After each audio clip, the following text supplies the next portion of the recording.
fun night because I actually have something that we're going to use, and I think it's going to be very, very helpful. So if you looked at my Instagram story, you'll notice that I put a link up there for some flashcards that I made for us. So I have been working really hard. I made some Tagalog verb flashcards for you. And not only are they vocabulary words about the different verbs in Tagalog, but on the back of the flashcards are conjugations of the verbs as well. Oh, TikTok, let me see if I can flip the screen so that you can see it. Is that better? Yeah, there we go. Okay. So these flashcards are so great because they have the word on them, and then on the back is how you conjugate the verb. Okay, a lot of you have said, oh, verbs and conjugation are like some of the most challenging things about Tagalog. And it's true. And if you have watched my full-length Tagalog lessons on YouTube, then you know that there are different types of verbs, and then there are different categories, different conjugation patterns, and everything like that. And one of the things that I said is the more verbs you learn, that's kind of how you will learn what group these verbs fall into, right? So it's just a matter of gaining more vocabulary, and getting these flashcards will help you with that. Again, tonight's Tagalog lesson is about Tagalog verbs, and we are going to be using these flashcards that I made for us that have the Tagalog verb on the front, and on the back is the conjugation. Conjugation means changing something into a different form. So these are the conjugations in the present tense, the past tense, the future tense, and then there's one more conjugation in there, or one more type of phrase. It's the command. You'll see how they are used when we go through them. Again, if you want to get your own copy of these flashcards that I made, the digital download is on my Stan store. I put the link in my stories, but also it's in the in my bio as well. Go ahead and write where you are currently watching from. Maybe tell me how old you are, and does anyone have a shout out? One time someone said, oh, it's my girlfriend's birthday. Can you say hi? If anyone has a special event, please let me know.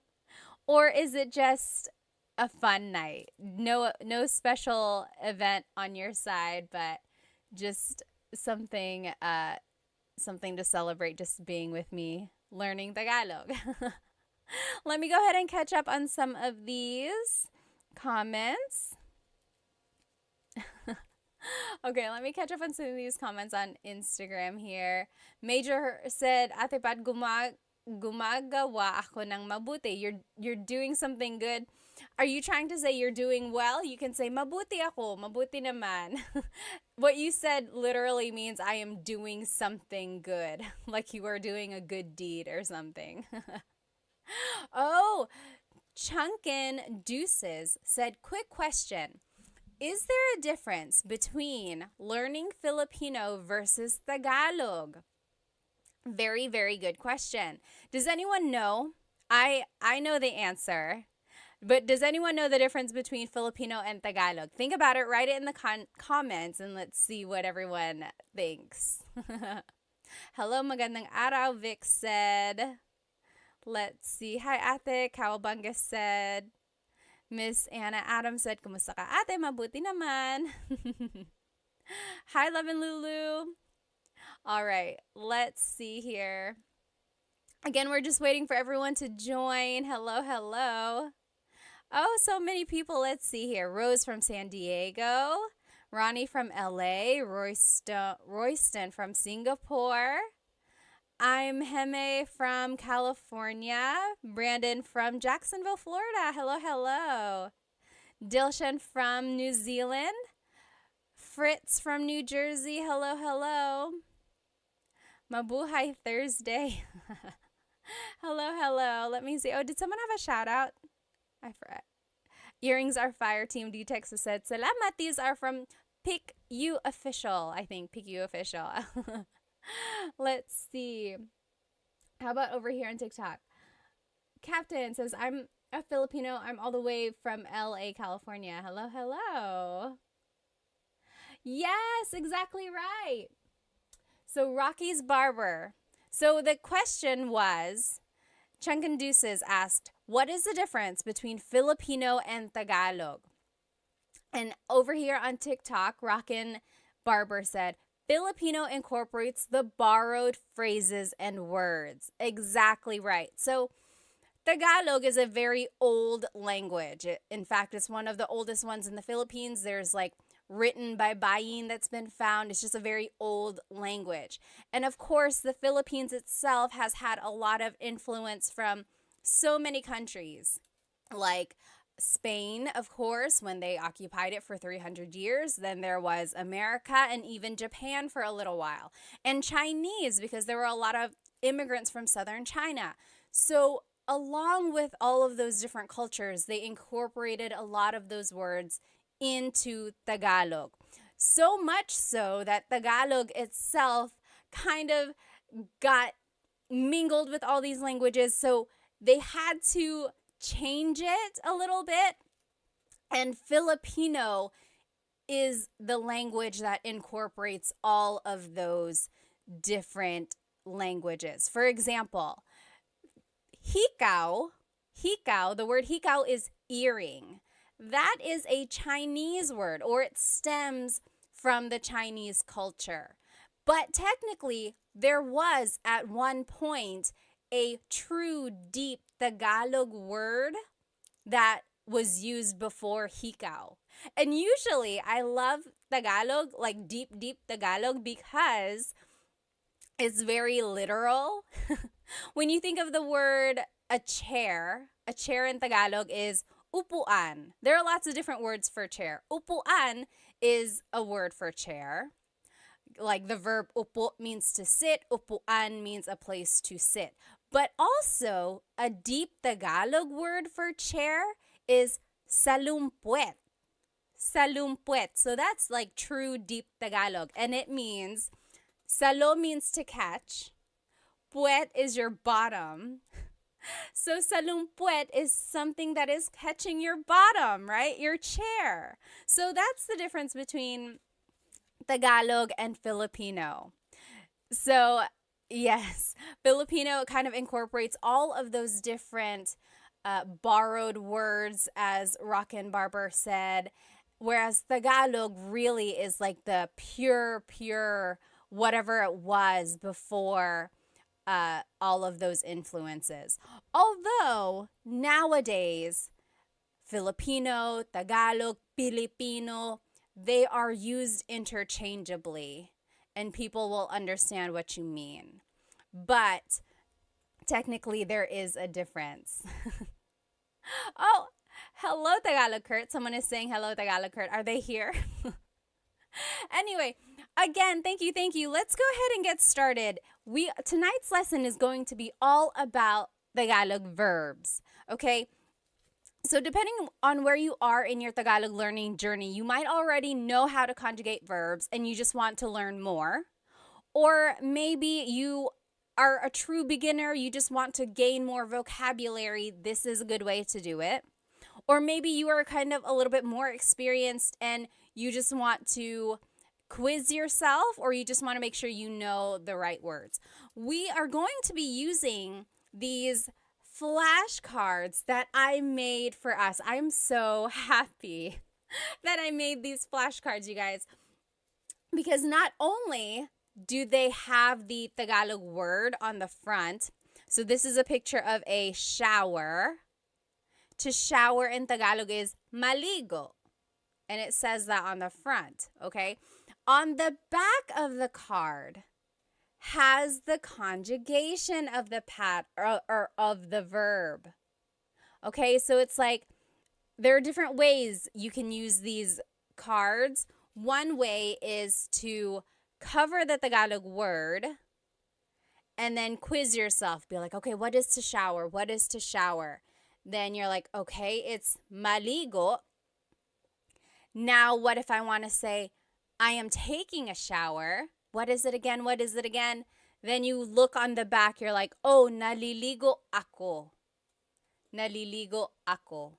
Okay, so you can purchase your own copy of these flashcards on in my Stan store. The link is in my IG stories right now, or the link to my Stan store is in my bio as well. I will note that when you purchase it, it is just a digital copy. So you're going to be purchasing the PDF form, and it's going to look like this, okay? It's just a PDF form, a document, and you will be responsible for cutting them out and putting it back to back if you want.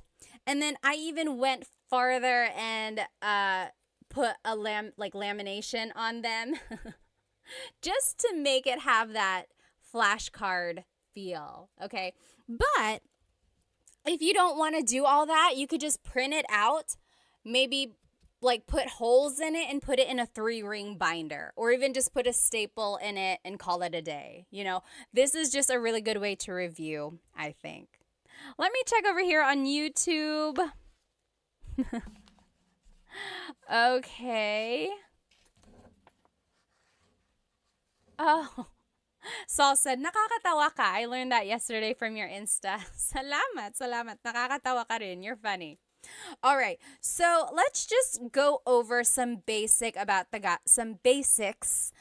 Tagalog verbs, okay?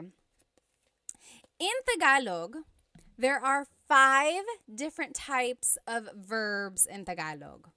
Okay, let me find these cards here. I had organized them and now I'm just gonna find, here we go. So in Tagalog, there are mag verbs, mag, meaning they start with mag. Mag is their prefix. There's mag verbs, then there's ma verbs, ma. They also start with ma, like matulog.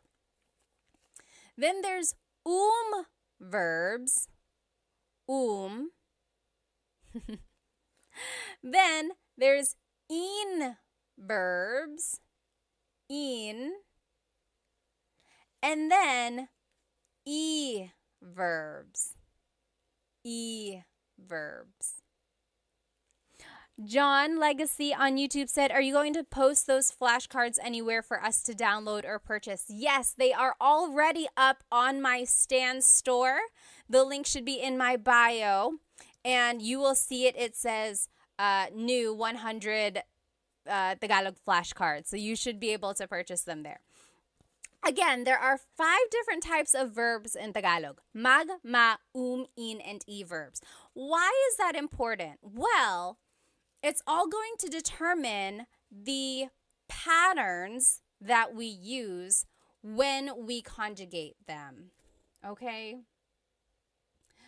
And if you need a review of how to conjugate these different types of verbs, you can watch the full-length Tagalog lesson on my YouTube channel. There's like present tense conjugation, past and future tense conjugation videos there. It will go step by step with lots and lots of practice. But we can also just learn them tonight, okay?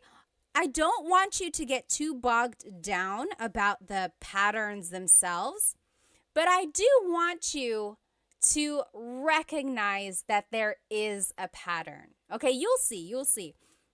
There's repeated syllables. There's certain affixes or prefixes or infixes. Okay, so I want you to just listen and see what we get. Okay, so let's just go through some of these verbs here. If you know the answer, write it in the comments. What is to clap in Tagalog? What is to clap in Tagalog? Do you know? What is to clap? Oh, thank you so much for all the gifts on TikTok. They are going so fast. FJMLV, thank you so much. And I think someone else up there, thank you. What is to clap in Tagalog? To clap, yes, Mr. Mark Tricks. So, palakpak or pumalakpak? Very good. Yes. Oh, Solman, thank you so much for the roses on TikTok. Maraming salamat. Thank you. So, pumalakpak or palakpak. So, technically, the root word here is palakpak. Palakpak. All verbs in Tagalog have a root, and then something is added to them to change the tense. For verbs, sometimes they are referred to as just the root, palakpak. Sometimes they are referred to with the already in it. So if you said palakpak, that is correct. If you said pumalakpak, that is also correct. JB on YouTube said magclap. Yes and no. So I love mag verbs because you can always use mag as a way to turn an English word into a Tagalog verb. If you don't know a verb in Tagalog, turn it into a mag verb and conjugate it that way. So JB said magclap because they couldn't remember what to clap is. So, but technically it's palakpak or pumalakpak. Now let's take a look at how it's conjugated. Oh, Jess, thank you so much for the gift on TikTok. Maraming salamat. So if you want to say I am clapping, it would be pumapalakpak ako. Pumapalakpak ako. So that's just right here. Again, these flashcards are on my Stan store. You can purchase the digital copy and then you can cut them out and laminate it yourself.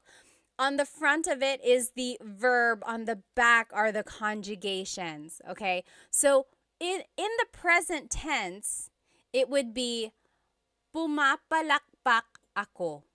Pumapalakpak ako. Oh, Saul, thank you so much for the badge on Instagram. Thank you. In the past tense, it's pumalakpak ako. Pumalakpak ako. Future tense, it's papalakpak ako. So, it's very interesting. Again, all of these patterns are very specific and don't get too bogged down. I just want you to be able to recognize mostly the root and then see if you can recognize that there is a repeated syllable and then certain affixes and prefixes. Now, if you want to say it as a command, it would be pumalakpak ka. Pumalakpak ka. Clap your hands. Okay? So pumalakpak means to clap or palakpak. Interestingly, the noun form of clap, like applause, is palakpak. So sometimes it can be confusing if you don't use the People can be like, are you talking about the verb or the noun? And of course, you would just use context clues from there. All right, let's keep going. What is to yell in Tagalog? To yell. Do you know what to yell in Tagalog is? To yell in Tagalog is sumigaw. Sumigaw. So in the present tense, sumisigaw ako or sumisigaw siya. Yes, very good. Warhawk got it right on TikTok. Sumisigaw siya. She is yelling. Or sumigaw siya. She yelled. Sisigaw siya. She will yell. Okay, so sigaw or sumigaw means to yell. Sumigaw. Okay, what is our next verb here? What is to dance in Tagalog? What is to dance in Tagalog? To dance in Tagalog is... Oh, Christina, thank you so much for the rose on TikTok. Thank you, thank you. To dance is, sumayaw. Yes, very good. Leonardo on TikTok got it right. Jasmine, very close. Jasmine on Instagram said masayaw. So that's another tricky thing there. It's like you might know the root, sayaw, but then you have to figure out, is it a ma verb, a mag verb, or an verb? Sayaw is an verb. So sumayaw means to dance. Again, on the back is the conjugation for your review if you do want to learn them. Sumasayaw ako, I am dancing. Sumasayaw ako. Sumayaw ako, I danced. Sasayaw ako, I will dance. And then as a command, it would be sumayaw ka. Dance. Sumayaw ka. Dilshan said, isn't masaya happy? Yes, masaya means happy. Sumayaw is a little different from masaya. Okay? I guess we're in this stack of verbs. What is to cry in Tagalog?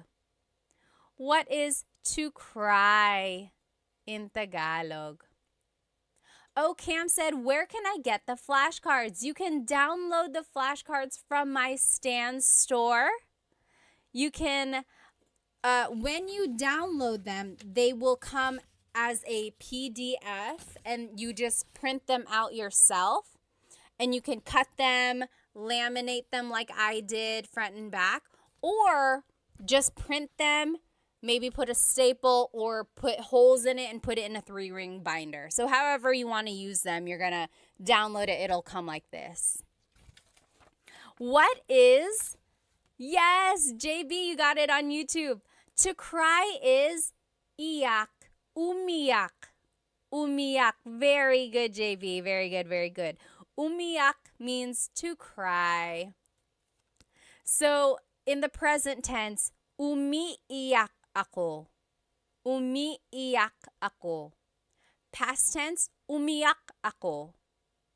Umiyak ako. Future tense, iiyak ako.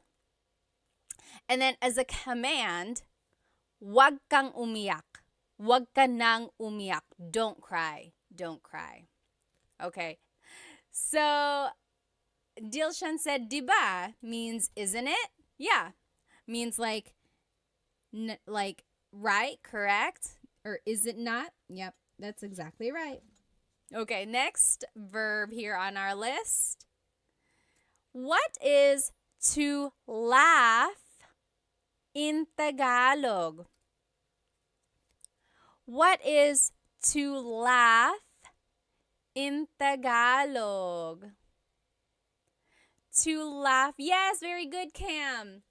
Tumawa. Very good. So to laugh in Tagalog is tumawa.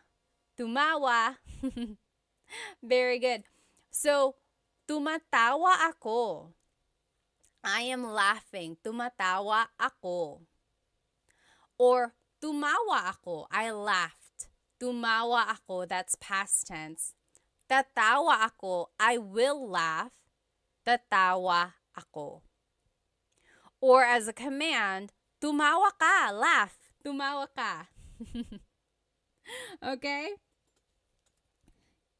Here's another verb. What is to sing in Tagalog? To sing in Tagalog. You might have heard this if your family is into karaoke.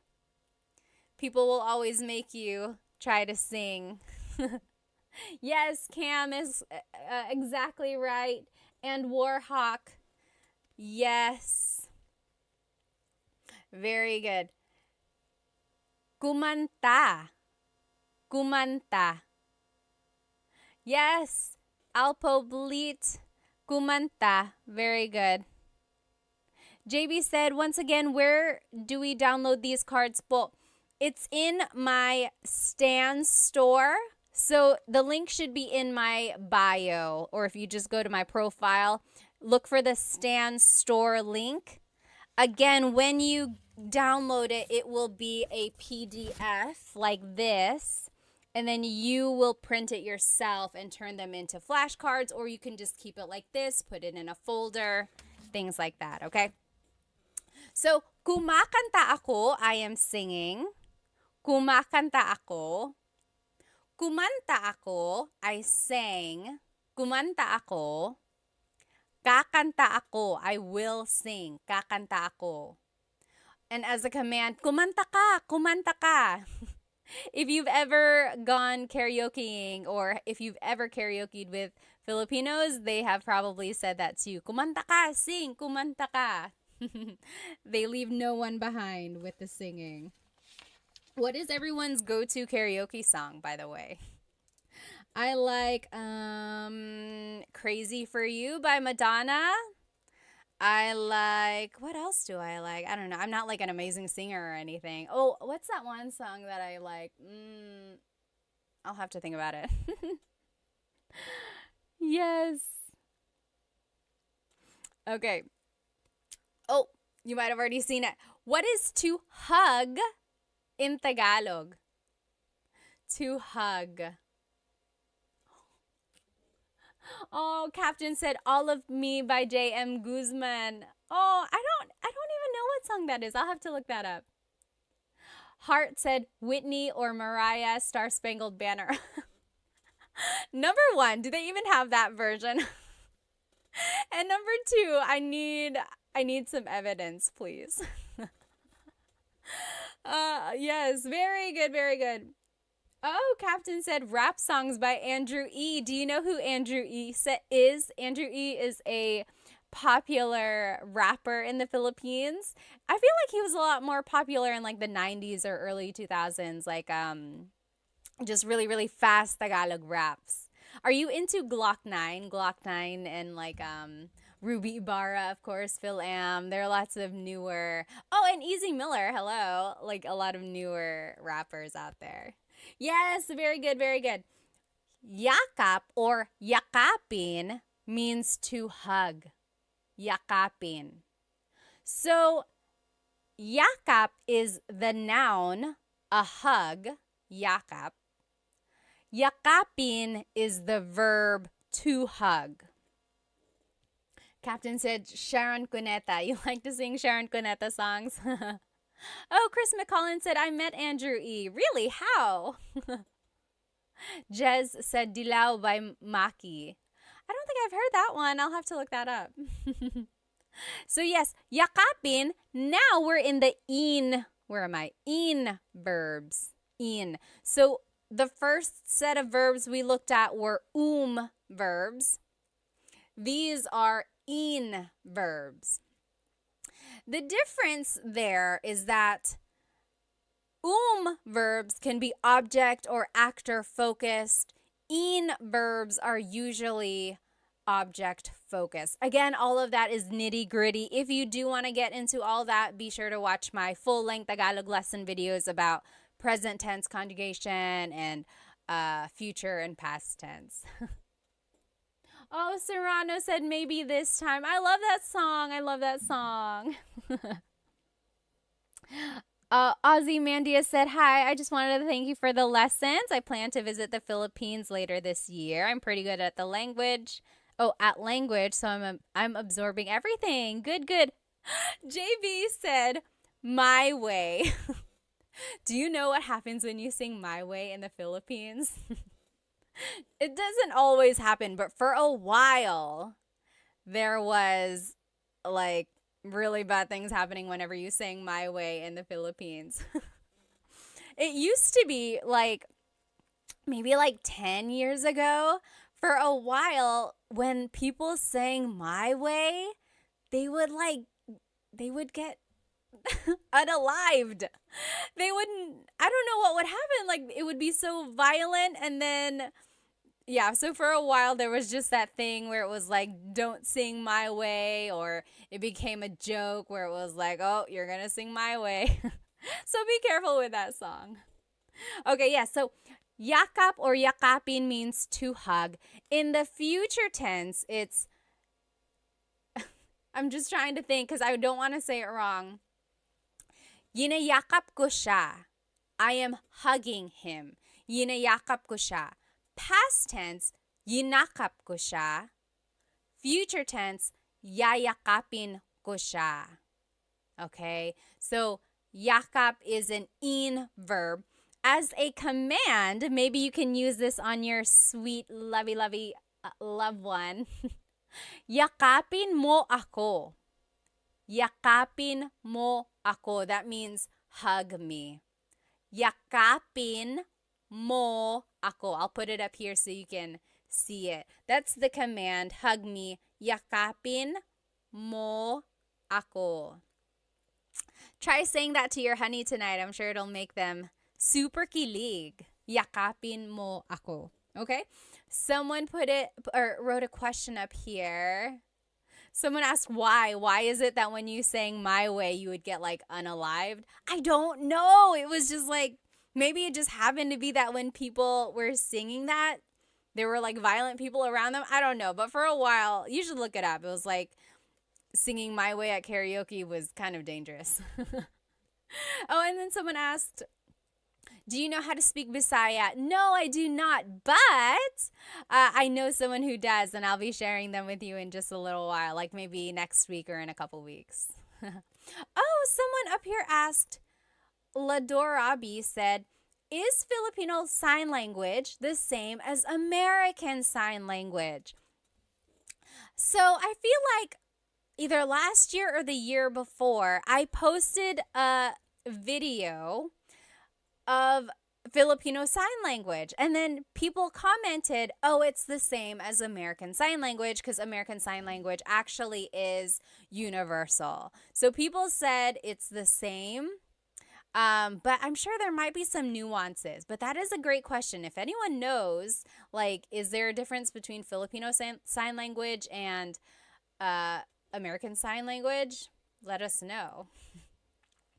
Jasmine said, I heard of you sing it badly. So maybe if you sing my way badly, then that's why it was so violent. Patch said, your tutorials really helped me in my tutoring sesh with my US students. Thank you, thank you, thank you. Maraming salamat. Thank you, din.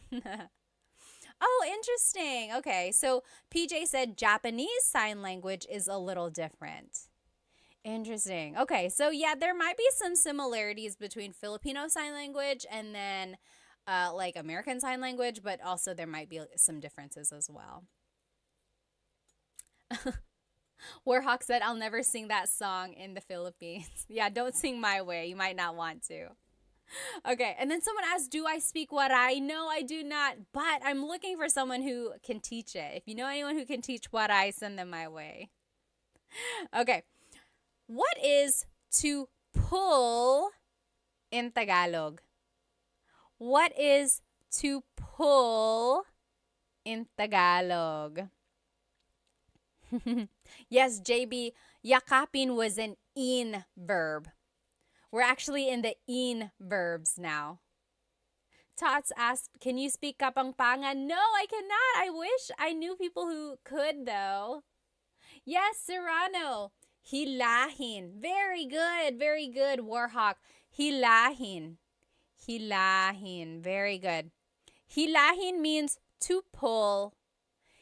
Hila means to pull. That's the root. Hila. Hilahin is like the conjugated version, or it's just incorporating that in affix there. So hila means to pull. Hilahin is conjugating it as an in verb. In the present tense, it's hinihila ko ang lubid. I am pulling the rope. Hinihila ko ang lubid. In the past tense, hinila ko ang lubid. In the future tense, hihilahin ko ang lubid. As a command, it would be hilahin mo ang lubid. Okay, so again, I just want you to notice the root word. I want you to notice that there is a pattern. You don't have to get into the nitty-gritty of all the exact patterns if you don't know them yet. But see if you can recognize oh, that sounds like it's present tense. That sounds like it's past, or that sounds like it's future. Okay? But more than anything, I do just want you to get the root word to be able to recognize that, oh, hila means to pull. Again, these cards, these flashcards are on my stand store. You can purchase them. When you buy them, though, remember that it's going to be the digital download, and it will come as a PDF. When you print them out, you can cut them, you can laminate them like I did, or you can just keep it like this in a folder and use it to study, okay? You said, can you send me that card? Someone said on TikTok. Just go ahead and get it from my stand store. There are 100 verbs. 100!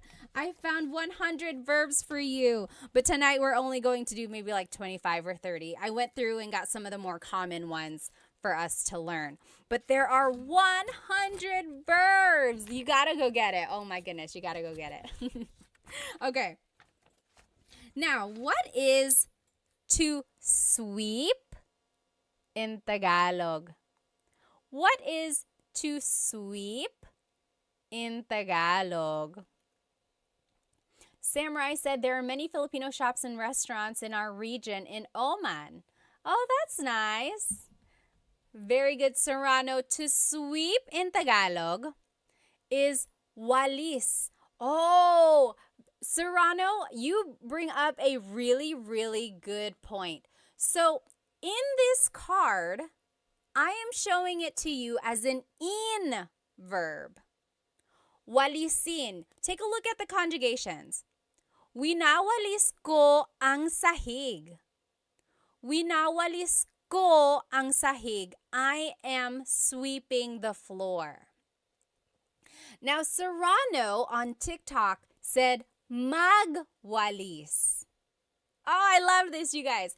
Walis is one of those verbs which can be either object-focused or actor-focused. Okay? So there are certain verbs in Tagalog that can take on different types of verbs. So remember, there's magma, in, or i. Walis can be an in verb, or it could be a mag verb. When it's an in verb, it's being conjugated as an object-focused verb. So you can even see it in the conjugation example. Winawalis ko ang sahig. I am sweeping the floor. The focus of this sentence really is the floor. What are you doing? I am sweeping the floor. Now listen to this. When I say, nagwawalis ako, now I'm conjugating it like a mag verb. Nagwawalis ako, that just means I'm sweeping, right? It's a complete sentence. Nagwawalis ako, I'm sweeping. There's no floor, there's no object. It's just about me, the actor. It's actor focused. What are you doing? I am sweeping. Versus, what are you doing? I am sweeping the floor. Do you see the difference there? That is a prime example of a verb that can be object or actor focused. Very good observation there, okay? Tim said, I love those cards. Thank you. Again, these cards you can get on my stand store as a digital download.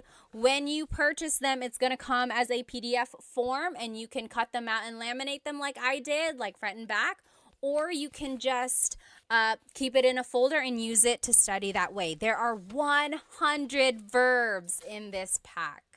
Okay? Okay. Oh no, I have to go, Ryo said. Bye. Salamat. Let's see. This random name said, "Are you American?" Yes, I am, and I'm also Filipino. Okay. What is to tell or to say in Tagalog? What is to tell and to say in Tagalog? Kakak said, "How do I get the cards?" They are, a link to them is in my bio, the Stan store. Look for the link to my Stan store. Oh, very interesting. String said, magsalita. Very close. Oh, very close, you guys. Yes. Dilshan on Instagram said, nagsasalita. JB said, is the Stan store on your IG page? You can find it in my YouTube channel as well. Just go to the About Me area and then look for the Stan store. Yes, JB actually got it. So it's sabi or sabihin. So, very interesting. A lot of you are saying salita. Salita means, it also means to say, but really it means like to talk. Magsalita ka, talk. But also it can mean like say something. So salita and sabi are very similar. It's kind of like saying say, tell, talk, right? They're all kind of similar. Sabihin technically means to tell or to say. Very interesting. Oh, Yahia said, what is the best free app to learn Tagalog? Anyone know what is the best free app? I know of like this one app I made a video for. What is it? Turong Wika. Turong Wika. That means teaching a language. They teach Tagalog. I know other languages or other apps teach Tagalog as well. I just don't think they're free. Oh, Diego said, how do you say I don't know? How do you say I don't know in Tagalog? What do you think? Write it in the comments. That one is easy. There are a couple ways to say it actually. Oh, Mr. Crank said, is there an app that you would recommend to help learn Tagalog? Let's see. So the one I recommended earlier, Turong Wika, that one is a good one. Does Rosetta Stone have an app? I made a video for them. I know they have like an online profile, but I don't know if they have like exactly an app. Does anyone know?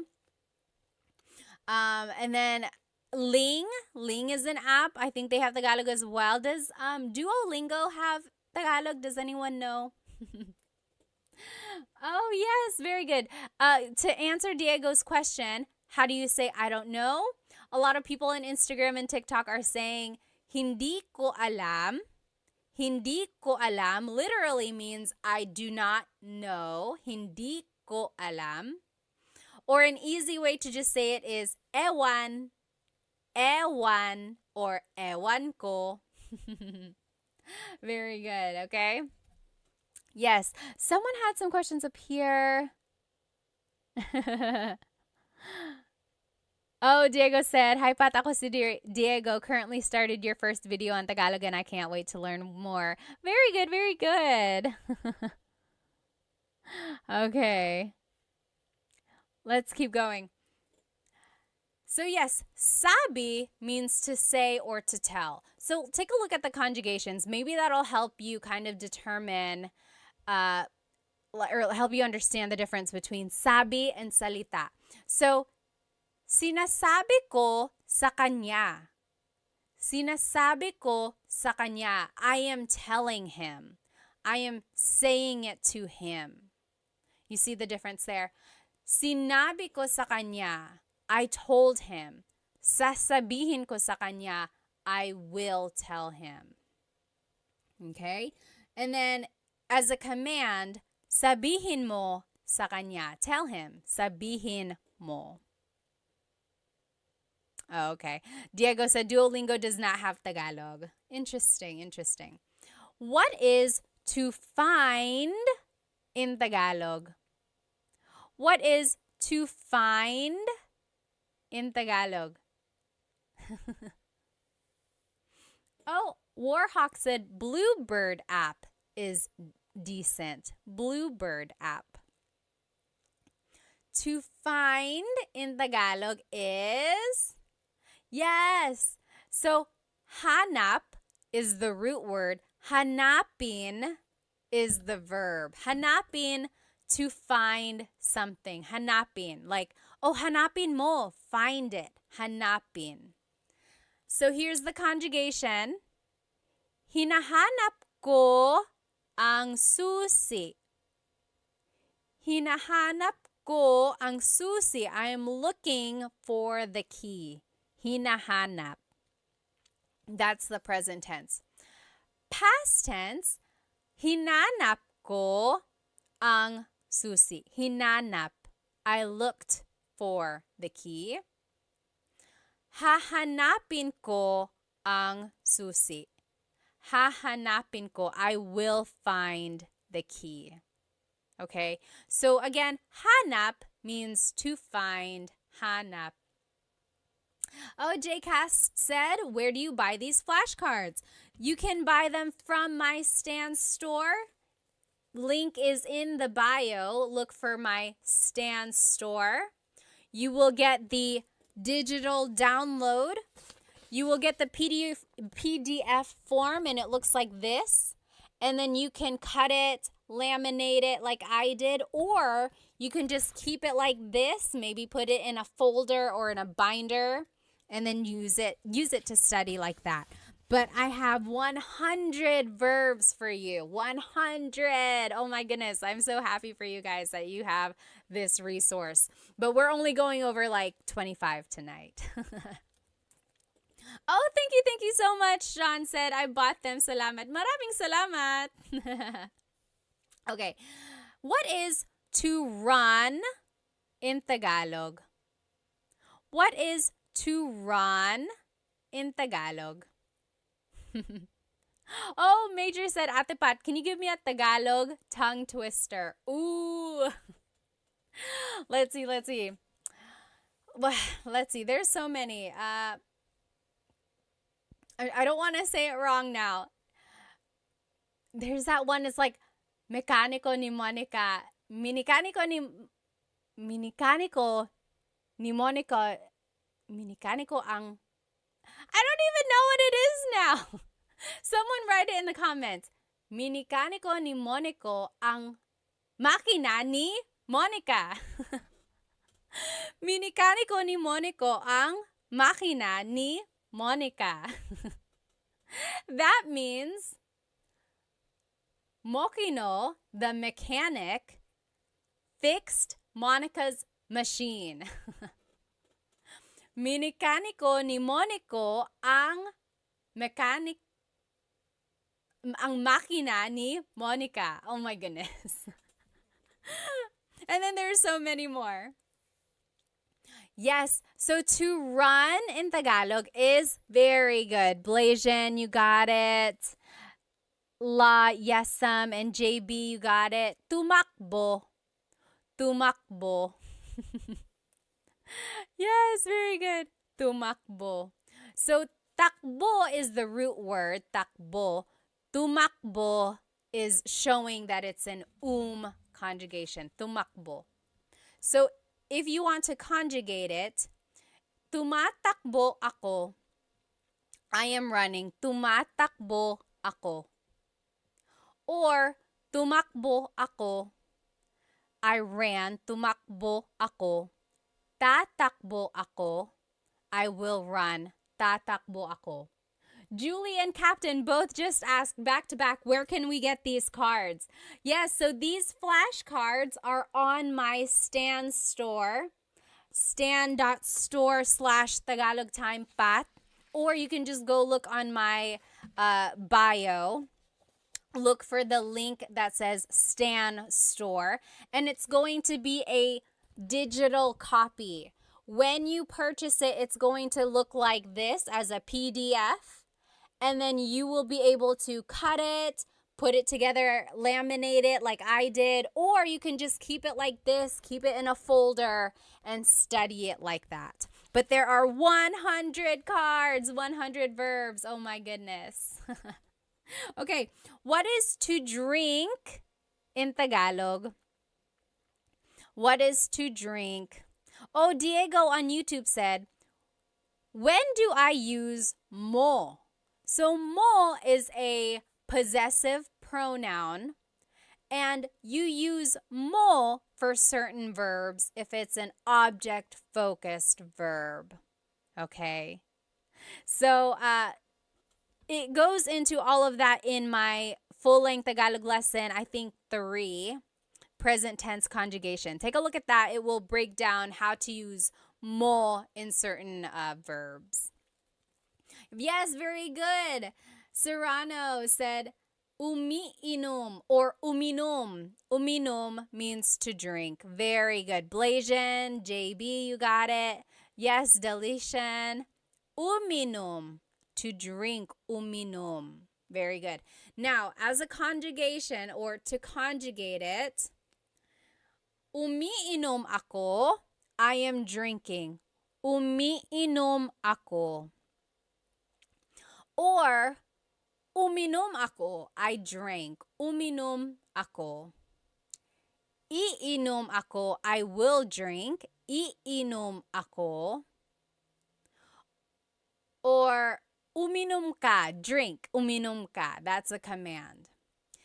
Remember how I told you that some verbs can be object or actor focused. Inom is one of those verbs that can be both. So, uminom means, or it's focusing on the actor. I am drinking. Umiinom ako, I am drinking. But if you want to focus on the drink itself, you actually have to conjugate it as an in verb. So, iniinom ko ang kape. I am drinking the coffee. Iniinom ko ang kape. So, as an in verb, it's focusing on the object. As an verb, it's focusing on the actor. Very interesting. Only a few more will do here, guys, because it's getting kind of late. So here, what is to eat in Tagalog? What is to eat in Tagalog? Yes, Shalona McFarland said, where do we get these cards? These cards, again, are on my Stan store. I made them for you. They are the digital download. So go to my Stan store. The link should be in my bio. When you purchase them, you're going to get them as a PDF form. You're going to get it like this. And you can cut it and laminate it, or you can just keep it like this and study it like this. Keep it in a folder, put it in a 3-ring binder, whatever you want. Or you can cut it out and laminate it like I did. Very good. So, very good. Kain. Kain. Kumain means to eat. Kumain. Yes, Blasian said, pwede bang magtanong? Can I please ask? Why does it change to ininom? Like in the conjugation, iinom as the future tense, that's just the pattern that it is. You have to repeat the first syllable. Or, like, are you asking why does it become an in verb when it's an object-focused verb? It's just one of those things that it's like a thing in the Tagalog language. Some verbs can be actor or object focused, and that's how it would change. It would change by the affix or prefix. And not all verbs are like that, just certain ones. Very good. Oh, La Yesam said, can I get these cards in Canada? Yes, absolutely. When you purchase them, it's just a digital download. So it will go straight to your email, and then you can print it however you want, and then you can cut it out, or you can even just keep it like that. Very good. So kumain means to eat. Let's conjugate it. So, kumakain ako. I am eating. Kumakain ako. Or past tense, kumain ako. Kumain ako. I ate. Kakain ako. I will eat. Kakain ako. And then as a command, kumain ka. Eat. Kumain ka. Okay, kumain ka. You might have heard that phrase. A lot of people like to feed their guests. So that is the thing there, the phrase that you might hear a lot. Let's see, what else? Let's take a look at some of these verbs. We didn't get to look at them. How do you say to write in Tagalog? To write. So to write something.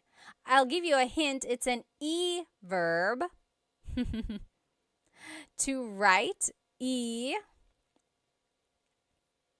Oh, hang on. Who was that? String Hands said, "Hi, Pat. Your content helped me talk to my mom during her last years before she died. Maraming salamat po." Oh, my goodness. Strings, first of all, I'm so sorry for your loss, but also, I'm so happy to have helped you. Stay strong, okay? I lost a parent too, and it's not easy at all. Oh, Julie said, "I can't find your stand store."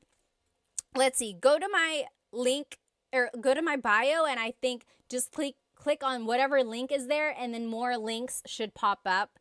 So go to the stand store. Someone even put it up here. I think you just type in stand.store/Tagalog Time Pat or Tagalog Time.pat or something like that. You could even try to Google standstore.com. I'll definitely put a post or make a post about it afterwards so we can all find it. Oh, very interesting. Yes. So Serrano again said magsulat. I have it as an verb, isulat. Yes, Blasian also said nagsulat. So yes, this is one of those things these are one of those verbs. Again, isulat means to write, but that's focusing on the object. Like, isulat mo ang pangalan mo. Write your name. Isulat mo ang pangalan mo. Write your name. But magsulat just means writing. Like, nagsusulat ako, I am writing. Oh, someone on TikTok said it's only showing the coffee, buy me a coffee. Oh, yeah. So if you're on TikTok, maybe just go open a browser and do stand.store/Tagalog Time with Pat or tagalogtime.pat. Or you can go to the links in my Instagram. It'll be there. Stand store. So, isinusulat ko ang libro. I am writing the book. Or isinulat ko ang libro. I wrote the book. Or isusulat ko ang libro. I will write the book. But again, sulat can be a mag-verb. Nagsusulat ako. I am writing. Or nagsulat ako. I wrote. Okay, let's do another verb. Actually, we'll do two because they're opposites. What is to raise and to bring down? So this one is showing people raising their hand. What is to raise? This one is showing a man putting a box down. So what is to bring down? So to raise and to bring down. What is to raise and to bring down in Tagalog? And I gave you a hint. It's an verb. To raise in Tagalog is itaas. Itaas. The opposite of that, to bring down, ibaba. So itaas, ibaba. Very good. Yes, exactly right. And you probably heard the phrase like bababa ka ba? It's one of those things in Tagalog. It's like baba, just depending on how you put the emphasis, it can mean different things. So bababa ka ba means, are you going down? Like, are you going down the stairs? Are you going down the elevator? So ibaba means to go down. Itaas means to raise, like to raise your hand. Let's take a look at ibaba. So ibinababa ko ang bagahe. I am bringing down the luggage. Ibinababa ko ang bagahe. Or past tense, ibinaba ko ang bagahe. Future tense, ibababa ko ang bagahe. And then, as a command, ibaba mo ang bagahe. Bring down the luggage. Okay? Now, let's take a look at itaas, again, to raise. In the present tense, itinataas ko ang bandila. I am raising the flag. In the past tense, itinaas ko ang bandila. I raised the flag. And then in the future tense, itataas ko ang bandila. I will raise the flag. And then as a command, itaas mo ang bandila. Raise the flag. So Love said, spaghetti pababa, pababa, ng pababa. Does anyone remember that song? So baba means to go down, and there was this song back in the day, maybe like, was it early 2000s, I think? Spaghetti pababa, pababa ng pababa, Iser said. And then spaghetti pataas, pataas ng pataas. And it was just this silly, silly dance, and you heard it on every variety show on the Filipino channel.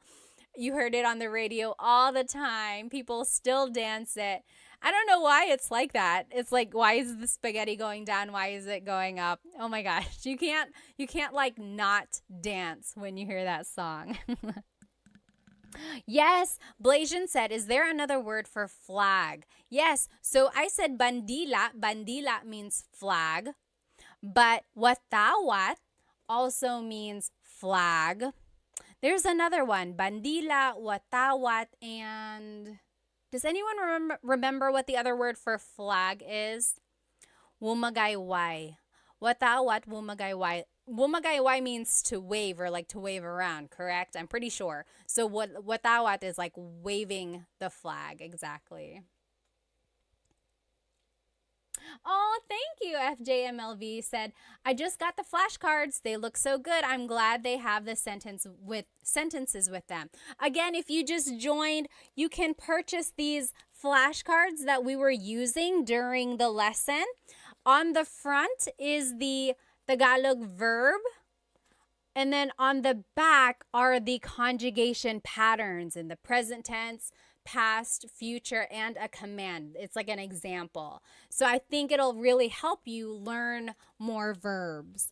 And when you download it, it is a PDF digital download. So you will be able to cut it out and laminate it if you want to, like I did. Or you could just keep it like this. Maybe put a staple in it, or you can put it in a 3-ring binder and just use it to study that way, okay? And there are 100 verbs, 100. I looked up all of the different verbs for you, so I think this will really help if you're trying to learn more Tagalog verbs. Again, you can get it from my Stan store. Stan store. The link should be in my Instagram bio. I think on TikTok we're having a hard time finding it there. So just go to my Instagram or YouTube. The link is in there. Bandera. Yes, I think that's another word for flag as well. Well, you guys, I had so much fun with you tonight. I hope to see you again soon. There are so many more verbs. Again, there are 100 in this pack. This is only like 25 or 30. So maybe next time we will go through more. Oh, FJN said, what are on your YouTube slides? I'm trying to learn more for my fiance. The YouTube slides, if you decide to buy those are just the whatever slides you see in the video. So back up. I make full-length Tagalog lesson videos on YouTube. So those slides are what go with the full-length Tagalog lesson videos. Okay. Budak Baru said, where can I get the flashcards? I'm not from the Philippines. You can get them on my Stan store. Go to my Instagram, click on the link in my bio, and look for Stan store. And it will be a PDF download. And you can download them, you can cut them out, you can laminate it, or you can just keep it like this and study it, okay? Yes, let's see. Yes, Benny, did you get that? Benny also asked, where can I get them? Again, on my Stan store. You just get the digital download, and then you can make the cards or you can keep it like this, okay? Well, I will see you guys next time. I hope you have a great rest of your night. Maraming salamat po. See you next time.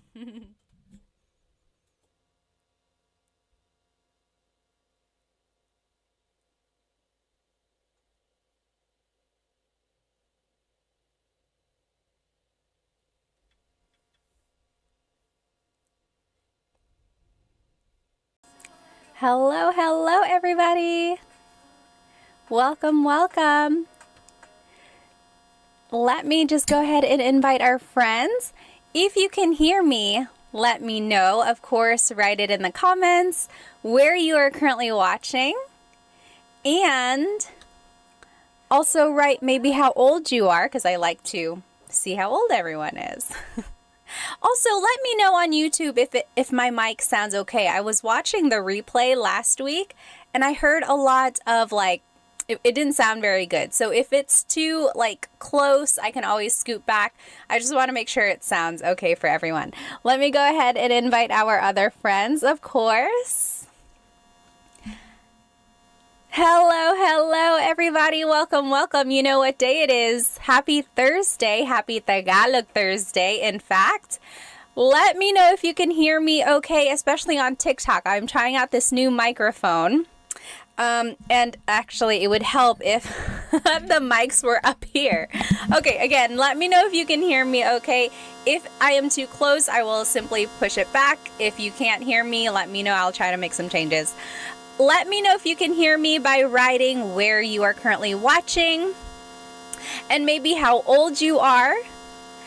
And as always, this Tagalog lesson is up on my YouTube channel. I am live on YouTube, TikTok, and Instagram. Hop onto my YouTube channel, Tagalog Time with Pat, and you will be able to follow along with this lesson. And this is a good lesson. I think you're going to enjoy it. You're going to find it pretty useful. Awesome. Okay, so I see, let's see, Soul to Weeze is from California. John on the Move is from New York. Hello. Hi, Planet Jamie. Hello. Watching from the Philippines, and I'm 15. Oh my goodness. Who is that? What does it say? Hello. Where in the Philippines are you watching from? That's so awesome. Jack DeHoog is from Alberta. Hello. Gene is from East Tennessee. His name is Gene. All right. Let me know if it sounds okay. And if not, we'll make some changes, okay? Otherwise, again, go ahead and jump onto my YouTube channel. And that is where you can follow along with this lesson. Today, we are going to be learning Tagalog vocabulary and phrases you can use with your family. It is about the family. You can use these phrases with your family. Okay, let me just go ahead and see where everyone is watching from. Mr. Aaron Arnold is from Monterey, California. Crispy Crunch is from Cali. Crown, hello. Hello from Texas. TMD Texas said. Gakulka is from Hawaii. Hello. National City, California, Erwin said. Hello, everybody. All right, Santa Barbara, California, Vince said. John. John said, ang aking pamilya. Yes, again, this whole lesson is up on my YouTube channel. And today we're going to be learning about vocabulary phrases, or vocabulary words and phrases that you can say with your family. And I think it might be useful to you. So go ahead and jump onto my YouTube channel. So this is our lesson agenda for today. We're going to be learning family vocabulary. We're going to be learning phrases about the family. And then we'll learn phrases for the family, like things you can say to each other. And then we will review the vocabulary, and then we will do a translation practice. I always like doing this translation practice. At the very end of the lesson, I will say this paragraph or this short little monologue to you, and let's see if you can understand what I'm saying. Okay, so that's at the very end. Let's just go ahead and jump right into it. So again, this whole thing is on my YouTube channel. Here is a family tree. I think the easiest way to go through all of our family members is just to take a look at a family tree. So pamilya is family. Pamilya.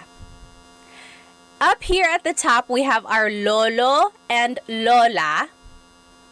So lolo and lola, your grandfather and grandmother. Hang on one moment. Let me fix this for YouTube.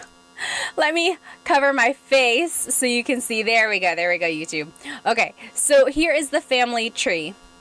Again, lolo is your grandfather.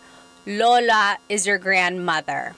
Okay, and usually a lot of families distinguish their lolo and lola on one side from the other by giving them a nickname. Like I always called my grandmother Mama Lola. And my other grandmother, she passed away before I was old enough to really get to know her, but she was Lola as well. So some people call their Lolas something else, and their Lolos something else. Kind of like in English, we might call our grandparents like Nana, Papa, or something like that. What do you call your grandparents? Just wondering. Go ahead and write it in the comments. Hello. Oh, Yaz says, hi, I like all your videos. Maraming salamat. Music says, magandang umaga. Hello, hello. Oh, thank you so much for the gift. Maraming salamat. I wish it said the name whenever a gift was bought. Grin, thank you so much. Alrighty. Oh, my mother's name. My mother's name was Lola. Like Lola? Awesome. Yes. Mary Loves says Nanay. That's a very common name to call a Lola. Like even I call other people's Lolas and Lolo Nanay. I'm like, oh, kamusta si Nanay? How is your grandmother or grandfather? All right. So Lolo is grandfather. Lola is grandmother. Now, if we go down the family tree, now these are the mga magulang. Mga magulang, those are parents. Okay, magulang is parents. Mga makes it plural. So, anytime you want to make something plural, you have to add the word mga. Mga. It's not like in English where you would just add the letter S at the end. You have to add that word mga to make it plural. So mga magulang is parents. Okay, now the vocabulary word for father in Tagalog is tatay. Tatay. The vocab word for mother in Tagalog is nanay. So tatay and nanay. Those are mga magulang, so parents. Now, some people call their dad tatay. Some people call, excuse me, I could feel that coming. Anyway, some people call their mother nanay. Oftentimes they call their mom and dad something else. Mama, papa, mommy, daddy, whatever you prefer. Thank you.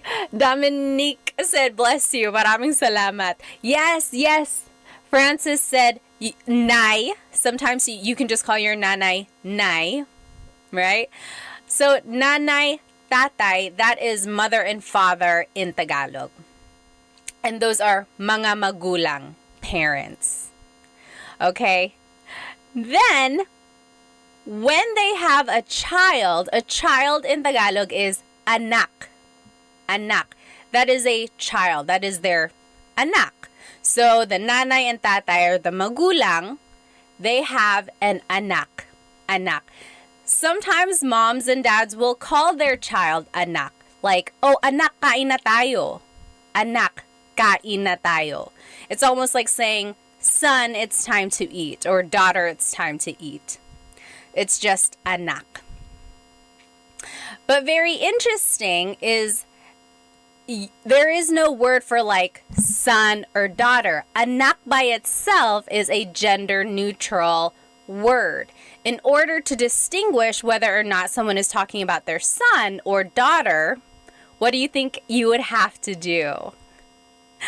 We touched on this last week when we played Filipino Jeopardy. We had a question about like gender neutral words. Do you remember what you have to do in order to kind of distinguish what like gender it would be, whatever gender they're talking about? Well, so if you wanted to say son, it would have to be anak na lalaki. Yes! Richard V on YouTube, you got it. Anak na babae is daughter. Anak na lalaki is son. Drake on Instagram, exactly right. You got it. So again, anak is a gender neutral word. There are a lot of words actually in the family vocabulary that are gender neutral, which I find very interesting. Like anthropologically, why is that? It's just like one family unit, and it's like it doesn't really matter if they're talking about a boy or a girl. It's like, yeah, that's just my son. I think it's so interesting. Like a language will tell you a lot about the values of a culture. Anyway, that's a side note. So again, anak is a gender neutral word. So in order to say son, you would have to say anak na lalaki. So if someone was like, this is my son, it would be ito ang aking anak na lalaki. That was a very formal way to say it, but you get what I mean. They would have to distinguish anak na lalaki. Or if they wanted to say like, I am buying this for my son, it would be binibili ko to para sa anak kong lalaki. Anak kong lalaki. I'm trying to figure out where you add the nang. Anak kong lalaki. I think that's right. Anak kong lalaki. Anak na lalaki ko. No, you don't ever add ko at the end like that. But yes, you get what I mean. Yes, exactly right. A Douglas, babae or lalaki. Babae is woman. Lalaki is man. And then Ricardo said, like, ma'am, sir. Ma'am, sir is a little, it's an interesting thing. Like whenever someone is shopping in the Philippines, they're like, hi, ma'am, sir. I think just over time, people got used to saying it together. And so it became one thing. Okay, so that's anak. Anak is child. Now, if a person gets married, that would be their asawa. Asawa. So again, if you're following along on YouTube, here is our family tree. Asawa is their spouse. Spouse. Again, another gender neutral word. It's not husband, it's not wife, it's asawa. Like I call my husband asawa, not literally, but like he is my asawa, and he calls me, I am his asawa. You know, it's not like husband or wife, it's just spouse. Very interesting, right? So asawa is spouse. It encompasses like the wife and husband gender there. Let me go ahead and just read some of these comments. I don't want to miss any questions. Let's see. Okay. Yes, someone said, I'm sorry. Did someone ask, how do you say I'm sorry in Tagalog? I'm sorry is pasensya na. Forgive me is patawad na. Or patawad po. Please forgive me. Let's see. All right. Let's see. And then over here on Instagram, yes, asawa is husband or wife. All right. And then over here on YouTube, yeah, you guys got it. Ricardo said, I don't use asawa. It's too close to aswang. Aswang is a little different. Aswang is the supernatural being in the Philippines, like a vampire shape-shifting type of thing. But it's different. Asawa and aswang, they're different. Okay, so a person and another person get married. They are mag-asawa. Mag-asawa. That means they are husband and wife. Mag-asawa. When they have kids, here are the vocabulary terms for the order of kids, or just like family vocabulary words. Again, here on YouTube. So, ate is the older sister. Ate. Kuya is the older brother. Kuya. Then there's bunso. Bunso is the youngest child in the family. Ate is the oldest daughter, or not even oldest, it's just an older daughter, older sister. Kuya is an older brother. Bunso is the youngest child in the family. It could be a boy, it could be a girl, just the youngest child. They are the bunso. And then together, they are mga kapatid. Mga kapatid. Kapatid means siblings. Or sibling. Mga kapatid means siblings. Okay? This was the question in our Jeopardy game last week. The question was, how do you say brother or sister? A lot of you said ate and kuya. But remember, we had to distinguish gender if we were talking about younger brother and sister. So remember, ate and kuya are the older brother, older sister, or older sister, older brother. But if you wanted to talk about your younger brother, younger sister, that would be kapatid na lalaki, kapatid na babae. Exactly right, Francis. You got it right. David Jr. said, my wife has 9 siblings. I feel like that's very common in the Philippines, especially like back in the day. They just had very, very big families. How many aunts or uncles do you have? Like, you write it in the comments. My mom's side of the family has, I think there's 5 of them. And then my dad's side, I think there's 6. So yeah, it's just very common to have big families. My husband's dad, there were 10 children in his family. And then I think on my husband's mom's side, I think there's like 5 or 6, something like that. But yes, it's very common to have very big families there. David Jr. said baby machines. Yes, Pia said 8 on my dad's side, 5 on my mom's. Wow. Yes. Okay, so again, kapatid na babae is your sister. Kapatid na lalaki is your brother. So in order to talk about like your brother or sister who's younger than you have to distinguish by saying babae, woman, or lalaki, man. Otherwise, kapatid by itself is a gender-neutral Tagalog word. Very interesting. Do you know where the words ate and kuya came from? Does anyone know where ate and kuya came from? I'm just catching up on some of these questions here. Major said, what is the English word for ipagpatawad mo, Pat? Ipagpatawad mo means like to forgive, right? Like ipagpatawad mo, forgive it. Or just like forgive me. Yes! Nick said, ate and kuya are from the Chinese culture. They have this idea of respecting their elders, whether it be their older, of course, relatives, aunts, uncles, but also their older siblings. So ate and kuya stem from the Chinese culture there. Yes, exactly right. Dan Santos got it. Richard, you got it. Yeah, very good. And it's interesting because in the Filipino culture, we don't only call our siblings ate and kuya. We use ate and kuya on our older cousins, also our older friends. Like if you are maybe like a generation under or like just a little bit younger than a friend, you can call them ate or kuya.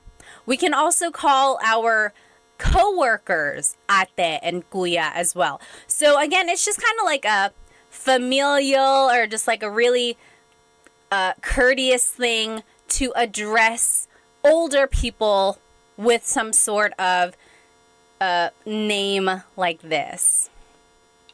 But it's not like a hard rule. There are plenty of Filipino families who don't use ate and kuya either. What about you? What about in your family? Do you use it? We use it in my family. For my kids as well, we really try to encourage them to call each other ate and kuya. I think it's just we like to keep that in our family. Okay, so let's keep going. So that is our family tree. Okay, so there's the grandparents, lolo and lola. Mga magulang are the parents, and that's tatay and nanay. Then they have a child, that's anak. They get married, that's their asawa. Then they have kids. There's the ate, the older sister, kuya, the older brother, bunso, the youngest child. Altogether, they are mga kapatid, siblings. Okay, let me catch up on some of these comments here. Oh, Stock Class on Instagram said or asked, is it rude to say kuya if you're the same age or younger by mistake?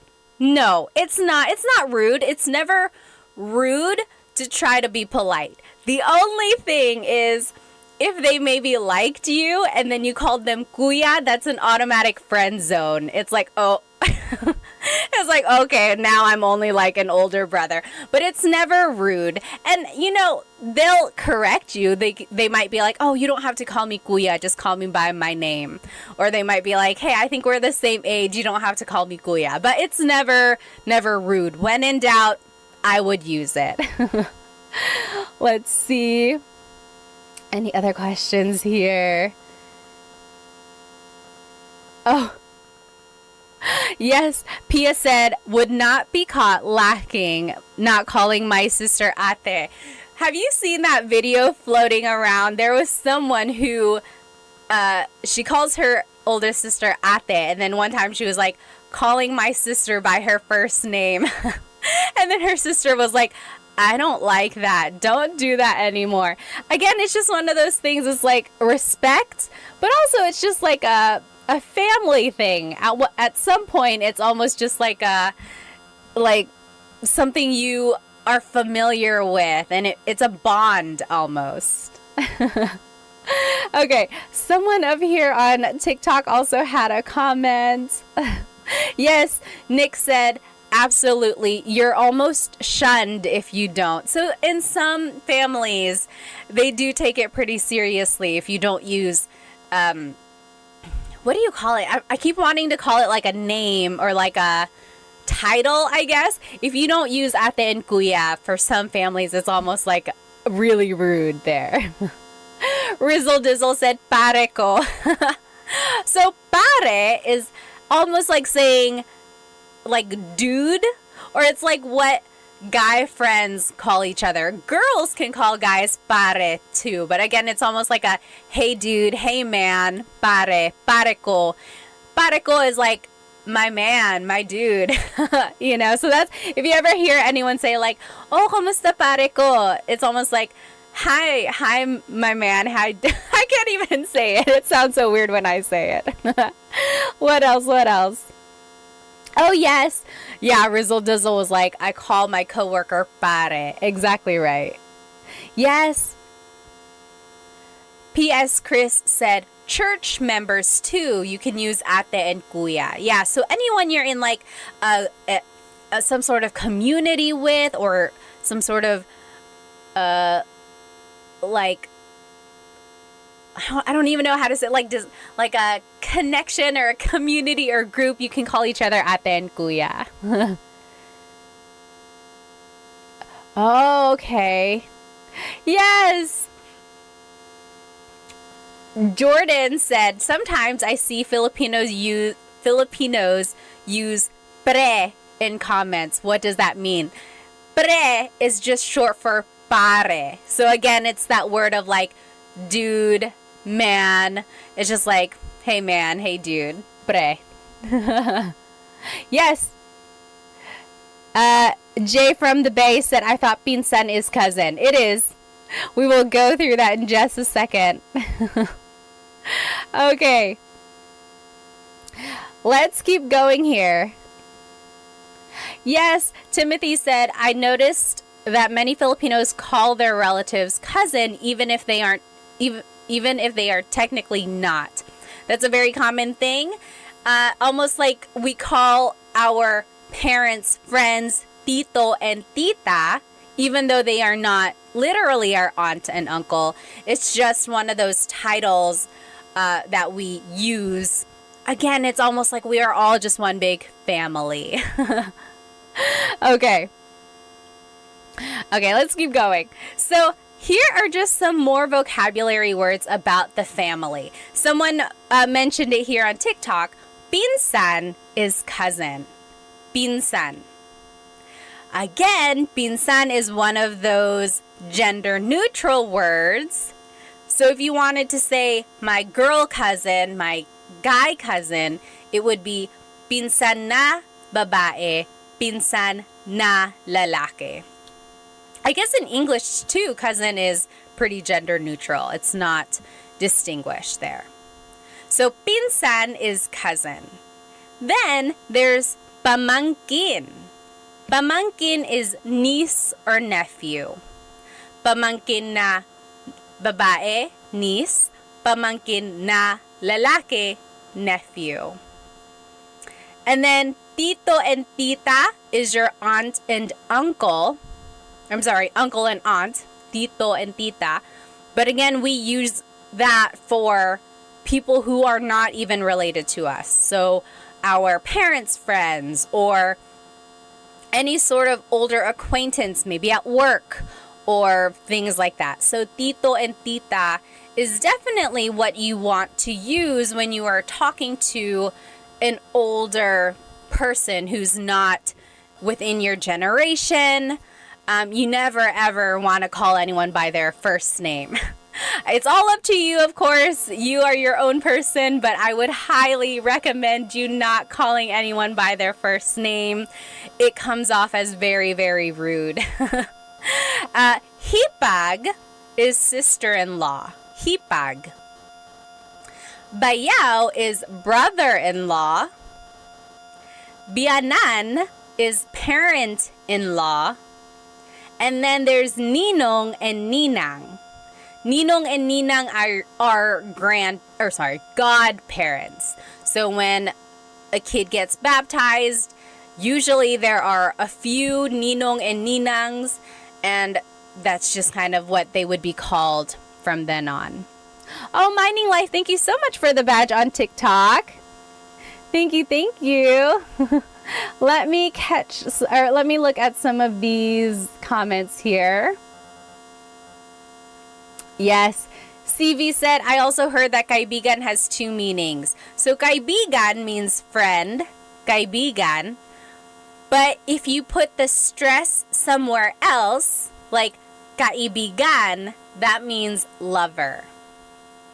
So kaibigan is friend, kaibigan is lover, because the word ibig means love. Very interesting. It's a homonym there.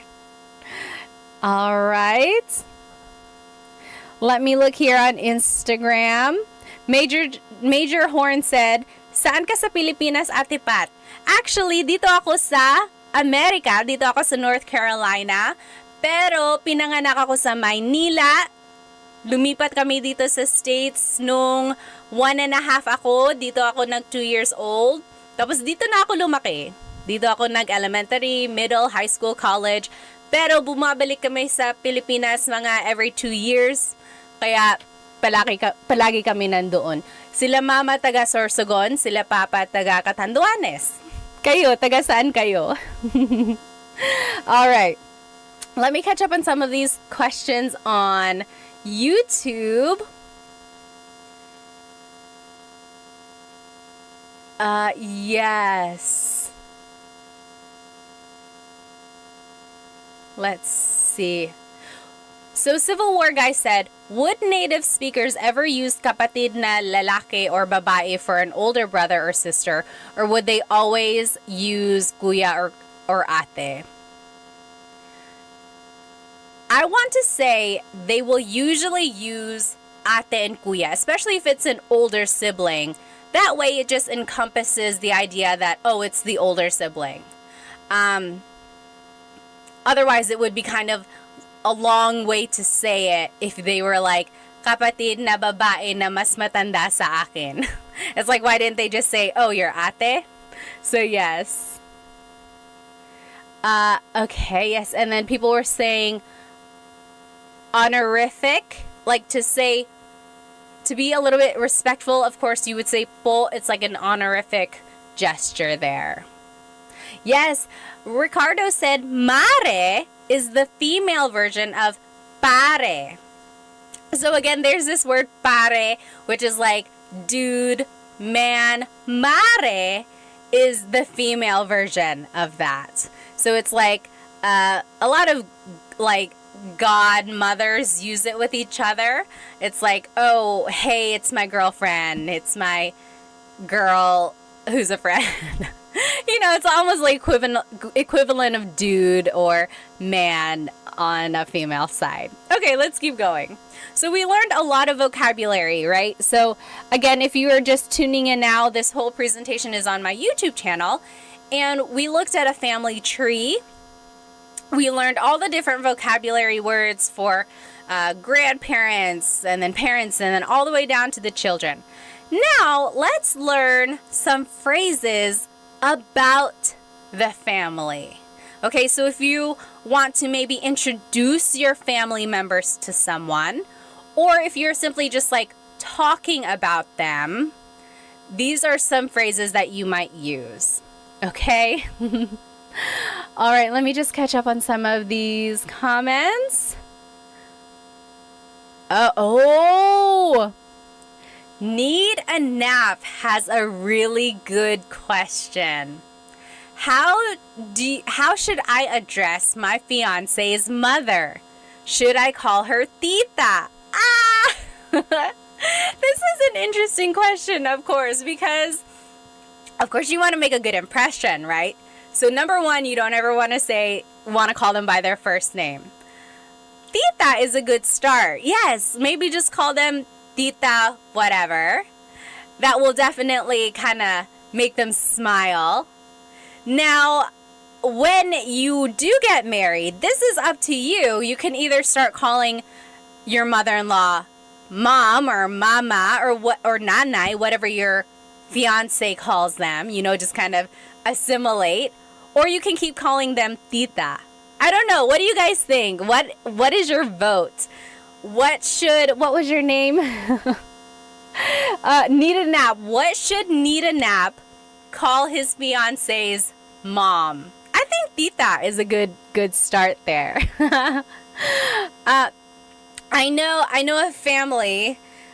The wife is Filipino, the husband is white, and he just calls her parents Mr. and Mrs. blank. You know, he didn't really take on the tita and tito concept. He just kept using Mr. and Mrs., which is fine as well. But if you really do want to kind of assimilate more to the Filipino culture, I would encourage you to use tita and tito. TMD Texas said, call her Lola. Maybe if you want to give her a heart attack. Maybe if you're like, hey, Lola, she's going to be like, are you guys pregnant? So I don't know if you should do that yet.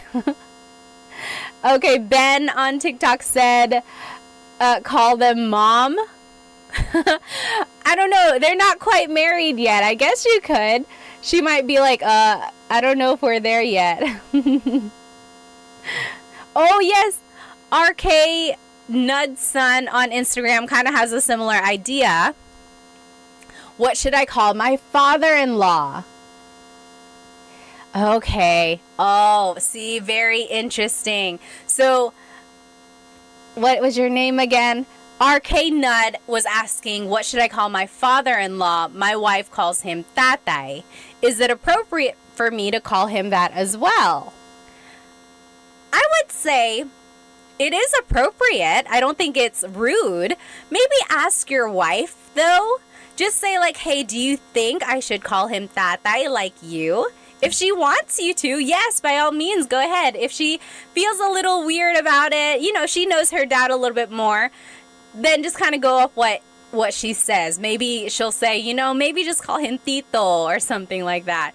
But I think give it a try. Ask your wife. See what she would suggest. Oh, okay. So Sam said, before I got married to my Filipino husband, his parents told me to call them tita and tito. Very interesting. So Sam's in-laws told her to call them tita and tito. You could ask. That's a perfectly good question. It's like, what would you prefer me to call you? Or ask your significant other, and then they'll tell you. Oh, yes. Don't hate what I say said, I assimilated to make it easy, and I just call her nanay. I think that is so sweet. Also, props to my husband. Like, as soon as we got married, he started calling my mom mama. That is so sweet. Even now, he's like, hey, is mama home? Or hey, does mama need food? So sweet. I think it's nice. You'll definitely get bonus points. Oh, and then Sam said, and then on my wedding day, they said to call them mom and dad. Oh, you crossed over. How sweet. Let me catch up here on YouTube. You guys are still talking about po. Yeah, so po is an honorific, part of speech. You use it to be respectful. Yes. Okay. So here are some phrases about the family. If you wanted to introduce someone, oh my goodness, what is happening, Instagram? Why am I sparkling? Okay, there. For some reason, sometimes I hit a filter and then it makes me look different. For a while over the summer, I always had dog ears and stuff. Okay, so if you want to introduce your family member, you would say, ito ang blank ko. This is my blank. For example, ito ang nanay ko. This is my mother. Ito ang kapatid ko. This is my sibling. Ito ang asawa ko. This is my husband or wife, my spouse. Okay, so if you want to introduce a family member, it would be ito ang blank ko. Ito means this. Ang is a part of speech that can take on many different things, but in this phrase, it kind of translates to is. Ko is my. So, ito ang nanay ko, this is my mother. Ito ang kapatid ko, this is my sibling. And you can use that for anything. Like if you're like, oh, ito ang ballpen ko, this is my ball pen, this is my pen. Ito ang cellphone ko, this is my phone. So this is my blank. That's just the sentence structure there. If you want to be specific and you want to add someone's name, you would add this word si. Si. Si is a part of speech in Tagalog which is used to introduce a person. So, ito ang nanay ko, si Samantha. This is my mother, Samantha. Ito ang kapatid ko, si AJ. This is my sibling, AJ. Ito ang asawa ko, si Chris. This is my husband, Chris. Okay, so I wanted to show you two different things on this slide. Again, this whole presentation is up on my YouTube channel. First, just get to know, become familiar with this phrase, ito ang blank ko. This is my blank. Ito ang nanay ko. Then if you want to be specific, you can use this word si. So ito ang nanay ko, si Samantha. This is my mother, Samantha. Okay, let me catch up on some of these comments. I don't want to miss any questions. Let's see. Oh, Guardian Angel said, besides using all of your videos, how is the best way to learn Tagalog? This is going to be a little biased, but I think the best way to learn Tagalog is having one-on-one tutoring, which, by the way, I have Filipino Tutors LLC. If you go to myfilipinotutors.com, that is my very new tutoring company, and I have some really good tutors for you. I have 3 Tagalog tutors, 1 Bisaya tutor, and then 1 tutor who is really good with math, college prep, and SAT prep. And then 2 of my Tagalog tutors can do grade school subjects like reading, writing, grade school math. So check out myfilipinotutors.com for one-on-one tutoring. Okay, let's see.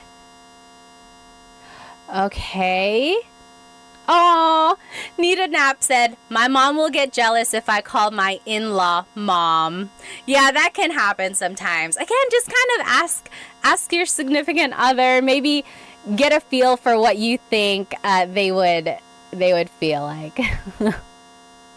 Okay, let's see. Manglia said, ito ang aso ko. Oh my gosh, what is this filter? Okay, yes. So Manglia said, ito ang aso ko. This is my dog. Exactly right. So if you want to just talk about something that is yours, you can use this phrase, ito ang blank ko. Okay? Civil War Guy on YouTube said, is it incorrect to say itong? Very good question. In Tagalog, it's very common to put words together, especially when the word is ang. But in this case, you keep them separate. Not a lot of people say, itong nanay ko. You can if you're speaking really fast. But usually, it would be, ito ang nanay ko. Ito ang nanay ko. So it's one of those instances where you don't usually put it together. Very good question, though. Usually, you do put ang together with the other word to make yourself sound like a native speaker. Oh yes, Richard V said, can you use siya instead of ito? Yes, so siya is a pronoun that means he or she, right? So it works, you certainly can. You can say, siya ang nanay ko, si Samantha. She is my mother, Samantha. So if you want to say she, like, she's my mother, you can. Or you can say, this is my mother. Up to you if you want to say, she's my mother, or you can say, this is my mother. It depends on the context, depends on how you're wanting to present your mother, right? Okay.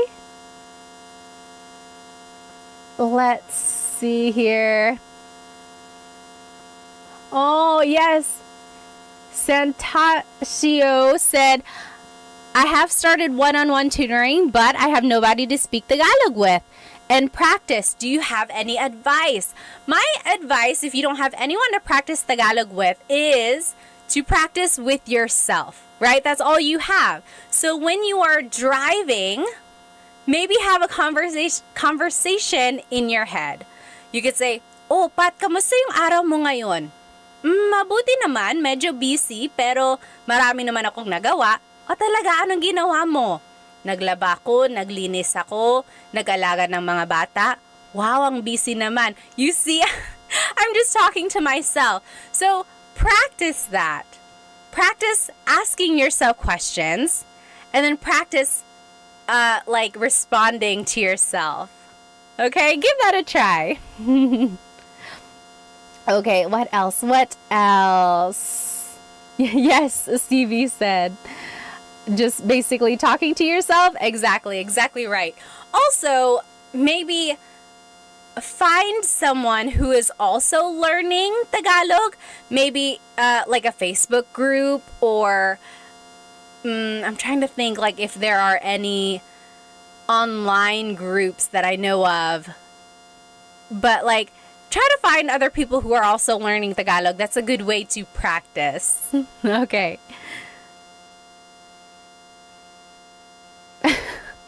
Tim Tactics said, masyado ko kasing kinakausap ang sarili ko sa English. He's already talking to himself a lot in English.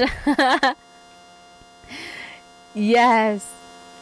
Let's see. Nita Nap said, my friend says uy a lot. So uy is just an expression that means like, oh. Let's see. CV said, should we call our dad's male friends kuya, bossing, or pare? So if it's your dad's friends, I would usually call them tito, because they're like the same generation as your dad. I guess depending on your relationship with them, they could also be kuya, but like usually it would be tito to me. Yeah, like uncle, exactly right. Tim Tactics said. Okay, let's keep going here. Oh, Jumpin', my Mercedes said, I know the basics of Tagalog, but do you have any apps or websites you would recommend? As for apps, I think was anyone using Ling? I think someone had mentioned Ling. I'm not sure how good that is. I've never used it myself. What are some apps that people use? I don't think there's Tagalog on Duolingo. I don't think so. And then I know Rosetta Stone has Tagalog. Do they have an app? I made a video for them, but I can't remember if they have an app. I think they just gave me a login for their actual program. But, and then websites.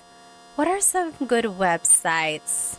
I know, like, I think there's Filipino Pod on YouTube. Of course, there's Tagalog Time as well. But other than that, I think trying to watch movies, that's another good way of trying to get Tagalog vocabulary, but also figuring out the flow of conversation. Oh, yes. Nita Nap said, I've been waiting for Tagalog in Duolingo for years. I don't know why they haven't made one yet. Okay. What is that? Pinsler is a subscription, but it's worth it. Interesting. Okay, so let's keep going. So again, that is how you say, this is my blank. Ito ang blank ko. Ito ang asawa ko. This is my husband or wife. Now, another way to say it, this is the same idea, just a different way to say it, is blank ko siya. Blank ko siya. So, Richard, this kind of goes off of your question. You could say, anak ko siya. He or she is my child. Tatay ko siya. He is my father. Or asawa ko siya. He is my husband. She is my wife. So, instead of saying, ito ang asawa ko, this is my husband, I could say, asawa ko siya. He is my husband. So do you see, Richard, this is exactly like the question you had asked there. Could you use siya? Yes. And then you can switch up the grammar there a little bit. So earlier it was, siya ang asawa ko, or asawa ko siya. So very interesting how you can kind of switch up the grammar and it would still kind of relay the same kind of message. Oh, A. Douglas on YouTube said, Turong Wika is an okay app. Yes, I made a video for them. It's called Turong wika. Turo means to teach in Tagalog. Turo. So turong, T-U-R-O-N-G, turong, wika. Wika is language. So teaching a language. Turong wika. That's a Tagalog app. They're pretty good actually. Yeah, I made a video for them. I forgot. Okay, let's keep going. So here's another phrase that you can say as well. Anak ko yan. That is my child.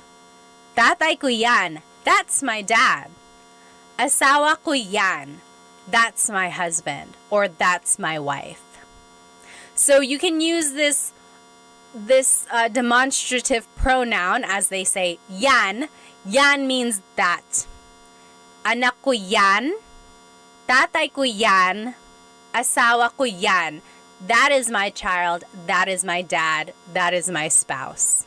Okay, like if they appear on TV, you're like, hey, nanay ko yan. That's my mom. Nanay ko yan. That is my mom. Okay. Andy on YouTube said, when are you going to do a meet and greet? I don't even know where I would do a meet and greet. Maybe we can all meet at a Jollibee somewhere. It would definitely not be in North Carolina because there are no Jollibees here. All right, let's keep going. Now, this is an interesting phrase. If you're talking about how many siblings you have, this is the phrase you would use. Blank ang kapatid ko. Blank ang kapatid ko. So, I have blank number of siblings. So, let's take a look at the numbers here. Again, if you're on Instagram and TikTok, hop onto my YouTube channel. This is where all of the words are written out. Isa is 1. Dalawa is 2. Tatlo is 3. Apat is 4. Lima is 5. Anim is 6. Pito is 7. Walo is 8. Siyam is 9. Sampu is 10. Okay, so those are just the numbers in Tagalog, 1 through 10. Isa, dalawa, tatlo, apat, lima, anim, pito, walo, siyam, sampu. Okay, so those are just numbers 1 through 10 in Tagalog. Now we're gonna use these numbers in this phrase. So if you want to say I have 3 siblings, it would be tatlo ang kapatid ko. Tatlo ang kapatid ko. So I have 3 siblings. Tatlo ang kapatid ko. Okay? Now, if you want to add like other words to be specific here, you could say like, isa lang ang kapatid ko. Isa lang ang kapatid ko. That means I only have 1 sibling. I only have 1 sibling. Lang means only. So, isa lang ang kapatid ko. Or if you don't have any siblings, you would say, wala akong kapatid. Wala akong kapatid. I forgot who it was who asked about putting the 2 words together. This is the case where you can. So, wala ako ng kapatid. You could just say, wala akong kapatid. Right? We're putting the words ako and nang together. Wala akong kapatid. I don't have any siblings. Okay? Yes, Aiden said, akong. So it's just one of those contractions. When you're talking really fast in Tagalog, native speakers will just put it together. Wala akong kapatid. Wala akong kapatid. I don't have any siblings. Let's see. Oh, yes! Melanie, you got it exactly right. Could you say, tatlo ang kapatid ko at babae silang lahat? Tatlo ang kapatid ko at babae silang lahat. The only thing I would change is I think I might add the word mga. Tatlo ang kapatid ko at mga babae silang lahat. You don't even have to really add lahat. You could say, tatlo ang kapatid ko at mga babae sila. Babae silang lahat. But that also works as well. Exactly right. Let's see. Okay. Yeah asked, how do I use siya? So again, kind of like in the last example, siya means he or she. So, siya ang kapatid ko or kapatid ko siya. He is my sibling. He is my sibling. Siya ang kapatid ko or kapatid ko siya. Same thing. All right. Let's see here. Mr. OK said, how old are you? How old do I look? Pop quiz, how old do I look? So, let's look at this. What was I trying to do with this asterisk? Can use for pinsan. Oh, yes. So you can also use this phrase if you're talking about your cousins or your ninongs or ninangs. So, apat ang pinsan ko. I have 4 cousins. Or dalawa ang ninang ko. I have 2 godmothers. Okay? David Jr. said 32. Exactly right. I am 32. 32.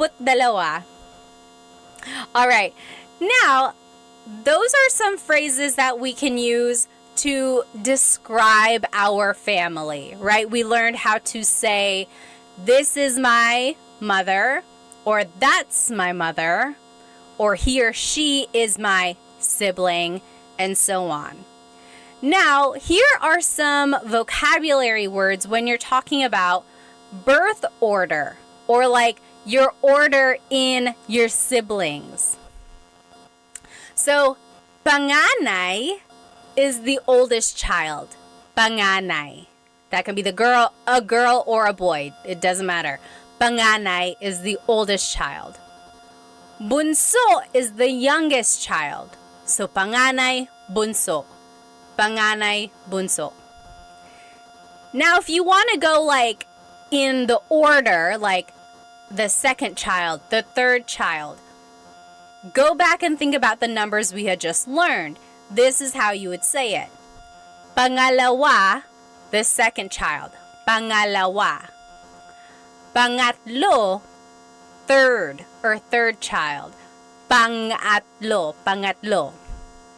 And so on. So, pang-apat, pang-lima, pang-anim. And then if you want to just use those words to describe your order in your siblings, you would just add the word ako. So, panganay ako. I am the oldest child. Or bunso ako. I am the youngest child. Blank ako. Okay? So, pangalawa ako. I am the second child. Pangatlo ako, I am the third child, and so on. Another way to say it, you could say, instead of saying, bunso ako, I am the youngest child, you could say, ako ang bunso. Literally, that means, I am the youngest child. Ako ang bunso. So you could say, bunso ako, or ako ang bunso. Same thing. I am the youngest child. If you want to just be like long-winded and you want to say the whole phrase, you could say, pangalawa ako sa magkakapatid. Pangalawa ako sa magkakapatid. Literally, that means I am the second of my children, or of my siblings. Hang on, TikTok is making me make sure I'm still here. There we go. So, pangalawa ako sa magkakapatid. I am the second of the siblings. Interesting, right?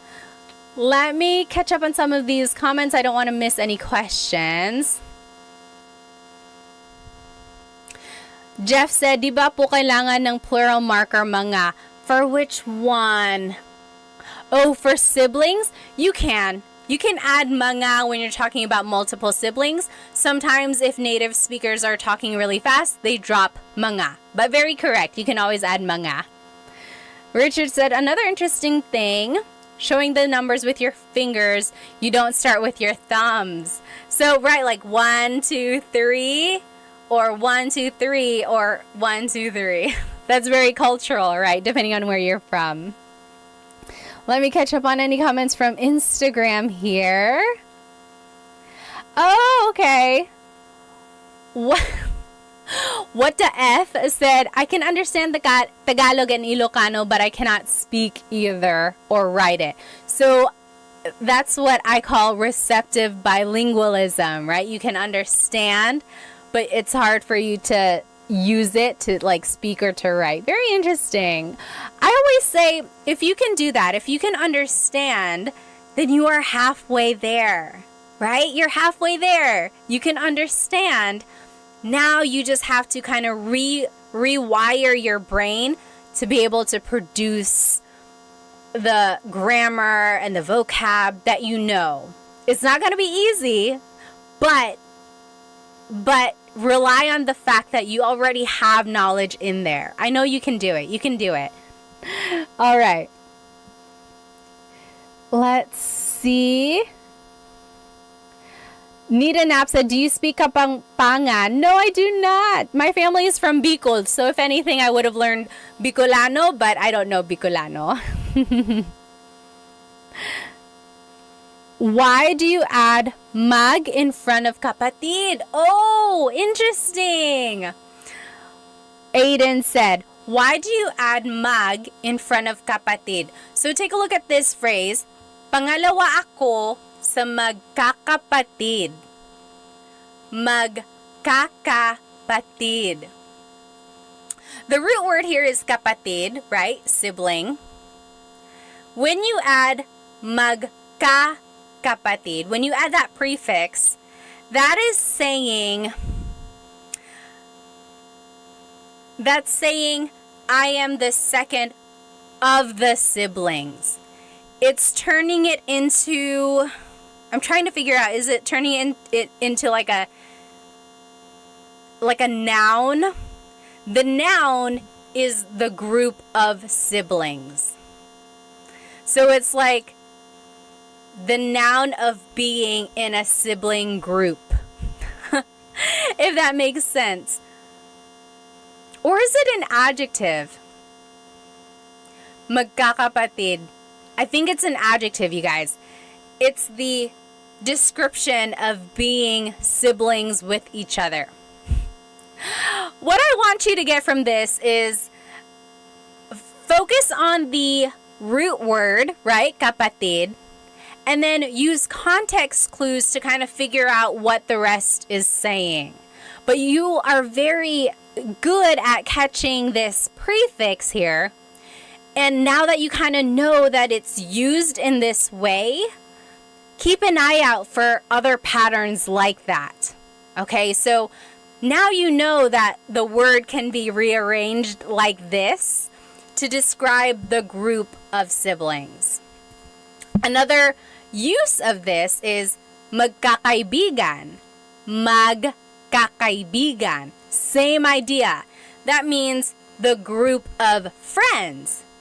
Magkakaibigan tayo. We are all a group of friends. So it's the same idea, right? Magkakapatid sila. They are all siblings. Magkakaibigan tayo. We are all friends. All right. Esteban said, are you still in the Philippines? No, I'm here in the US. I'm here over here in I'm here in North Carolina. Superflative. Is that what it is? Superflative? Oh, Nair Grease said, I love your YouTube channel. You explain stuff very easily. Salamat. Oh, yes. Learning Tagalog grammar can be very difficult. Okay, let's keep going. Mari said, we're in North Carolina. I'm in South Carolina. I'm here in the Raleigh area. All right. Now, just a couple more phrases. These are phrases that you can use with your family. So we learned phrases that you can use about your family, right? If you're describing them. Now, here are phrases you can use with your family. For example, nasaan si blank?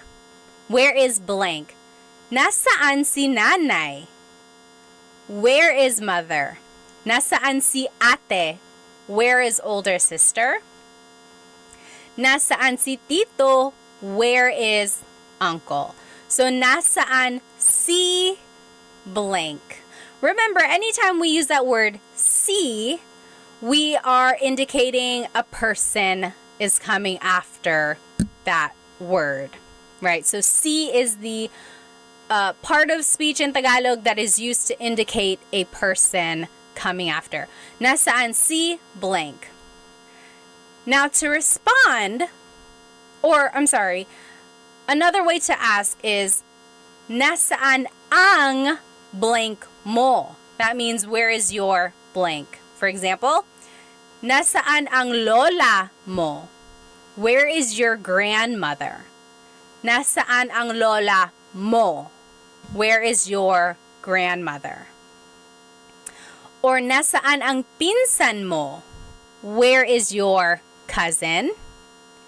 Nasaan ang asawa mo? Where is your husband or wife?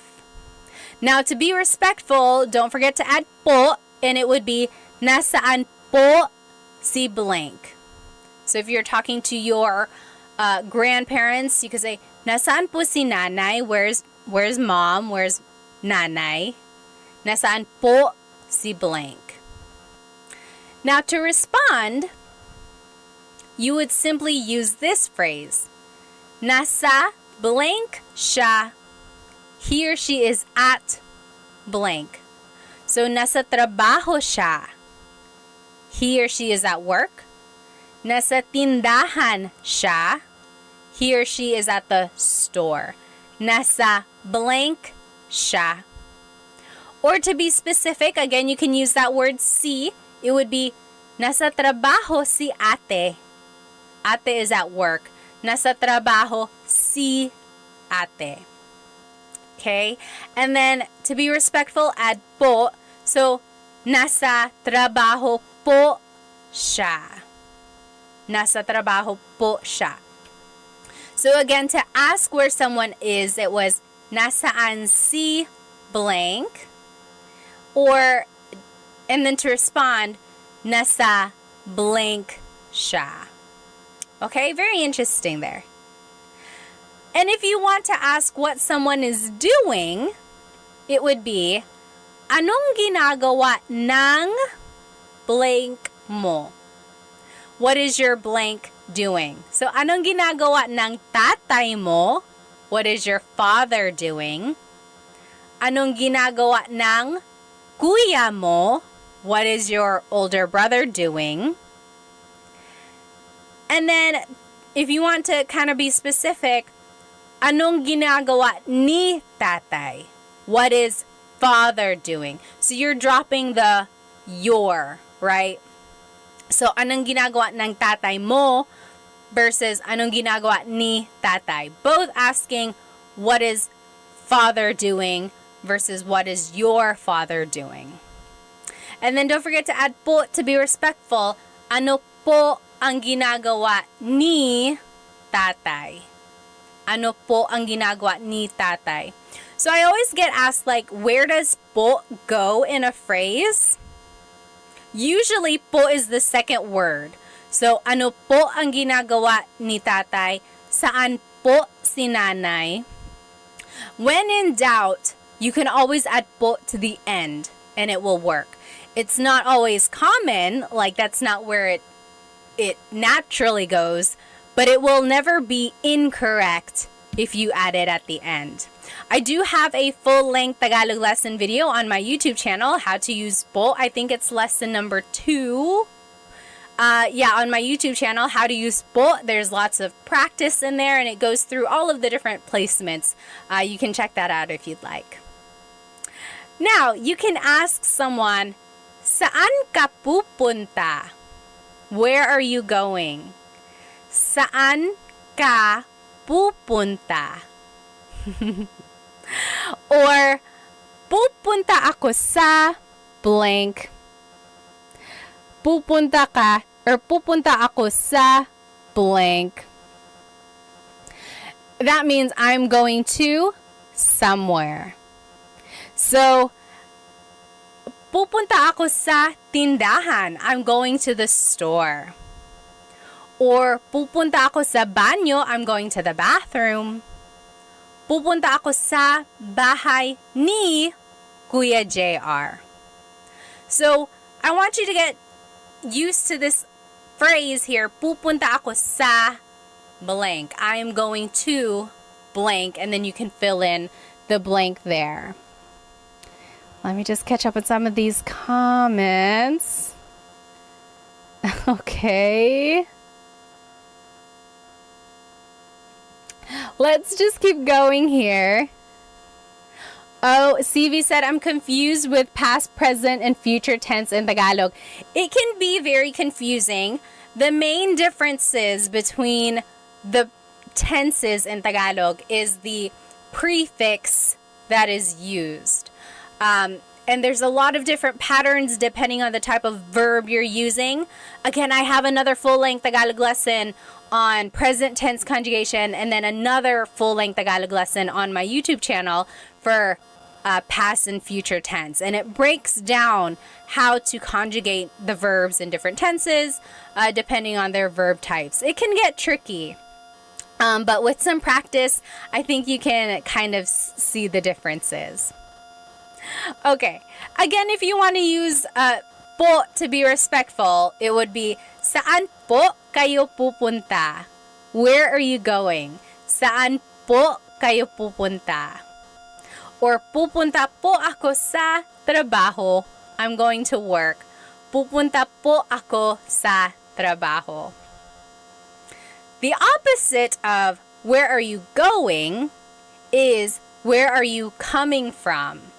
So, saan ka galing? Where are you coming from? Saan ka galing? Your response would be, galing ako sa, I came from, blank. So, saan ka galing? Galing ako sa tindahan. I came from the store. Galing ako sa trabaho. I came from work. Galing ako sa bahay ni Kuya. I came from Kuya JR's house.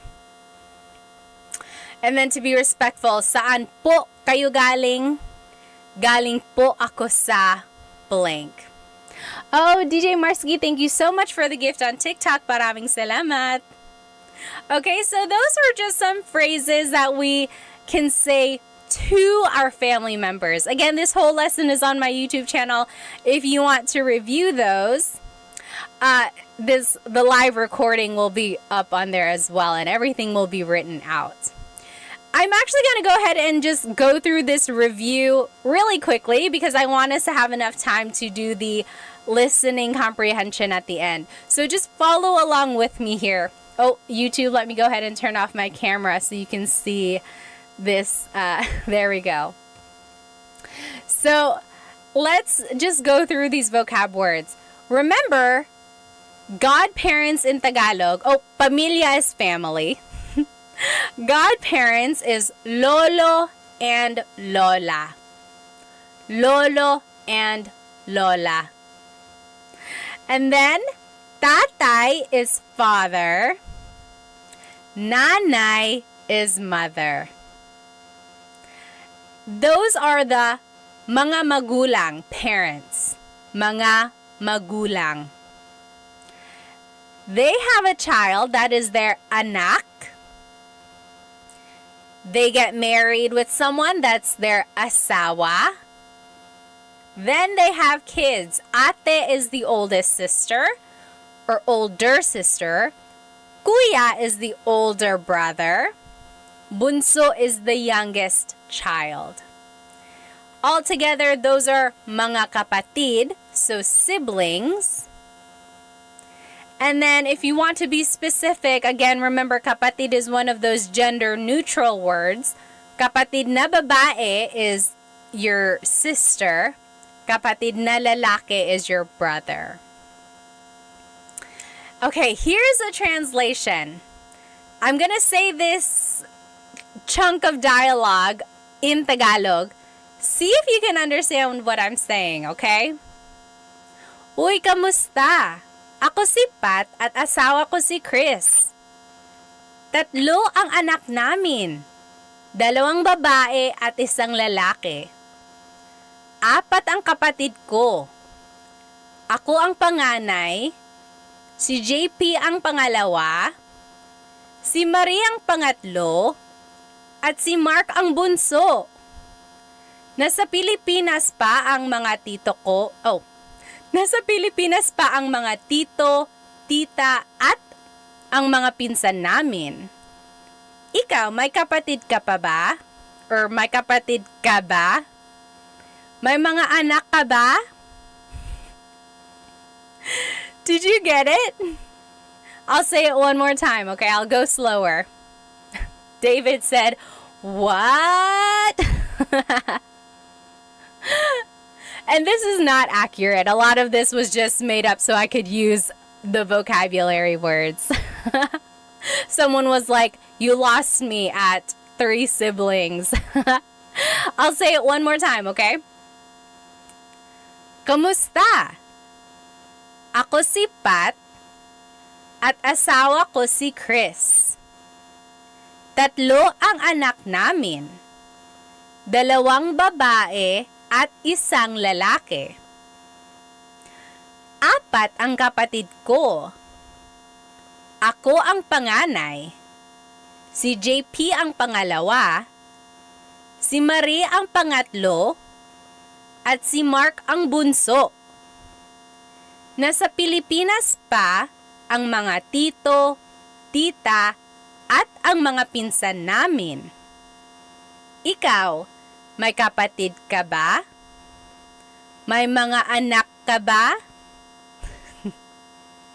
How was that? Oh, yes. Aiden said, "I understand, but it's still hard." Yes, exactly right. I see some people here. You guys are translating it. Very good, very good. Let's go through the translation line by line, okay? Again, it's all on YouTube. Kumusta? Hello. Kumusta? Ako si Pat at asawa ko si Chris. I'm Pat and Chris is my husband. 3 ang anak namin. 2 babae at 1 lalaki. We have 3 kids, 2 girls, 1 boy.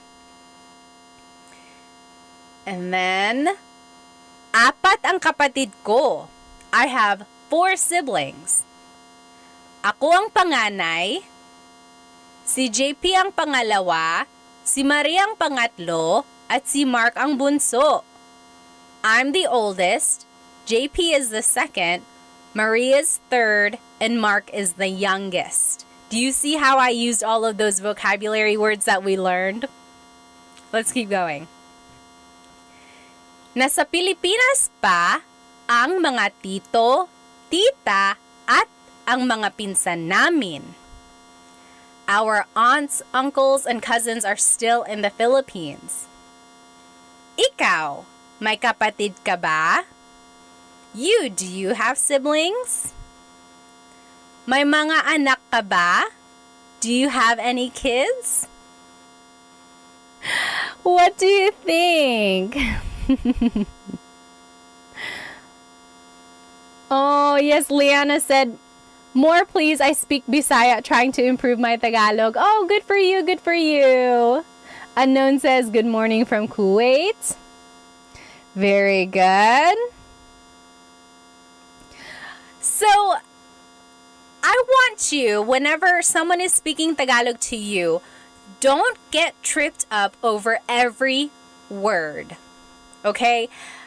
One trick to learning a language, I know this because I took 5 years of French in high school and college, so I know how to kind of learn a language, right? I know the challenges that come with it. Don't get tripped up over every single word that you don't understand. Try to, number one, recognize the words that you do know. Number two, use context clues. Okay, we learned a lot of this vocabulary in our lesson, so now we're just kind of putting everything together. Number three, kind of when you feel more comfortable with the vocabulary, the third thing I want you to do is recognize the grammar patterns. Oftentimes, the verb goes first, then it's a pronoun, then it's a noun, or something like that. But oftentimes, the verb in Tagalog goes first. But when you are trying to understand dialogue, the biggest thing you can do is really try to latch onto words that you know, whether it be the root words of a verb or simple vocabulary that you might have just learned, okay? And then use context clues to kind of go from there, okay? I know that was a lot, but I think you might know more than you do. And if that was really, really challenging, it's okay. At least now you know that you can work on it, right? Now you know what you can focus on. So I hope you enjoyed our lesson tonight. This is everything we learned. We learned some family vocabulary. We learned phrases about our families. We learned phrases that we can use with our family members, like where are you going? Where did you come from? We also reviewed a little bit and we did some translation practice. Okay, I hope you were able to get some vocabulary that you didn't know yet. I hope you learned some phrases that you can start using with your families. And I hope to see you next week in our Tagalog Thursday. So, I hope you have a good rest of your night. I don't want to keep you any longer. Maraming salamat. Thank you so much for joining me. Have a good night.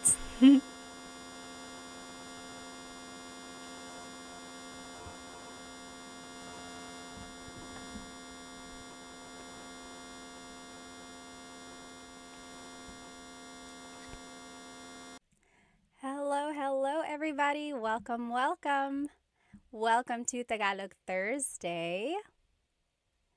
Let me go ahead and log on to my Instagram here. Hello, everybody on Instagram. If you are joining me, welcome to Tagalog Thursday today. We will be learning some useful phrases that I think you can use every day.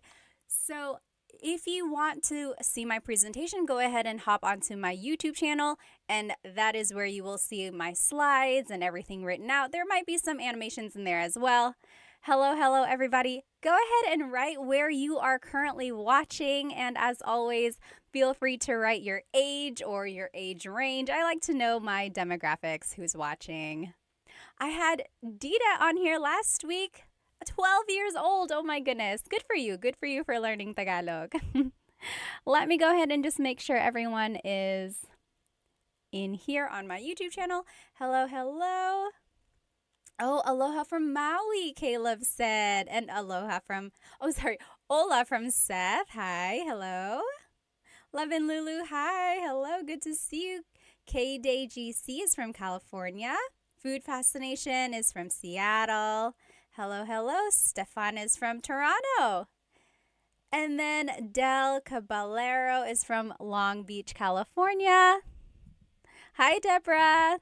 Hi, Emily from Alaska. Oh, my goodness. What time is it in Alaska? Over here in North Carolina, it is 9:13 p.m. Also, just checking, is my audio okay for both Instagram and YouTube? Let me know if it's not.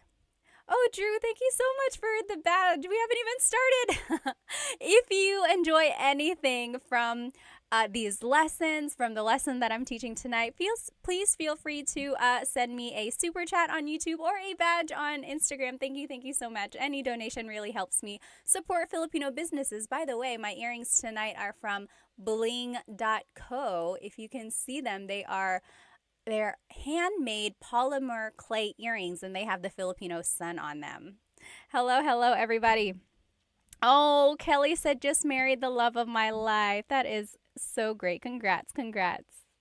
All right, let's go ahead and get started here. So again, this whole lesson is on my YouTube channel, and the recording will be on YouTube as well. So if you happen to not catch it, or if you want to rewatch it later, it will be here on my YouTube channel. Kelly is from Louisiana. Oh, Emily said audio is good. Good. All right. David is from New Hampshire. Deborah is watching from India. Hello. Okay, let's go ahead and get started. So today we will be learning some shopping phrases, or phrases that you can say while shopping in the Philippines, or phrases you can say while eating at a restaurant. However, a lot of these phrases will also work in different contexts. So I want you to take a note of them, even if you're not shopping in the Philippines or eating at a restaurant in the Philippines anytime soon. You'll see that a lot of them can be used in other contexts. So let's take a look at these. Hello. Mr. Sean is from Tampa, Florida. Welcome. Okay, so first of all, I just want to go over the different types of stores in the Philippines. Anyone here been to the Philippines? Raise your hand or just give me a thumbs up. I know many of us might have. Some of us might not have ever been there. Maybe we are just never had the opportunity to go. But in the Philippines, you might see little stores in people's houses. So usually if it's like a 2-story house, there might be a store in the first floor, and it's like their window has things that you can buy. So chips or rice or even some meat and fish, ice sometimes. Those are called sari-sari stores. Sari-sari. Sari-sari means like different things. Different. Because you can buy a lot of different things. So in my picture here, you'll see that you can buy rice, you can buy chips. It's like a really true definition of a convenience store. Maybe you can't go to an actual store, so you just want to walk down the street and you notice that your neighbor has things that you might need. So that is where you can buy things if you're kind of in a pinch. That's called a sari-sari store. Next, there's the palengke. Palengke. This is like an open market, sometimes called a wet market. And you can buy meats, vegetables, but really you can buy anything here. School supplies, clothes, household items. And the thing about the palengke is that some people might consider it not as clean as a grocery store, because they are just there chopping up the meat, preparing the vegetables, weighing it right there. So it's not quite the same as a grocery store because everything is open. Another thing about the palengke is that they are open very, very early, like before dawn. They are hustling and bustling, getting their stalls ready. And then they're usually closed, or like activity isn't as busy in the afternoons. Whereas in the grocery store, they are open all day long, usually pretty busy. After people go, get off from work, they'll probably go there. So that's the difference between a palengke and like a grocery store. And then one more thing here, the Divisoria. Has anyone ever shopped at a Divisoria? So I love shopping at the Divisoria because they are known for very cheap products. Not cheap like poor quality, although some of it might be, but cheap as in very affordable. So if you want to get a good deal, this is where you would go, the Divisoria. And this is usually in like really busy areas. The Divisoria that I'm thinking of is in Manila, and some people might say it's a little sketchy. Just make sure you are aware of your surroundings when you are shopping in these places, because everyone is trying to get a good deal, right? So it can get kind of crowded. And an interesting thing about the Divisoria, literally in Spanish, the Divisoria means like the dividing line. And it got that name because back in the day when the Spanish colonizers were there was this city called Intramuros, literally meaning like the gated city. That's where government officials were. This was like where the elite lived, Intramuros. Right outside of Intramuros was where the Chinese immigrants were. They were kind of segregated. So this dividing line, the divisoria, was dividing the wealthy Spanish from the Chinese immigrants who were kind of segregated. And then it got this reputation of having these affordable products from the Chinese merchants who were able to sell these goods for such a cheap price. And so from then on, this area has been known to sell these very affordable things. I think that's so interesting. I love history. I love Filipino things. Let me just catch up on some of these comments here. Hello, hello. Oh, Love and Lulu said, in Pampanga, there's a lot of pickpocketers. I think in any big city, yes, Manila, even Cebu City, you just got to be aware of your surroundings. Yes, very good. Oh, Rua said, I love your content. I'm from Japan. Hello, hello. Welcome, welcome. All right, let me check over here on YouTube. Oh, Belle said, going soon, going to the Philippines. Oh, very good. Oh, Lost in the Philippines says, I am in Manila right now. Well, have fun, have fun. All right. A lot of people are planning to go soon. Oh, hi, Dita, there you are. Good to see you. Okay. Yes, so here are the different types of stores. So sari-sari, palengke, divisoria. These are known for like places where you can haggle the price. So if you are good at maybe bartering or like asking for a lower price, these are the places to go for that. However, if you go to like a mall, those prices are pretty set in stone, right? You can't really haggle a price tag at the mall. And the picture here on my YouTube channel, if you are looking with me, this is the Mall of Asia. Raise your hand if you've been to the Mall of Asia before. At one point, it was the biggest mall in Asia, but I think last I saw, there are bigger malls now, I think in other countries, but it's still the biggest mall in the Philippines. There's a skating rink, there's like places to watch shows and things like that, and there are lots and lots of floors up there. If you have been there, what is your favorite part of the Mall of Asia? I haven't been there in a very long time. I think one of my favorite things about the Mall of Asia is the surrounding. Like, it's surrounded by water, and you can get a lot of good pictures over there. All right, so that's the mall. That is another place you can go shopping. And then lastly, nowadays, people can go shopping online. So online selling, I don't know if you've ever seen them. It's much like here in America, or if you're just scrolling through your TikTok, a lot of people will sell things online. They'll just hold up the product, and then whoever says mine in the comments, that will go to them. So those are just some different stores in the Philippines. Okay, awesome. Corner is from North Carolina. Welcome, welcome. Are we neighbors? You must be in my backyard. Yes. Frank said, amazing that they have a skating rink inside of the Mall of Asia. Oh, yes. Oh, TMD Texas says, Mall of Asia fireworks. I don't think I've seen the fireworks at Mall of Asia. Yes. The great Chadsby said MOA. That's what they call it, Mall of Asia, MOA. Very good, very good. Okay, so let's jump into these phrases now. So if you are shopping, oh my goodness. I don't know why I have this filter on my Instagram. If you're looking at me, I have dog ears. I don't know how to undo that. So it's going to have to stay like that. I'm sorry. If anyone knows how to turn off this dog filter on Insta, let me know. Anyway, we're going to keep going. So here are some phrases that you can use while shopping. So an employee might come up to you, or they might ask, ano po ang gusto nyo? Ano po ang gusto nyo? So ano means what? Po is a sign of respect. Ang means is, or sometimes it's an article. Gusto means to want or like, but in this case it means to want. Nyo is referring to you. So ano po ang gusto nyo? What do you want? That is something they might ask you when you enter a store. Yes, very good. And then to reply, you can say Pabili ng blank. Can I please buy blank? Pabili ng blank. When you're listening to Tagalog, this is one of my biggest tips for anyone who is like very beginner, still trying to get an understanding of Tagalog. Listen for root words. Okay, so let's take a look at pabili ng blank. The root word here is bili. Bili means to buy.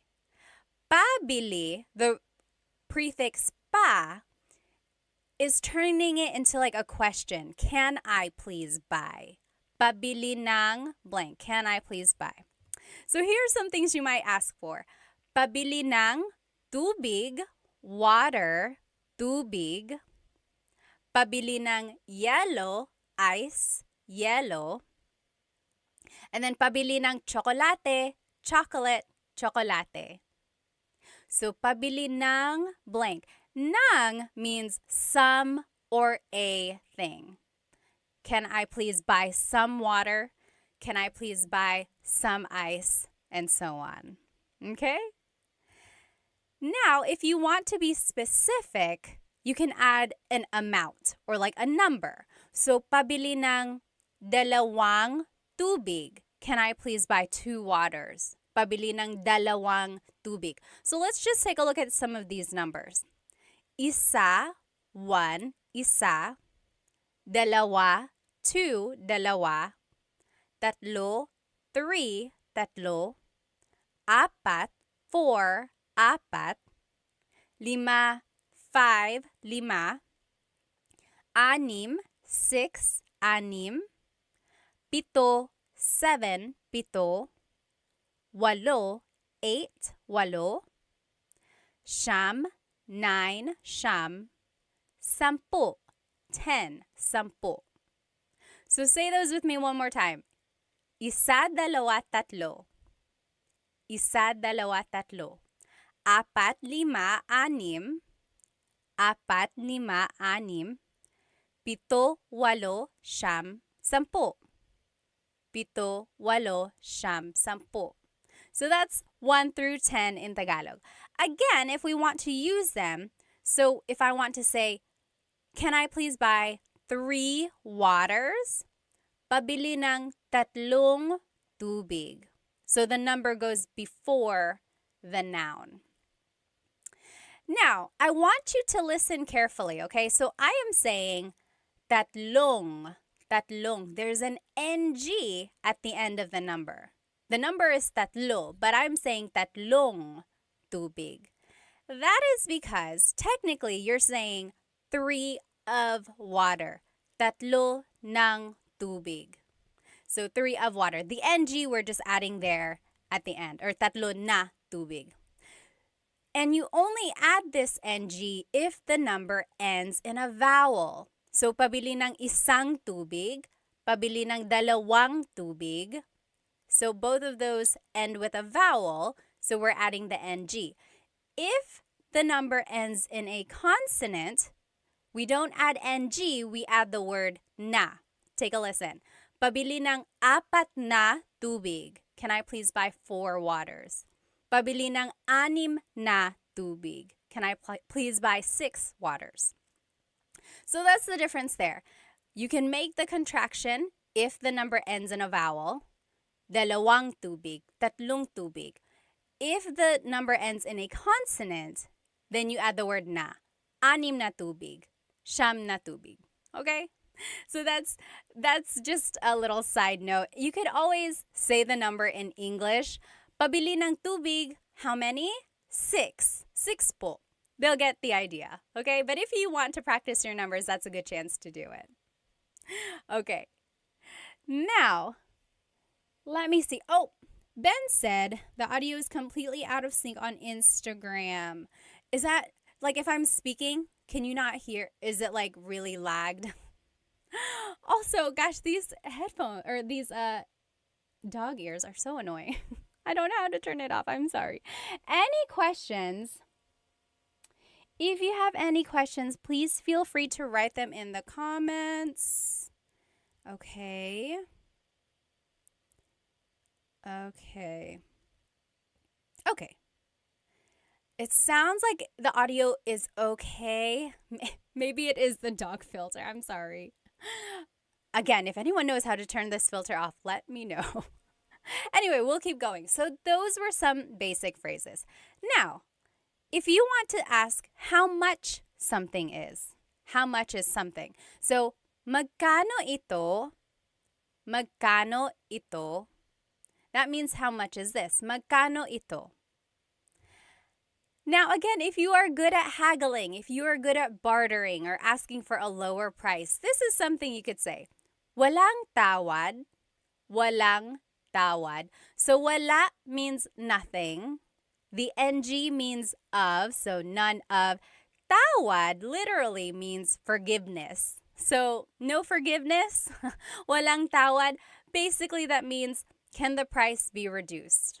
Walang tawad. And then if something is expensive, you can say, ang mahal naman. Ang mahal naman. Mahal means expensive. And technically, you could just say, ang mahal. That's expensive. Ang mahal. Naman is like an emphasis. Oh, wow, that's really expensive. That's too expensive. Maybe if you say that, the store clerk will be like, oh, okay, I'll lower the price. Ang mahal naman, that's too expensive. The opposite of mahal is mura. Ang mura, that's cheap. Ang mura. And that's cheap like affordable, not cheap like it's bad quality. So ang mura is the opposite of ang mahal. And then if you do decide to buy it, it would be sige, bibilin ko. Okay, I'll buy it. Sige, bibilin ko. Remember how I told you to listen for root words? Here is this root word, bili. Again, remember, bili means to buy. We heard it in pabili ng tubig. So here, bibilin ko means I will buy it. So, let's say these phrases one more time. Magkano ito? Magkano ito? How much is this? Walang tawad? Walang tawad? Basically, can the price be reduced? Ang mahal naman. Ang mahal naman. That's too expensive. Ang mura. Ang mura. That's cheap. Or sige, bibilin ko. Okay, I'll buy it. I saw a question up here. Oh, Cowboy Roger Lawson said, is sobrang mahal the same thing? Yes. Sobrang mahal also means that's too expensive or it's really expensive. Sobra means a lot, and then mahal, expensive. A lot of expensive. Really expensive. Very good. Sobrang mahal, same as ang mahal or ang mahal naman. Very good. All right. Next, maybe you are shopping around and you choose something that you like. You could say, gusto ko ito. I want this. Gusto ko ito. So gusto can mean I want or I like. Okay, so maybe if you're talking to your friend, you're like, oh, gusto ko ito. I like this. But if you're talking to the store employee, you could say, oh, gusto ko ito. I want this. So same thing. I want, I like this. The opposite of ito is yan. Gusto ko yan. I want that. Gusto ko yan. If you're looking on YouTube, technically it should be spelled I-Y-A-N. Gusto ko iyan. Gusto ko iyan. But if you're speaking quickly, you'll probably hear it more like gusto ko yan. Gusto ko yan. So that's how I spelled it. Gusto ko yan. So gusto ko ito. I want this. Gusto ko yan. I want that. All right. Oh, yes. Free Training Online said mahal, love versus mahal, expensive. So, yes, mahal is a homonym, so it has a couple different meanings depending on how it's used. And it can mean love or expensive. And I looked this up once. Someone had a very interesting theory. Mahal actually is used in other languages, like in Southeast Asia. Other countries use it. I think Malaysia, don't hold me to that. But like other countries also use the word mahal. And it means expensive for them. Or it means actually valuable. So someone like concluded that maybe if something was valuable, like over time, the person you loved is valuable to you. So that's how mahal came to be, love as well. So I think it originated as being valuable and then meaning expensive and then love because the person you love is valuable to you. Ah, nakakakilig. Okay, let's keep going. So, isa pa means one more. Isa pa. Isa means one. We learned that, right? Isa. Pa means still. So, one still or one more, please. Isa pa. Isa pa. And then, iba na lang. Something else. Iba means different. Na lang means instead. So, something different instead or something else. So, maybe the store employee came out with some options for you and you didn't really like any of them. So you could say, iba na lang, something else, please. Okay, I think someone had a question. Oh, yes. Chris Black on YouTube said, is there a please in Tagalog? Please in Tagalog is paki. Paki. So, like, buksan means to open. Paki buksan yung bottle. Can you please open this bottle? Paki buksan. So paki is like what you would add before the verb. It's not so much like its own word like we would say please by itself. Although I've heard people say, hey, can you do this, paki? But it's not quite the same. Very good question though. Let's see. Yes. Someone asked on YouTube, I don't know your name because it's in characters. But it said, pwede ko bang gamitin yung salita ng, can I say this instead? So can you say, kukunin ko to instead of bibilin ko? Yes. So we learned, sige, bibilin ko. Okay, I'll buy this. Literally, I will buy this. You could also say, sige, kukunin ko to. Kunin means to take. I will take this. Yes, same idea. I will take this versus I will buy this. Very good. Okay. Very good. Good questions. Okay. Yes. Oh, Gift Palace said mahal means palace in India. Interesting. Okay. TMD Texas said, wala akong pake. Yeah, I guess that kind of makes sense. Wala akong pake means I don't care. I don't give up.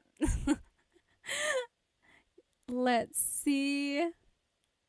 Kyle said, I had those lumpia from Costco again. Who sells the best lumpia in Toronto? I don't know who sells the best lumpia in Toronto. Okay, let's keep going. Now, I want to show you this phrase. Alin ang gusto mo? Alin ang gusto mo? This might be a question that a store employee might ask you. Alin ang gusto mo? Alin ang gusto mo? Alin means which. Ang means is. Gusto means to want. Mo is referring to you. Alin ang gusto mo? Which do you want? So for example, maybe if there's something behind the counter and you're like, hey, I want one of those. And they're like, oh, alin ang gusto mo? Which do you want? Here are ways you can respond. We already learned, gusto ko ito, gusto ko yan. I want this, I want that. But you can also add an adjective. For example, gusto ko yung, I like the, or the one that is, and here are some colors. Gusto ko yung pula, I want the red one. Gusto ko yung kahel, I want the orange one. And then just some other colors. Dilaw, yellow, dilaw. Verde, green, verde. Azul, blue, azul. Lila, purple, lila. Puti, white, puti. Itim, black, itim. Now, before you get on my case, yes, these are the Spanish colors. Because remember, the Philippines has a lot of Spanish influence both in the culture and the language. There are true Tagalog colors like for verde and azul, but most commonly they would just say the Spanish color. And I want you to sound natural, right? I want you to sound like you know what you're talking about. So there are true Tagalog colors. They are just not as commonly used. You are welcome to use them, but these are the ones that are just more commonly used in conversation, and I want you to sound natural, okay? So again, this is the phrase or the sentence structure you could use if you want to say, oh, I want the red one. I want the blue one. Which one do you want? I want the white one. Gusto ko yung puti. Gusto ko yung itim, the black one. So you would just add the adjective there at the end. If you're talking about something and it's not a color, you could use a different adjective. For example, gusto ko yung malaki. I want the big one. Gusto ko yung malaki. Malaki means big. Or gusto ko yung maliit, the little one. Gusto ko yung maliit. So you see, you're just sticking the adjective there at the end, and it means I want the blank one, the small one, the big one. Okay? And then another example, gusto ko yung mahal. I want the expensive one. Gusto ko yung mahal. Or the opposite, gusto ko yung mura. I want the cheap one. Gusto ko yung mura. Okay, so that's kind of a simple one there. Simple sentence structure. And then you could use this sentence structure for other things. Like if you're trying to decide on what you want to eat for dinner, you could say, oh, gusto ko yung adobo. I want the adobo that we had yesterday. Or gusto ko yung pansit. I want the pansit that you cooked. Okay? So gusto ko yung, I want the blank. Now, I always get asked in my classes, what is the difference between ang and yung? Because we learned gusto ko yung blank. Ang and yung both mean the. They are both articles. However, ang is usually used more in a general sense, whereas yung usually is used more for a specific thing. So, in our example, gusto ko yung puti. I want the white one. If someone said, gusto ko ang puti, it's like, I like the white one. Like, it's not as committal. I don't know. It's hard to explain. Here's one way to take a look at it. So, it's the dress versus the dress. There's the dress, that's ang. Then there's the dress, that's yung. So it's kind of like a different way to think about something. Okay. All right. Let's keep going here. Oh, Chandra said, are you taking online classes? We are just wrapping up class 4 now. So I did 1, 2, 3, and 4. So my class sets are just about done. Hopefully I can start another set in the fall. Okay, but I will still try to do these Tagalog Thursdays. This is like my 4th or 5th week. These have been fun. So join me every Thursday. Okay, now, if you want to be respectful while you are shopping, you can add po to any of the phrases we just learned. So remember, in the Philippines, we say po to be respectful to our elders, but also to people in authority. So, like priests, doctors, police officers, but also, even if they're not in authority, if you just want to be respectful, like to someone who is working at a store, feel free to add po.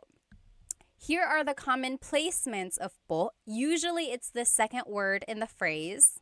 Most commonly, it's the second word. Or it goes after the words ko or na if either of those appear in the phrase. Ko means I or my.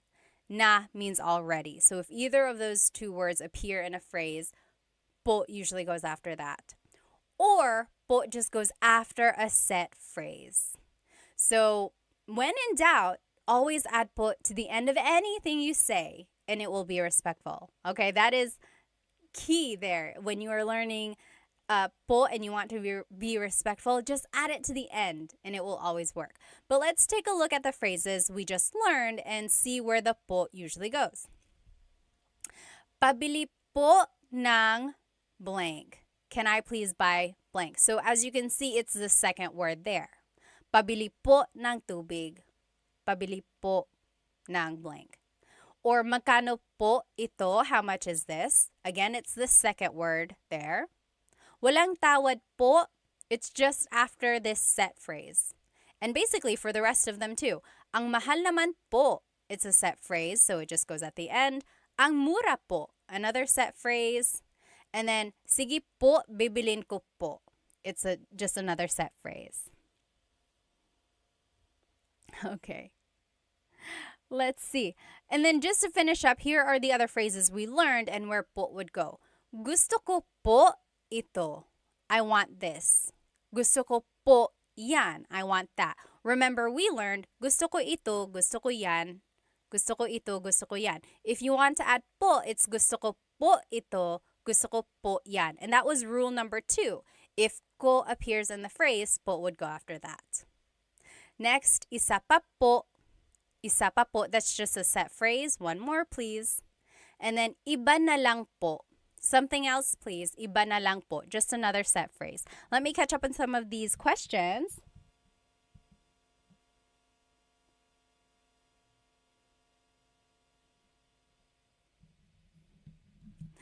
Yes. Let's see. Chris the Rhino said, isa pa din po. Gusto ko yung malaki po. Is this right? It depends on what you're trying to say. Yes, the gusto ko yung malaki po. I want the big one. That one is correct. I'm not quite sure about the first part of your statement. Okay, all right. Yes, let's keep going. So those were just some phrases that you can say while shopping. Anyone have any questions about these shopping phrases before we move on to the restaurant phrases? So a lot of these you can use in other contexts. So like gusto ko ito, gusto ko yan. It doesn't only have to be about shopping, right? You could be talking about a book, or you could be talking about anything, really. The show that you're watching or a song that you're listening to. Gusto ko ito, gusto ko yan. Okay, now let's keep going.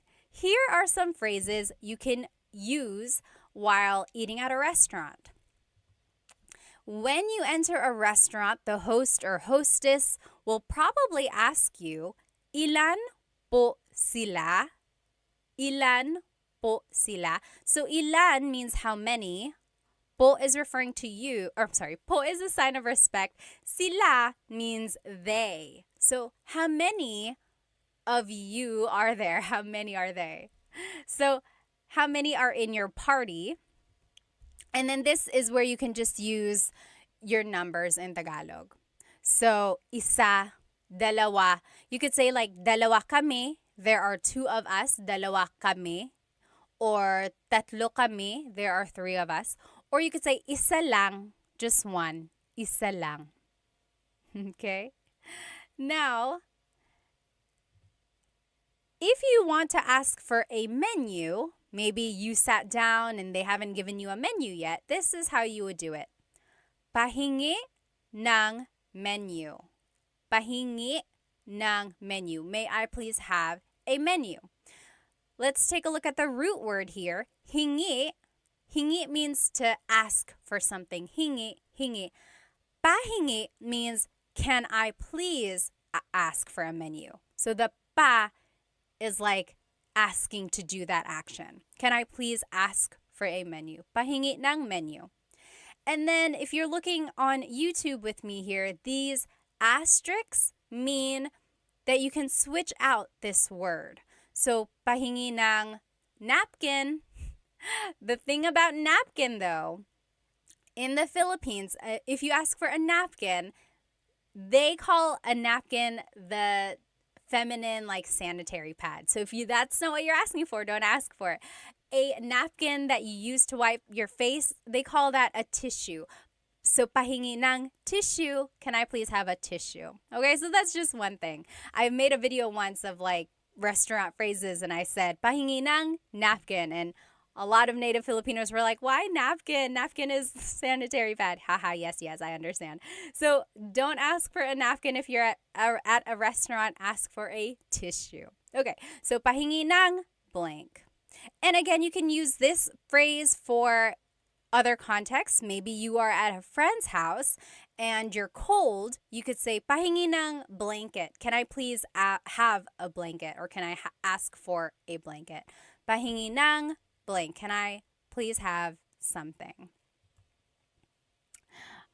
Let's see. Deborah asked, what's the difference between kami and what is it's being covered up here.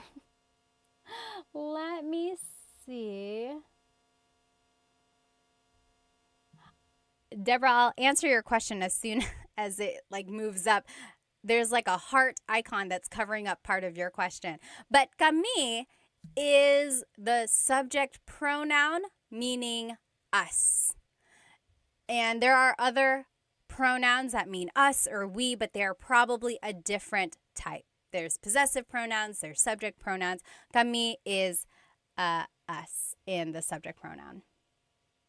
Oh, I see. Deborah asked, what's the difference between lang and kami? So I said, isa lang, only one. Lang means only. Kami means us. So dalawa kami, there are two of us. So that's the difference, lang and kami. Oh, Tony asked, why did they say ilan po sila instead of ilan po nyo? Nyo is the possessive pronoun meaning your. So that would be like saying, yes, that's a good question, or that's a good point, because technically it's like how many are in your party? That's a good question. I think because sila is the subject pronoun, it's like they're asking about you as the subject versus the possession of how many people there are. I don't know how to explain the difference between possessive and subjective pronouns sometimes, or subject pronouns. And sometimes there's no rhyme or reason, but just keep that in mind. They will likely say ilan po sila. Good question though. Okay, let's keep going. So, meron ba kayong blank? Meron ba kayong blank? The other spelling of meron is mayroon. Mayroon. That means to have. Meron means to have. Ba is a question word. Kayong means you all, you plural. And then adobo, do you have adobo? Maybe you are looking at the menu and you just want to ask or double check, meron ba kayong adobo? Do you have adobo? So that is one question you can ask. And then again, it's underlined because you can always switch that out. Meron ba kayong pansit? Meron ba kayong blank? Meron ba kayong sinigang? Do you have pansit? Do you have sinigang? And then you can use this phrase in other contexts. Meron ba kayong aso? Do you have a dog? I'm scared of dogs. Meron ba kayong aso? Do you have blank? Okay. Next, if you want to ask about the food, you can say, maanghang ba ito? Is this spicy? Maanghang is spicy. Ba is a question word. Ito means this. Maanghang ba ito? Is this spicy? And then they would say, oo or hindi, yes or no. This is a good phrase to know if you are allergic to something. So, allergic ako sa blank. Allergic ako sa blank. I am allergic to, and here are some things you might be allergic to. Allergic ako sa mani, peanuts. Allergic ako sa mani. Or allergic ako sa gatas, milk, gatas. Or allergic ako sa itlog, eggs, itlog. And feel free to fill in the blank with an English word. So, allergic ako sa garlic, allergic ako sa blank. And it doesn't only have to be food. It could be allergic ako sa pusa. I'm allergic to cats. Allergic ako sa blank. I am allergic to something. Next, maybe you are done reading the menu and the waiter comes over and says, ano po ang order nyo? Ano po ang order nyo? Ano means what? Po is a sign of respect. Ang means is or are.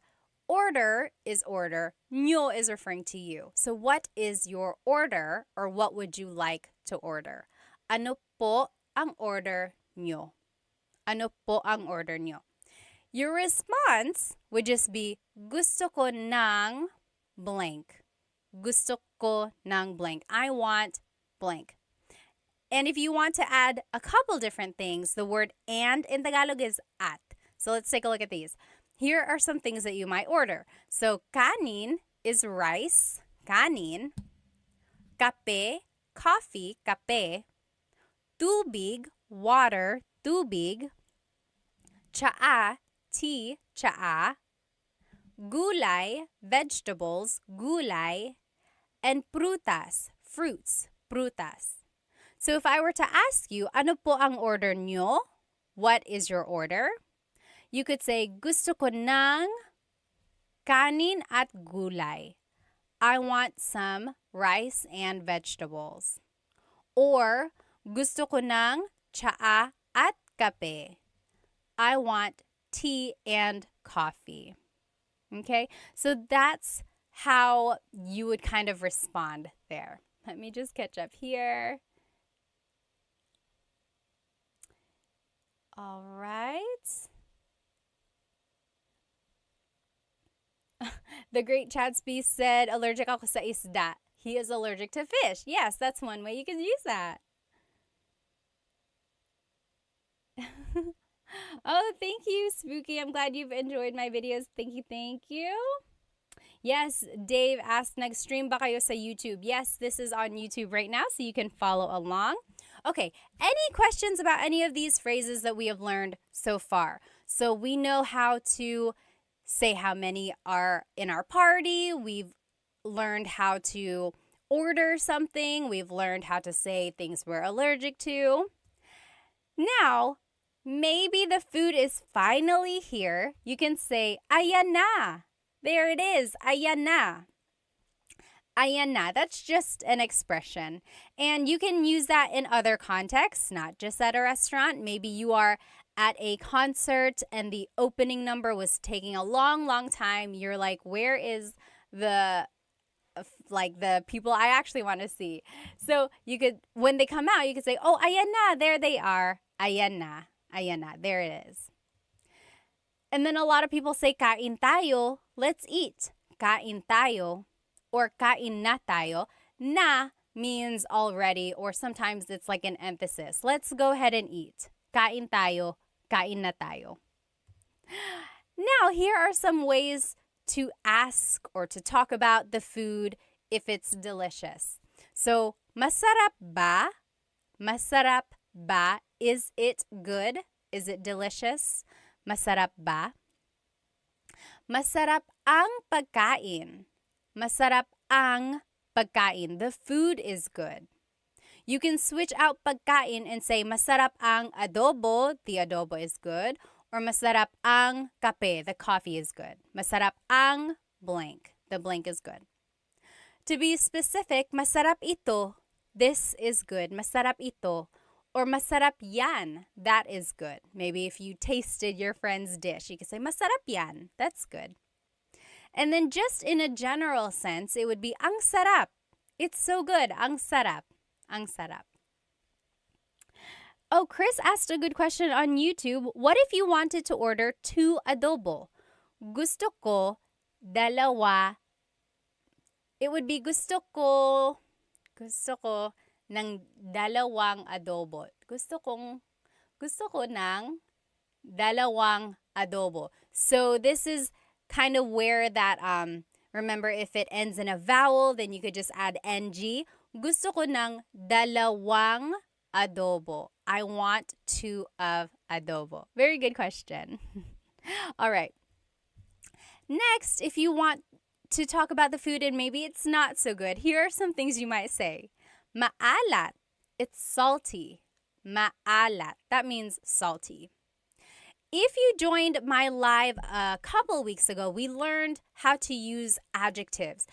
And there are a couple different ways to use an adjective. So you could say maalat, it's salty, maalat, or you use the root word and say ang alat.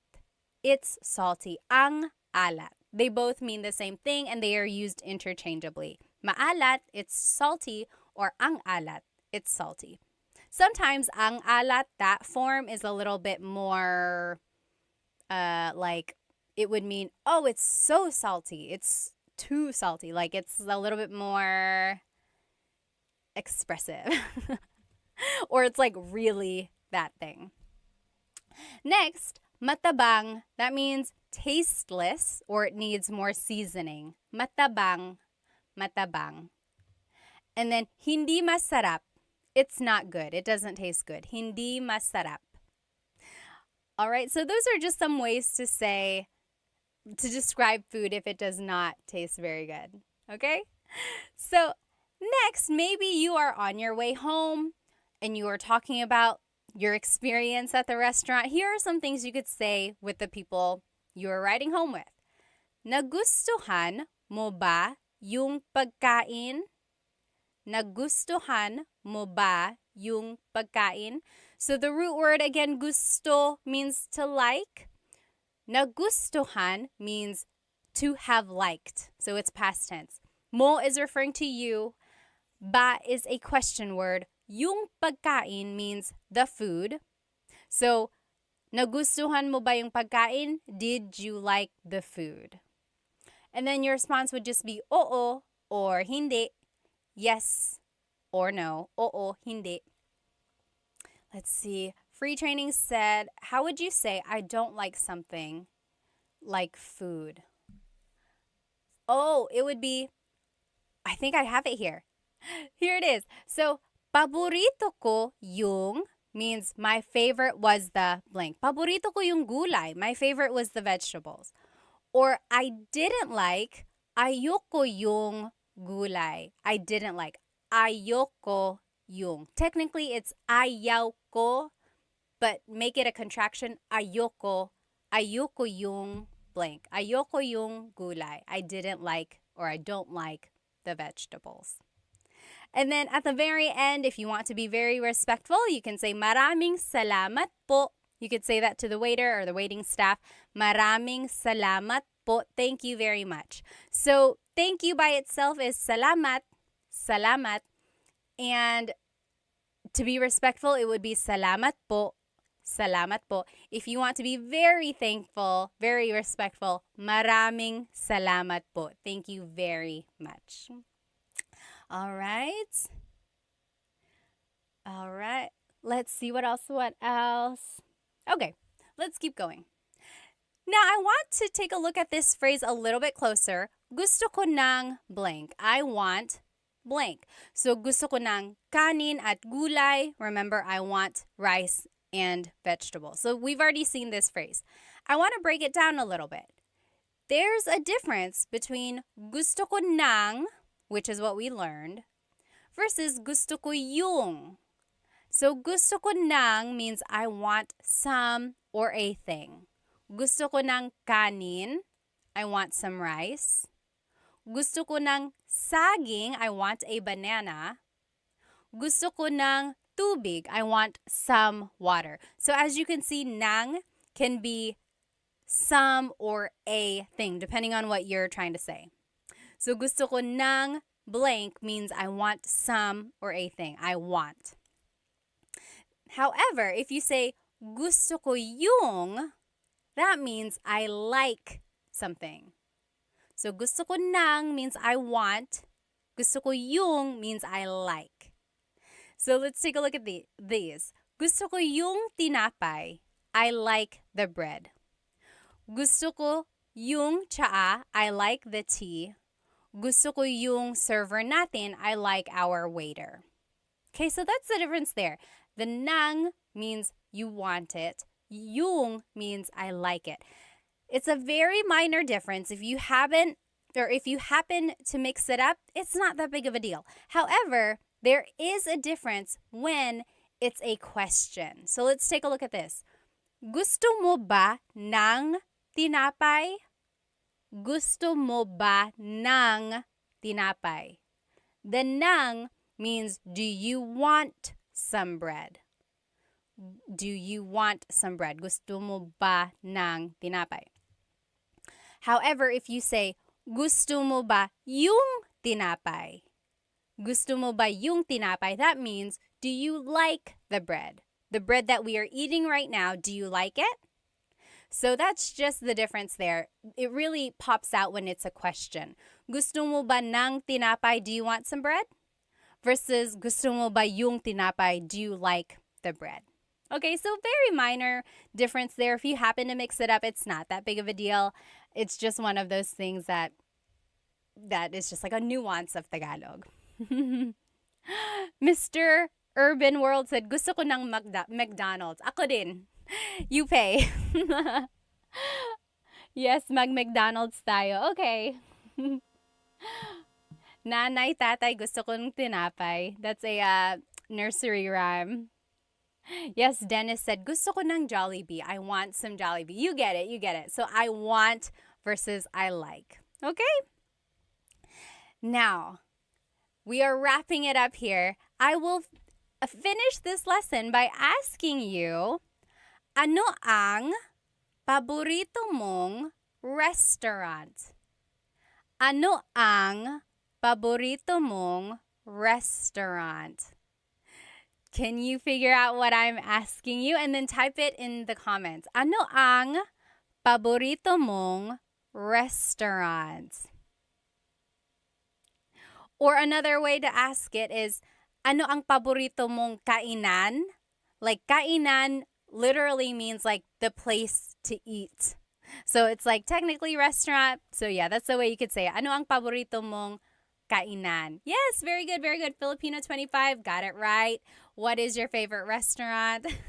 Love and Lulu said, my favorite restaurant is Korean. Lucky said chicken adobo, barbecue. Very good. Yes, SF180, you got it. Very good.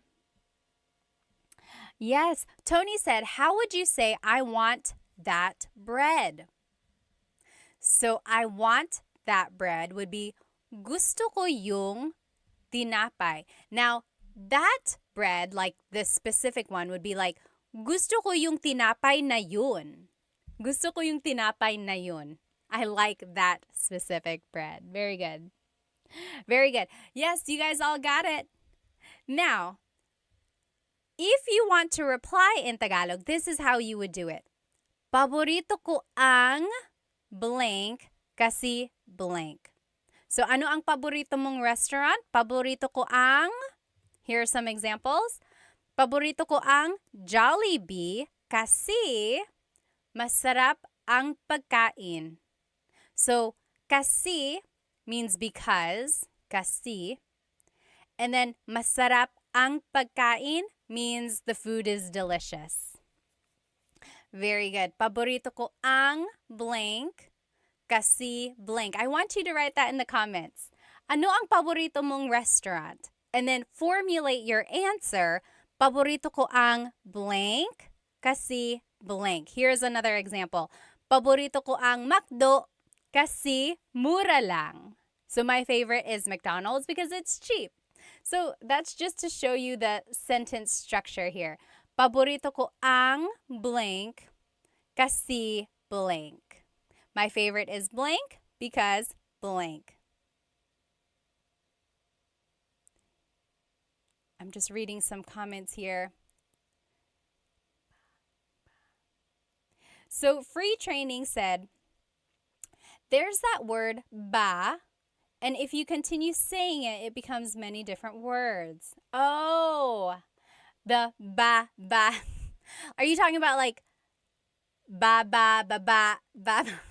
A lot of comedians make jokes about that, right? Like ba. So depending on how you're saying it, it could be ba, chin, ba. Emphasis is on the first syllable, ba. Then there's ba. Emphasis is on the second syllable. That means to go down, ba.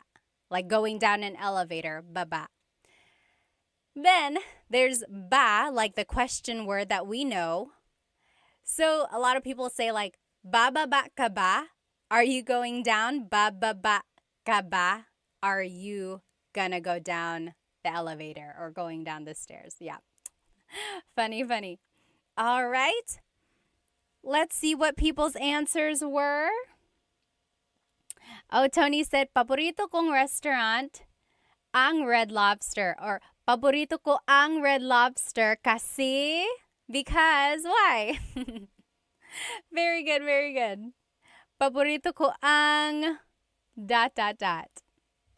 So, those are just some phrases that you can use when you're shopping or when you're eating at a restaurant. Parker said, paborito ko ang mesa kasi masarap ang sisig. I've never eaten there before. Saan yan? Where is mesa? Filipino 25 said, love your earrings. Thank you. They are from bling.co. Make sure you find them on Instagram. Okay, so again, just to review, this is what we learned today. We learned the different types of stores. Remember, there are some stores in people's houses. Those are called sari-sari stores. Sari-sari means a variety, like a variety of things, because they sell a variety of things at their stores. So the stores in people's homes, those are sari-sari stores. Then there's the palengke, or the wet market. You can buy produce, you can buy meats, you can buy household items there. Then there's divisoria. That's like an outdoor, it's not even outdoor. It's just like a bazaar, or like a place where you can buy really affordable things, usually clothes or even household items as well. And then there's the mall. Of course, you can't really haggle the price at the mall. Those price tags are pretty set in stone. And then there's online selling, of course. And then we also learned some shopping phrases. So, can I please buy something? Or asking for more or something. Then we learned how to incorporate numbers and colors. And then we learned that you can use a lot of these phrases in other contexts, right? Not only in shopping, you can ask for something, maybe if you're at a friend's house, or you can say these phrases maybe when you're just hanging out, like watching a movie. And then lastly, we finished off by learning some restaurant phrases as well. We learned how to describe food, if food is delicious or something like that. Let me just catch up here.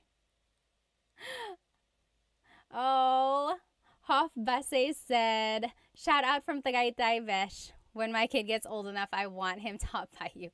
Sige, kaya mo yan. You can do it. G-Max said, hi from Canada.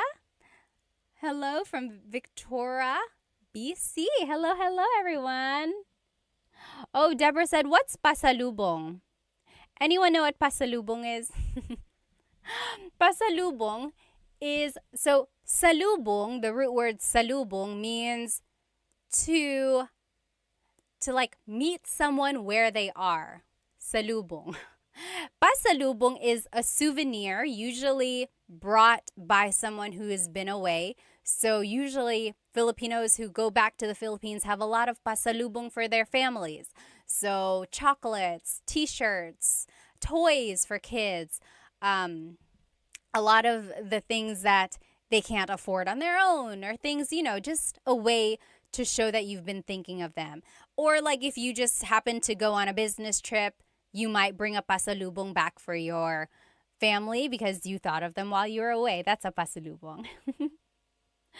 All right. Jackie said, hey from the Bay Area. Hello, hello. Alrighty. Yes, you meet them and give them a gift, Love and Lulu said. Well, I will see you next Tagalog Thursday. If you joined our lesson midway, I will be redoing this lesson sometime during the week. I like to do my lives twice, just in case anyone wasn't able to join. The recording will be on my YouTube, but I know people like to be in the chat and like ask their own questions. I wasn't able to do a repeat of last Thursday's, so I will do a repeat of that one too. So there will be 2 repeat lessons. Anyway, if you have any questions, please feel free to write them in the comments and then I will try to answer. Have a good rest of your night, everybody. Salamat!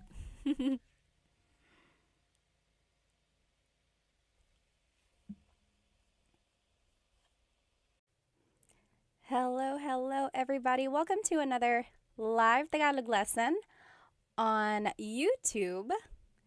I am starting my TikTok now as well. So hello. If you are joining me tonight, we are going to be doing a live Tagalog lesson on YouTube. And I would suggest you go ahead and hop onto my YouTube channel so that you can see the presentation that I made. There are examples that we're going to do together as well. So go ahead and grab a piece of paper or something to write with so that we can all do these practice examples together, okay? So welcome. If you're just joining, go ahead and write where you are from and give me an idea of your age. You don't have to tell me your exact age, although if you want to, go ahead and do that. And if not, you can just say, oh, I'm in my 20s, I'm in my 30s. I like to know where my audience is and how old everyone is. So welcome. This is a new Tagalog lesson. If you saw me the other day, I did a repeat lesson of what I had taught last week because I was testing the waters of when people watch. Because usually I do these lives on Thursday nights. And I wanted to see if people are active during the day as well. And it seemed like it was. So maybe I will try that, like teaching the same class some other time in the week, just so other people can join if they were not able to join live. So again, this is a live Tagalog lesson on my YouTube channel, Tagalog Time. And if you want to see the presentation that I made, there are practice examples, go ahead and jump onto my YouTube channel. Otherwise, you're welcome to stay on my TikTok. Okay, so let's go ahead and get started. Hello, everybody. It looks like we have, let's see, Starry Moon is from Calgary, Canada. Killionaire is from Oahu. Hello. Thank you for joining us. David is 64. Taho 0000 is from California. Hello. The Gehring family is from Ohio. Welcome. Let's see. We have someone from Pennsylvania. Kenna Morrow. Hello. David is from Auckland. Who is here with us on TikTok? Let's see where everyone is from. I'm here in North Carolina, the east coast of the United States. So it's about 8:30 p.m. here. Oh, Hema, thank you so much for a gift. Thank you so much. If you enjoy anything that you learned tonight, please feel free to purchase a super chat on YouTube or a badge or one of the gifts on TikTok. They really help because it helps me support Filipino brands. As you can see, I'm wearing Filipino earrings. So again, I just love supporting Filipino companies. So any donation you give really helps. Let's see. Oh, user 488 is from LA. Hello. Who else do we have? Oh, someone is Korean. Well, welcome. I hope you learned some Tagalog. Okay. Oh, Trent is from Iowa. Hello. Okay, let's go ahead and get started, guys. Flo Cash is from West Virginia. Hello. Joe is from Alaska. Taga Japan. Someone is from Japan. Sure is from New Mexico. Hello. Good to see you. James is from Texas. Johnny is from Oklahoma. Okay, let's go ahead and get started. So again, we are on YouTube and on TikTok, but if you want to see the presentation, it's on YouTube. And we will be learning some adjectives as well as some sentence structures so we can say some simple descriptions and compliments or any like short phrases to describe someone or something. Okay, I think this will be a very useful lesson because then you'll be able to start saying short, useful phrases. So when you want to describe someone, the simple sentence structure is adjective, then pronoun. So the adjective comes first, then it's the pronoun. For example, maganda ka. You are beautiful. Maganda ka. And that's a very common phrase. A lot of people already know how to say that. Maganda ka. You are beautiful. So there's the adjective, maganda. And then it's the pronoun ka, meaning you. You are beautiful. Or you might hear matalino ka. You are smart. Matalino. Matalino means smart. Matalino ka. Or nakakatawa ka. You are funny. Nakakatawa. So people ask, why are some adjectives, why do they have this ma prefix? So maganda, matalino. And then why do some adjectives not have that? So nakakatawa means funny, but it doesn't have that pattern of having the ma prefix. And in Tagalog, the ma prefix just means it's describing the quality of something. So when you take off the ma, it's actually a noun sometimes. So take the word maganda. That means beautiful. But if you take off the ma and it's just ganda, that is the noun meaning beauty. Isn't that interesting? But it doesn't work for all adjectives. It does work for matalino. Matalino means smart. Talino means your intelligence. So it's the noun meaning your intelligence that you have. So interesting, right? And then nakakatawa does not follow this ma adjective pattern. And that's just how it is. Some words don't follow the pattern. But so this is the simple sentence structure when you want to describe someone or something. Maganda ka. So it's adjective pronoun. You are beautiful. Maganda ka. Matalino ka. You are smart. Nakakatawa ka. You are funny. Okay, so let's keep going. Oh, one more example. Mabait ka. You are nice. Mabait ka. Now, I want to show you the different subject pronouns that you can use if you're talking about someone or multiple people. So, ako means I. So, mabait ako. I am nice. Mabait ako. Ako means I. Mabait ka means you are nice. Mabait ka. And then, mabait siya. He or she. Mabait siya. A couple things I want to point out about siya. First is the pronunciation. It looks like it should be pronounced siya, but it's actually pronounced sha. So the S-I-Y, it's a sha sound, sha. And then another thing I want to point out about the subject pronoun siya is that it is gender neutral. So it can be man or woman. So you actually have to figure out who they're talking about based on the context clues. So mabait siya, he or she is nice. And then sila is they, mabait sila. Mabait sila, they are nice. And then tayo is we inclusive. Kami is we exclusive. So in Tagalog, there are two different types of we. And I don't know why. It's very interesting. So tayo is we inclusive. That's you and me, all of us as a class. We are nice. All of us. Mabait tayo. You get it? Everyone is included, so it's inclusive. Mabait tayo. Versus kami is we exclusive. So that would be like if you were calling me on the phone and you were like, hey, what do you like? Or what do you guys like? And then I would say, oh, mabait kami. Me and my husband, Chris, mabait kami. We are nice. So you're not included. I'm just telling you about it. Okay, so that's kind of the difference there. And then kayo is you plural. Mabait kayo, you all as a class, mabait kayo. Okay, so those are the different subject pronouns. Let me catch up on some of these questions here. Let's see. Oh, yes. Turtle Tim asked or said, I get confused about the placement of po in sentences. We're actually going to see where po would go here, so hold that thought. Robbie said, Filipino teacher ka ba? Hindi po. I mean, I am Filipino and then teacher ako. So, nagtuturo lang ako ng Tagalog sa mga anak ko, tapos I wanted to share it with everyone else. Okay, salamat. I wish this was posted to go over it again. Trying to keep faith said. Actually, this whole presentation is on my YouTube channel and the recording will be posted after the live. And it has all of the examples and the whole presentation up there. So you can rewatch this on my YouTube. Okay, Solomon asked, is there a difference between ka and mo?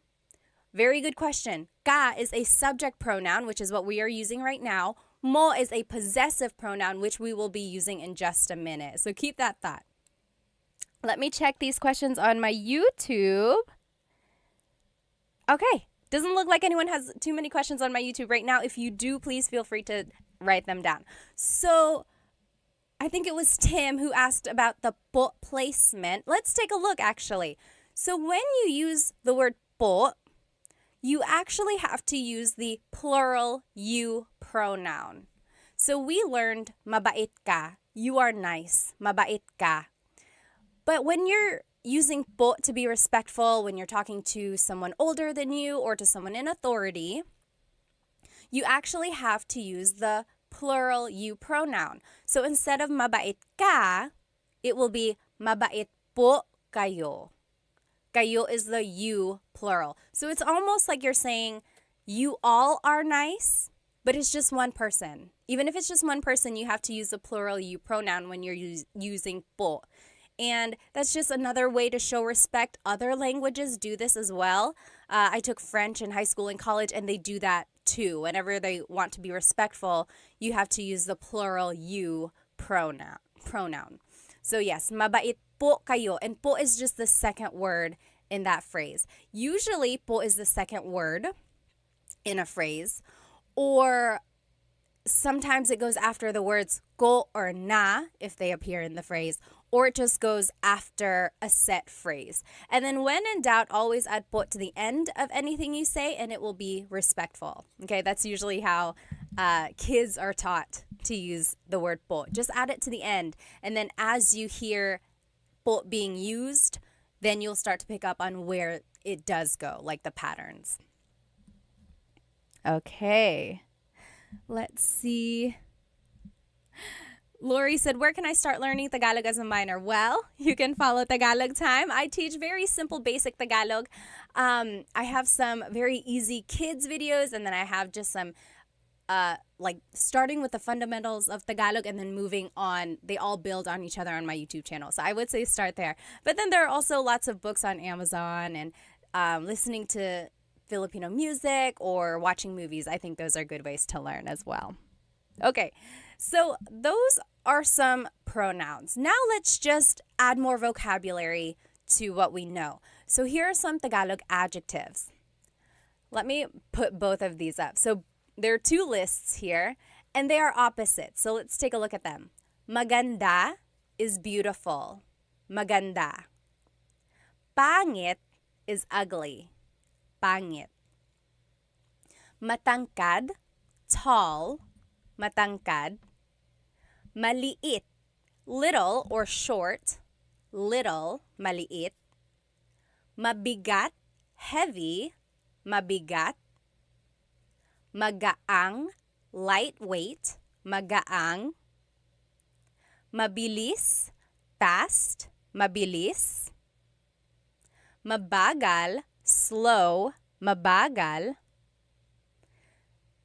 I'm sorry, I was trying to read some of the comments. Hang on. Yes. Sure said, I made the mistake of trying to skip the basics when I started learning. I know it's sometimes you want to just go fast, but sometimes people can do that. But yeah, if you want to start from the beginning, I have fundamentals of Tagalog on my YouTube channel. Okay, so we did mabilis, fast, mabagal, slow. Malakas, strong, malakas. Mahina, weak, mahina. Tahimik, quiet, tahimik. Maingay, noisy, maingay. Malinis, clean, malinis. Madumi, dirty, madumi. Mahal, expensive, mahal. Mura, cheap, mura. Matalino, smart, matalino. Bobo, stupid, bobo. Bago, new, bago. And then luma, old, luma. So those are just some different adjectives. Fidel, thank you so much for the gift on TikTok. Thank you. It really, really helps. Thank you. So those are the different adjectives that we can use. And again, as I mentioned, usually Tagalog adjectives have the prefix ma. As you can see, a lot of these adjectives have the prefix ma. Maganda, matangkad, mabigat. And when the ma is dropped, sometimes it's the noun form. So like I said, ganda is beauty, maganda is beautiful. But it doesn't really work for all of them. Like mahina is weak. Hina isn't like weakness. Kahinaan is weakness. So you kind of get the idea. If you can kind of recognize root words, that'll help with your translation. Yes, Deborah asked, is mahal the same word for love and expensive? Yes, it is. Mahal can mean expensive, like, oh, ang mahal ng pagkain. The food is expensive. Ang mahal. Or it can be love. Mahal kita. I love you. Mahal kita. Interesting, right? Okay. Oh, Solomon asked on TikTok, is it right to say ganda mo? Hold that thought. We're going to see that. Okay. So I want us to do some practice. So here on the top left corner are the is the sentence structure. Adjective plus pronoun. And the example is maganda ka, you are beautiful. Maganda ka. There's the adjective, there's the pronoun. Under that is the subject pronouns. So ako is I, ka is you, siya is he or she, sila is they, tayo, we inclusive. Remember, that's all of us, tayo. Kami is we exclusive. So me and someone else. That's kami, we. And then kayo is you all. So those are the different subject pronouns. Now on the right side of your screen, you will see the practice questions. I gave you the English statement, and I want you to translate to Tagalog. And I even gave you a hint in the parentheses is a vocab word that you might need in the phrase. So for example, they are happy. They are happy. How would you say that in Tagalog? Let's do number 1 together. They are happy. So remember, we're just following this sentence structure. Oh goodness, my face on YouTube is covering up the part of the screen. I'm just going to turn off my face over here on YouTube. Okay, there we go. So sorry about that. So there we go. So this is what you're going to need to do these practice questions. Top left is the sentence structure.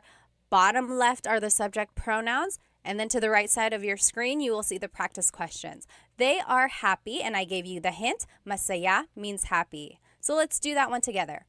The adjective happy is masaya. And then it's the pronoun they. What is they? They is sila. Masaya sila. They are happy. Masaya sila. Easy, right? It's just 2 words. Masaya sila. They are happy. What do you think he is new is in Tagalog? He is new. How would you say that in Tagalog? Go ahead and take a minute to answer that. I'm just going to catch up on some of these questions or comments.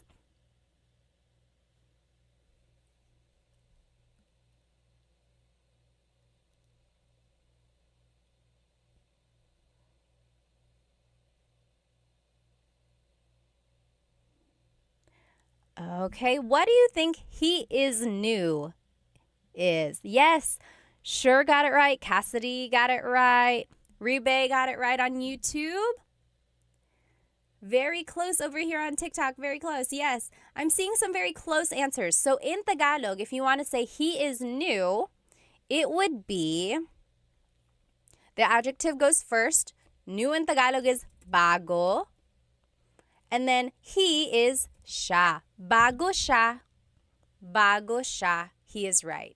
Yes, bago siya. Yes, Tony got it right. You did. Very good. Eileen got it right.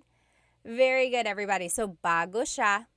That means he is new. Again, that could also mean she is new because siya is gender neutral. So you would just have to listen to the context clues there. Next, we inclusive are angry.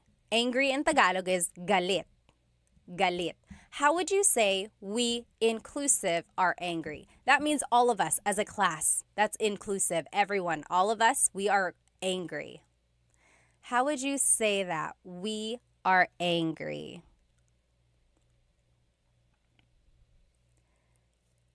Yes. Carl. Oh, Carl is very close. Your pronoun that you are using, Carl, that's not quite the one we're using, but we'll actually see that in just a minute. Sorry, my nose gets so stuffed up. Eileen got it right. Twinkie's got it right. Bonnie, yes. So, galit tayo. We are all mad. Galit tayo. Very good. Yes, sure got it right. Kaz got it right. Yes. Okay. Number 4, I am sleepy. In Tagalog, sleepy is antok. How would you say I am sleepy in Tagalog? I am sleepy in Tagalog. I am sleepy is very close. Yes, Eileen, antok na ako. So, antok is the adjective and it goes first. And then it's just ako. Antok ako. I am sleepy. When you add na, like Almarie did and like Eileen did, na can mean already, like, oh, I'm already tired. I'm tired already. Or sometimes it's an emphasis. So like, oh man, I'm tired. Antok na ako. So yes, very good. But you could also just say antok ako. I am sleepy. Antok ako. Yes, very good. Doctor got it. Sure got it. Very good. Yes, Cassidy asked on YouTube, can I use inaantok ako? And then someone on TikTok said that as well. Yes, inaantok also means sleepy. It's almost like the verb form of I am feeling sleepy, if that makes sense. Machi, thank you so much for the gift on TikTok. Thank you. But yes, basically the same. Inaantok ako and antok ako both mean I am sleepy, I am feeling sleepy. Very good. Last example here. Are you tired? So now this one is a little different because it's a question form. So I want to see if you can guess how to make it a question. So are you tired? Pagod is tired. Ba is the question word that you would add. Where do you think it would go? Are you tired? How would you say that in Tagalog?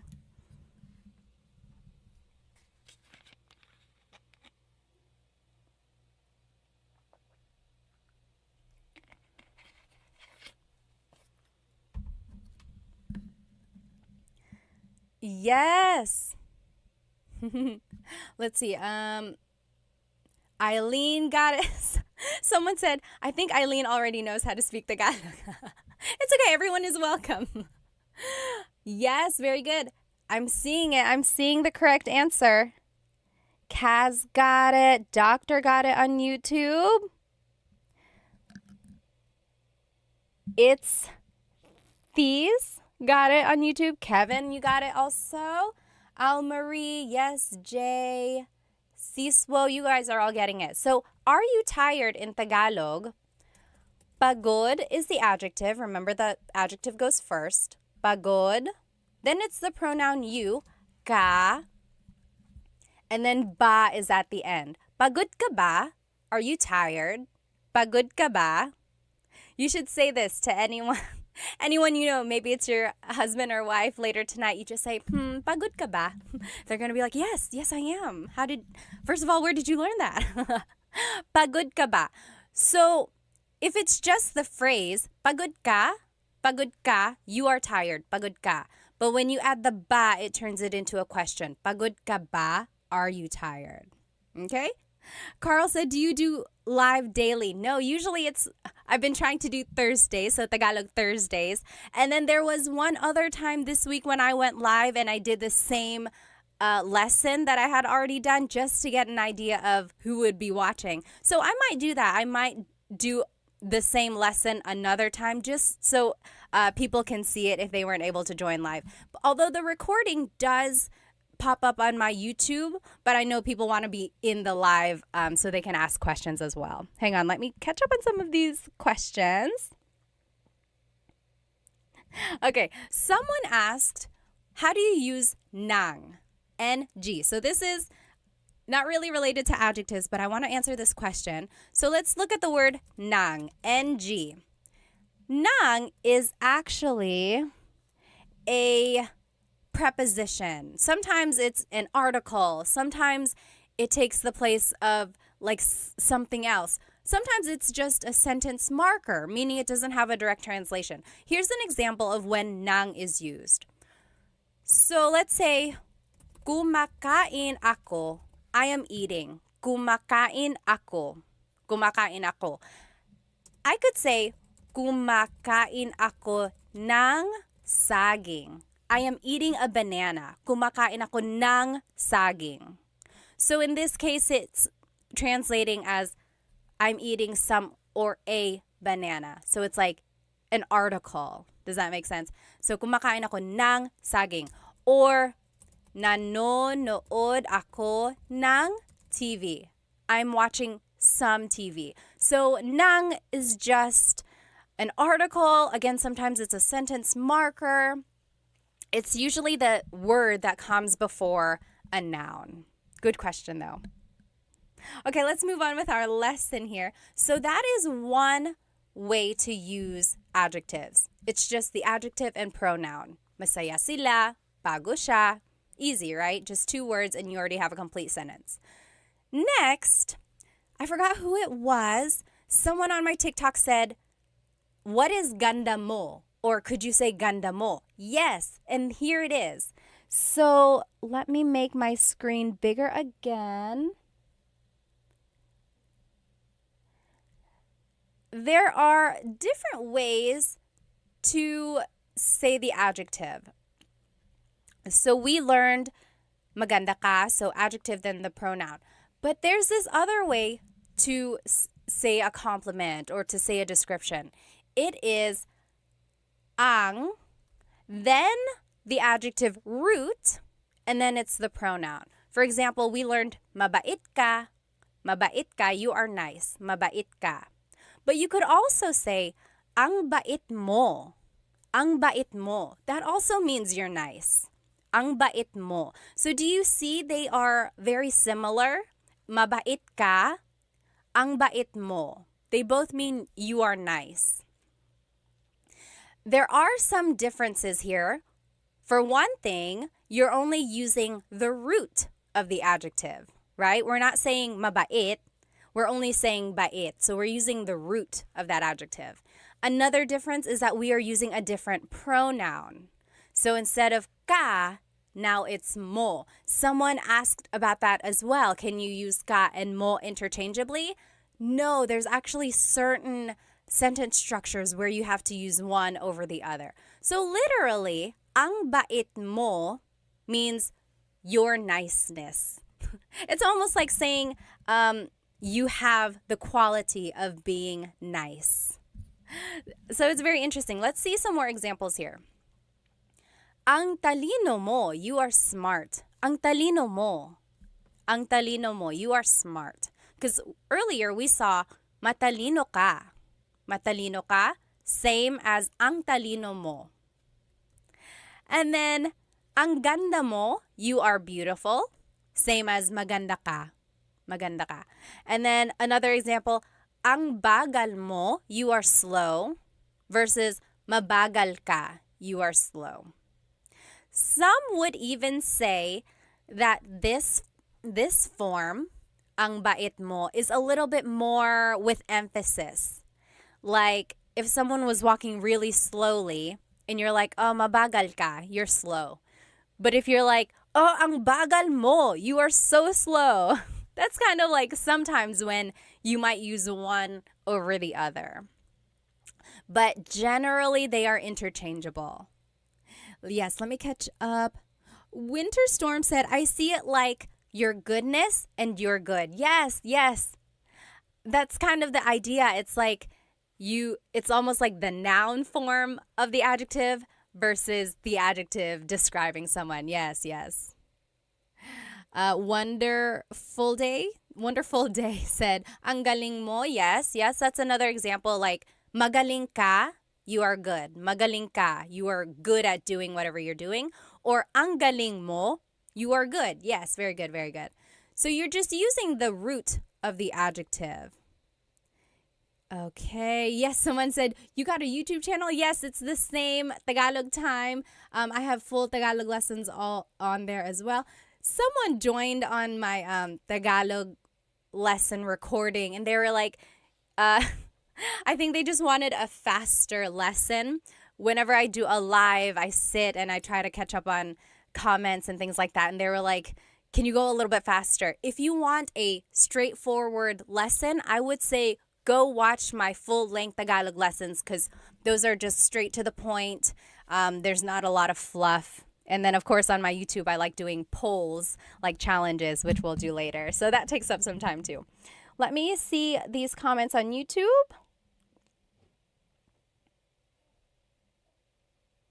Okay, so Sure said, when asking a question like this, do you always have to add ba? Yes, that's right. Sometimes native speakers don't add ba. That is exactly right. Sometimes you don't have to add the word ba. You can just change the intonation of your voice, right? Like, pagod ka? Are you tired? Pagod ka? But if you want to emphasize that it is a question, yes, add ba. So as for the question, do you always have to do it? No. But you're welcome to. And then again, it just emphasizes that it is a question. Yes, good question. Good question. Okay. Is the ang construction stronger? David asked. Yes, a little bit. So it's kind of like an emphasis. I kind of mentioned that earlier. It was like, oh, mabait ka, you're nice. You're a nice person, mabait ka. Whereas maybe you did something really nice and then someone is like, oh, ang bait mo. You are so nice, ang bait mo. Yeah, so it's a little bit like it has an emphasis. Sibay says, I have a question po. Yes, what is it? Go ahead and type it out and then I'll answer it when I see it.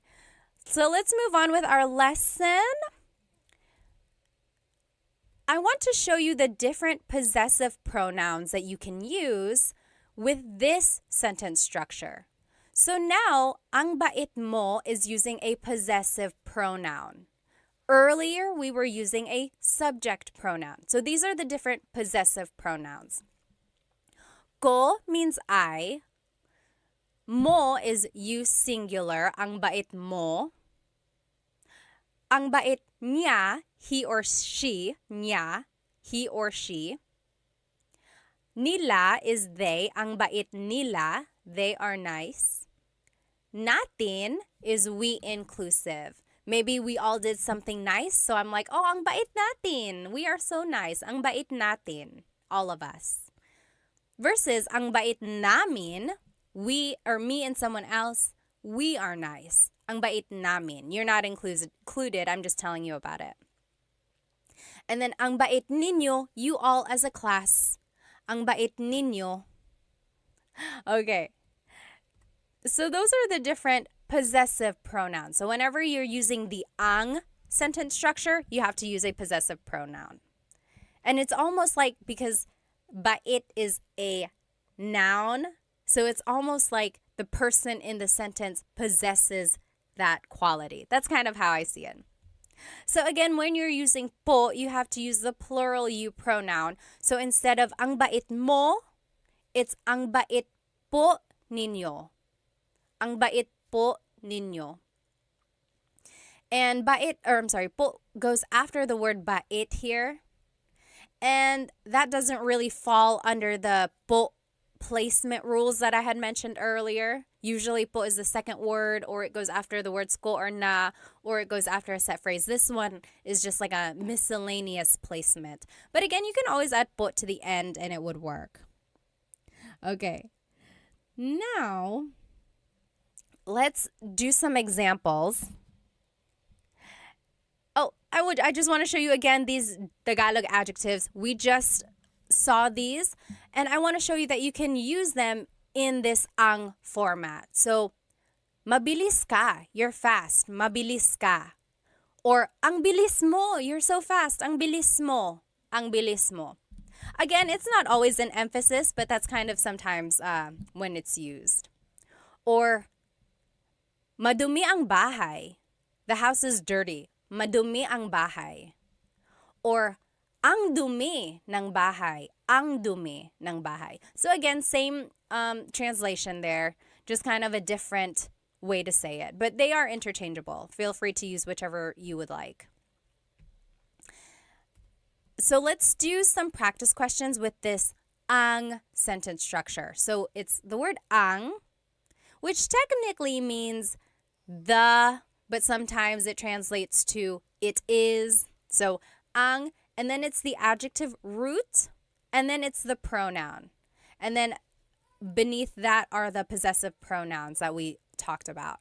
So over here on the right side are the examples that I want us to do. You are nice. Mabait is nice. But I want us to use the ang sentence structure.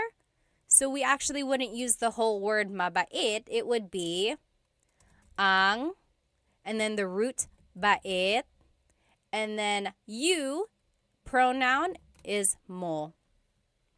Ang bait mo. You are nice. Ang bait mo. Okay, let me just catch up. You try number 2. I am beautiful using this ang sentence structure.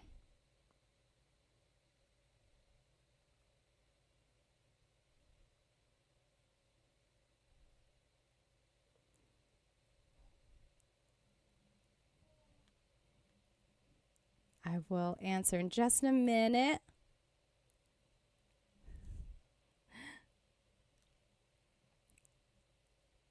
Oh, thank you, Solomon, for the rose on TikTok. Oh, thank you. AJ asked, when was the last time you went back to the homeland, tita? First of all, you don't have to call me tita. And then I went back to the Philippines last July. I went to Manila, and then my husband's family is from Cebu. We went there as well. Let's see. There was one question. Oh, yes. Solomon asked, does Tagalog have to be, like the verb to be, or is it left out most of the time? Or is it I in Tagalog? Yes, AY means is or to be. Yep. However, I'm trying to think if there's an actual to be verb, like one that can be conjugated. I think it's just I that I like when I think about it. If I can think of a different one, or if I can think of an example, I'll let you know. But yes, for the most part, it is I. Okay, let me see on YouTube here. Oh, Kaz asked, are nila and sila the same? They both mean they. However, one is a subject pronoun, one is a possessive pronoun. Sorry, sometimes my nose gets so stuffed up and it just clogs up on its own. But yes, so sometimes you have to use nya, like in this example when we're using possessive pronouns, or sometimes you can use sila, or yes, siya, whenever it's a subject pronoun. Okay, very good. So it looks like you guys are getting it. If you want to say I am beautiful in Tagalog, in this ang sentence structure, it would be ang ganda ko. Ang ganda ko. Maybe you can say that to yourself whenever you're feeling a little bit down. Ang ganda ko. I'm so beautiful. Ang ganda ko. Very good. Ang ganda ko. What do you think? Number 3, we exclusive are happy. So me and someone else, oh, we're happy. We're happy. Not you. I'm just telling you about it. We're happy. And happy in Tagalog is masaya. Masaya. So you go ahead and jot it down. And then you can do number 4 as well. You all are fast. Mabilis. You all are fast. See if you can do those last 2. And then we will check. Yes, David said maging is to be. Yes, maging means to be, or like to become. Yeah, that is one for that's a way to say to be.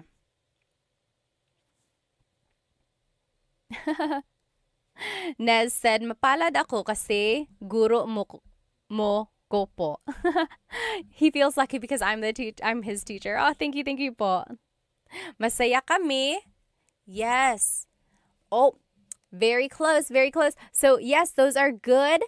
those are good answers. But when we're trying to say it in this ang sentence structure, it would be ang saya namin.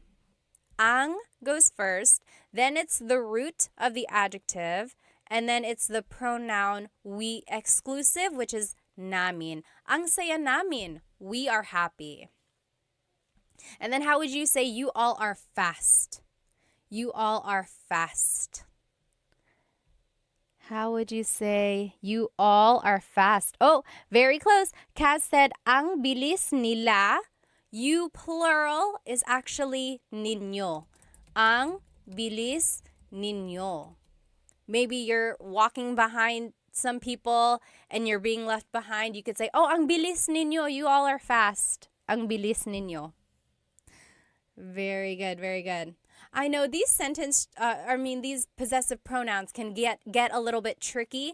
I would say try listening to a native Tagalog speaker or watch a movie and you will see when these different pronouns are used.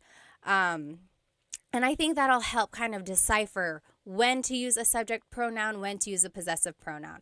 But when you're learning, it's okay to mix it up. It'll come the more you use them. Tony asked, are you a teacher? I am.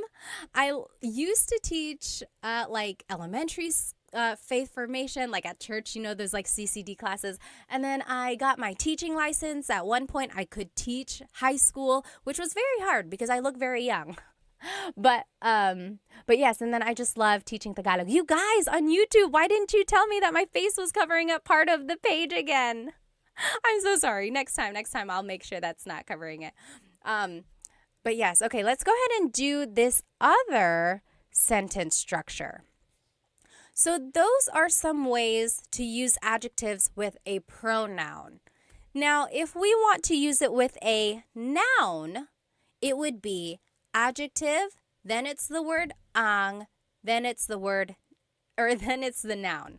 For example, mabilis ang kotse. The car is fast.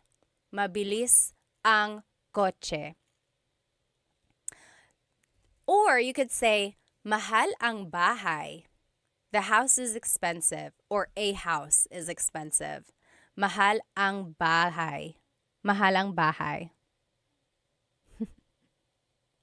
Or you could say, bago ang mga sapatos niya. So the adjective is bago. Then it's the word ang.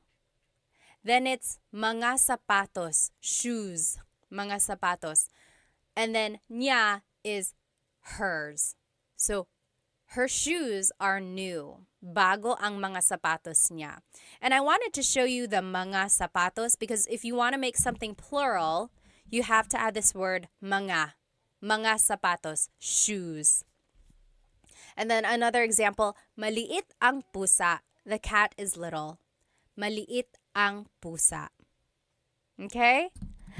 Kaz mentioned on YouTube, I've been speaking Tagalog wrong for so long and people don't correct you in the Philippines.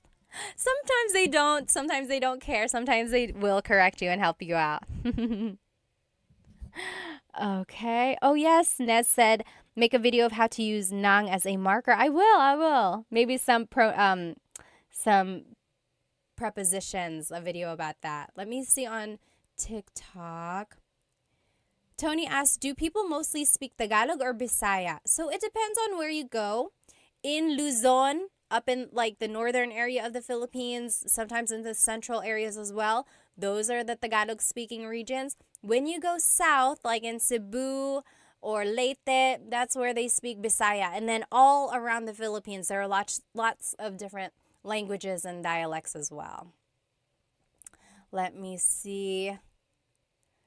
Okay. Yes, Winter Storm said TFC and GMA are TV channels that you can watch. They're Filipino channels.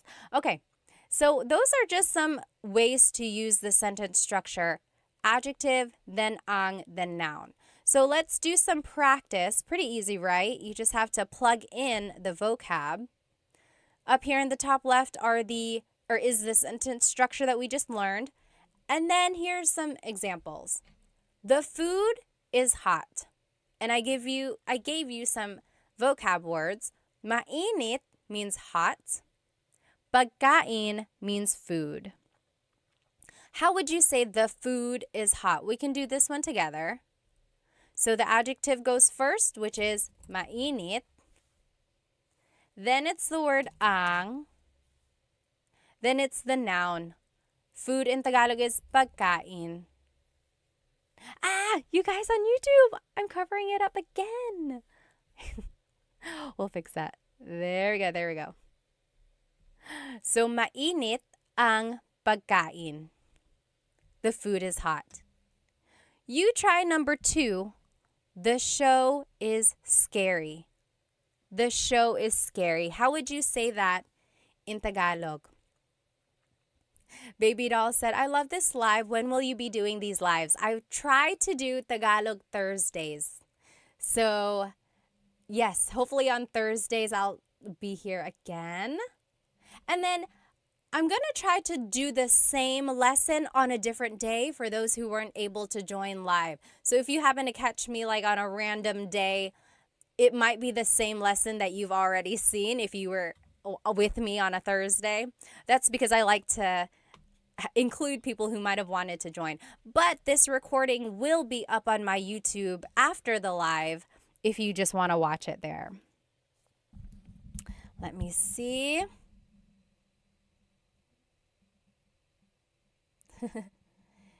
Yes. Az said hello from Brazil. Hello, hello. Okay. Oh, thanks everyone for telling me about my screen on YouTube. Okay. So let's go ahead and answer this one. The show is scary. So the adjective for scary is nakakatakot. Nakakatakot. Then it's the word ang. Then it's the noun. Show in Tagalog is palabas. Nakakatakot ang palabas.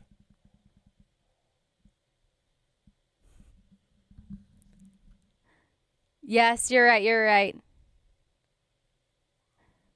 Very good. Everyone is getting it.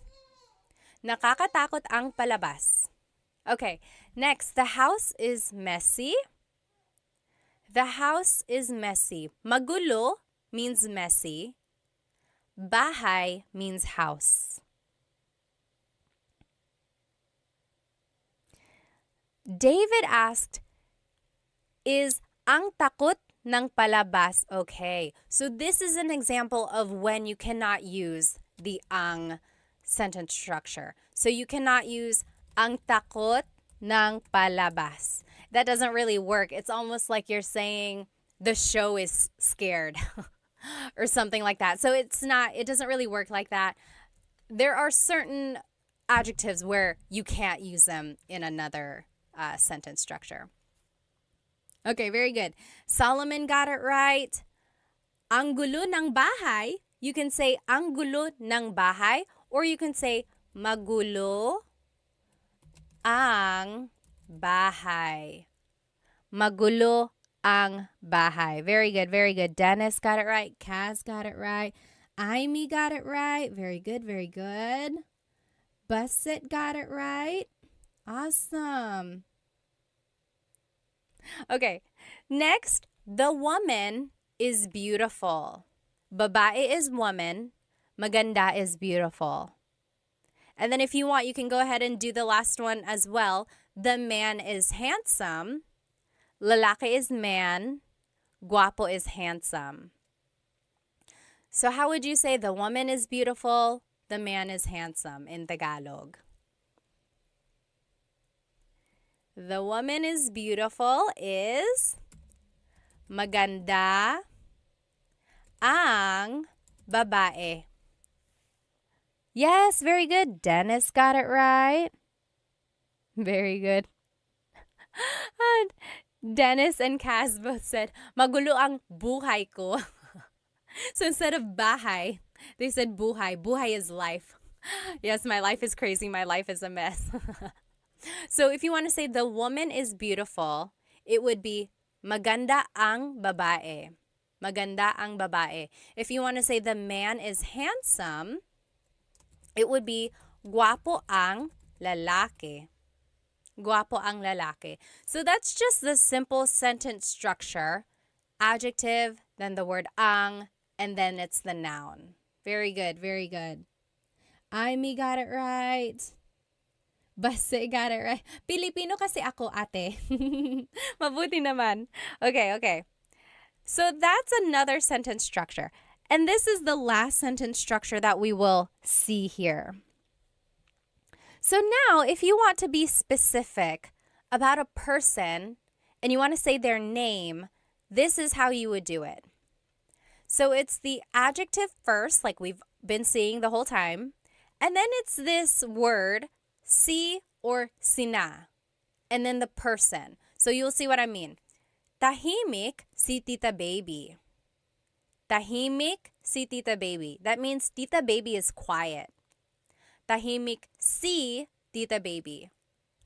Versus malakas sina Paul at Sam. Malakas sina Paul at Sam. Paul and Sam are strong. Paul and Sam are strong. You'll see the difference here. When it's just one person, it's si. Tahimik si Tita Baby. Versus when it's more than one person, you use the word sina. Malakas sina Paul at Sam. So that's the difference there. When it's one person, you use the word si. When it's more than one person, you use the word sina.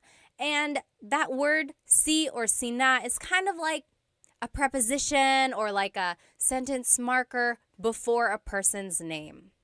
Here's another example. Matangkad si Tito June. Matangkad si Tito June. Tito June is tall. Tito June is tall. And then another example. Is there another example? Oh, that's it.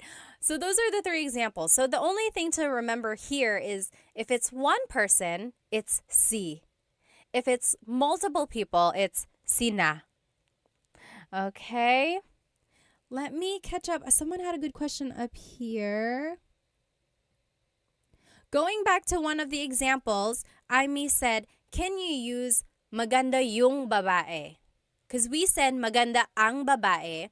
Yes, you can say maganda yung babae. So ang versus yung is a very slight difference. Yung is a little bit more specific. It's like the woman is beautiful. The woman, that one, the one I'm looking at, that woman is beautiful. Or kind of maganda ang babae, the woman is beautiful. It's a little bit more generic or general. So that's the difference there, but usually they're interchangeable. Maganda yung or maganda ang. Yes, very good, very good. Solomon asks, when do you attach the ng or ang to the adjective? So yes, in Tagalog, we like to make a contraction or put words together when we can. Usually if the adjective ends with a vowel, then you can add the ng at the end. Yes, very good, very good. Okay, thank you again for another Rose Solomon. Thank you so much. Let's see. Pogi is another word for handsome. So in our example, we used guapo. But yes, pogi is another one as well. Let me check here on YouTube. Oh, Manny said, I really enjoy these lessons. Does anyone know of a good translator app for Tagalog?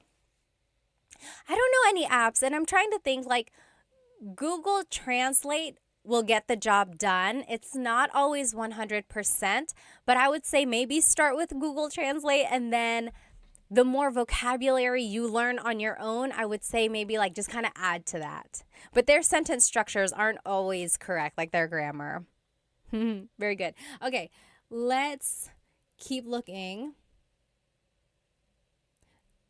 A Kahoot company? A good app for Tagalog. Okay, maybe, yes.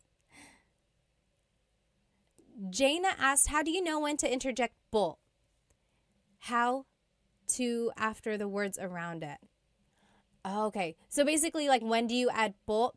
There are certain placements for po. Usually it's the second word or after certain words or after a set phrase. But when in doubt, you can always add po to the end. So for these examples, tahimik po si Tita Baby.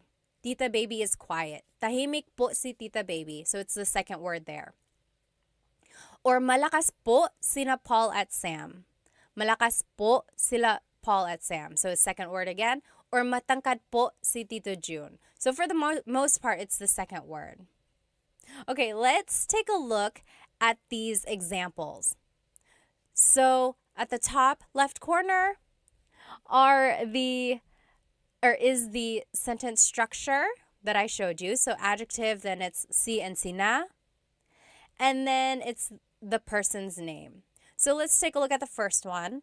Mom and dad are hungry. Nanay is mom. Tatay is dad. Gutom is hungry. So how would you say mom and dad are hungry? We can do this one together. And it's just a matter of plugging things in to the sentence structure. So the adjective goes first. Hungry in Tagalog is gutom. Then it's si or sina. Should we use si or sina? Jason, thank you so much for a gift. Thank you so much. Any gift really does help out. I like to promote Filipino products, as you can see in my earrings. So thank you so much. If you enjoy anything in this lesson, I appreciate any gift. Thank you. So gutom, sina, nanay, at tatay. So mom and dad are hungry. Gutom sina nanay at tatay. Marie said, hello ate. Hello po. Hello po sa inyo. Very good, very good. Kaz on YouTube asked, how often do you add po? I hear some people use it sometimes when they're talking to someone, then sometimes it seems like respect, and they use po a lot in sentences. Yes, there are times when you can add po multiple times in a sentence. Like, hey, do you want to come with me? Sige po, sasama po ako. So I used po twice there. Sige po, sasama po ako. But you don't have to add po after the sige. You could say, sige, sasama ako po. You could say it once. So it's up to you. If you say po at all, that is a very respectful thing. So add po to the very end, at least. And then it will cover your bases. If you want to be very respectful, then yes, add po everywhere. But you don't have to overkill. You don't have to do it so much. Very good, very good. Okay. Number 2, Stacy is hardworking. Masipag means hardworking. So adjective goes first. Masipag. And it's just one person. So it's si. And then Stacy. Masipag si Stacy. Stacy is hardworking. Very good. Masipag si Stacy. How would you say John and Amy are lazy? John and Amy are lazy. Oh, Nick, thank you so much for the gift on TikTok. Thank you so much. I'm so glad you like these lessons. Thank you. Yes.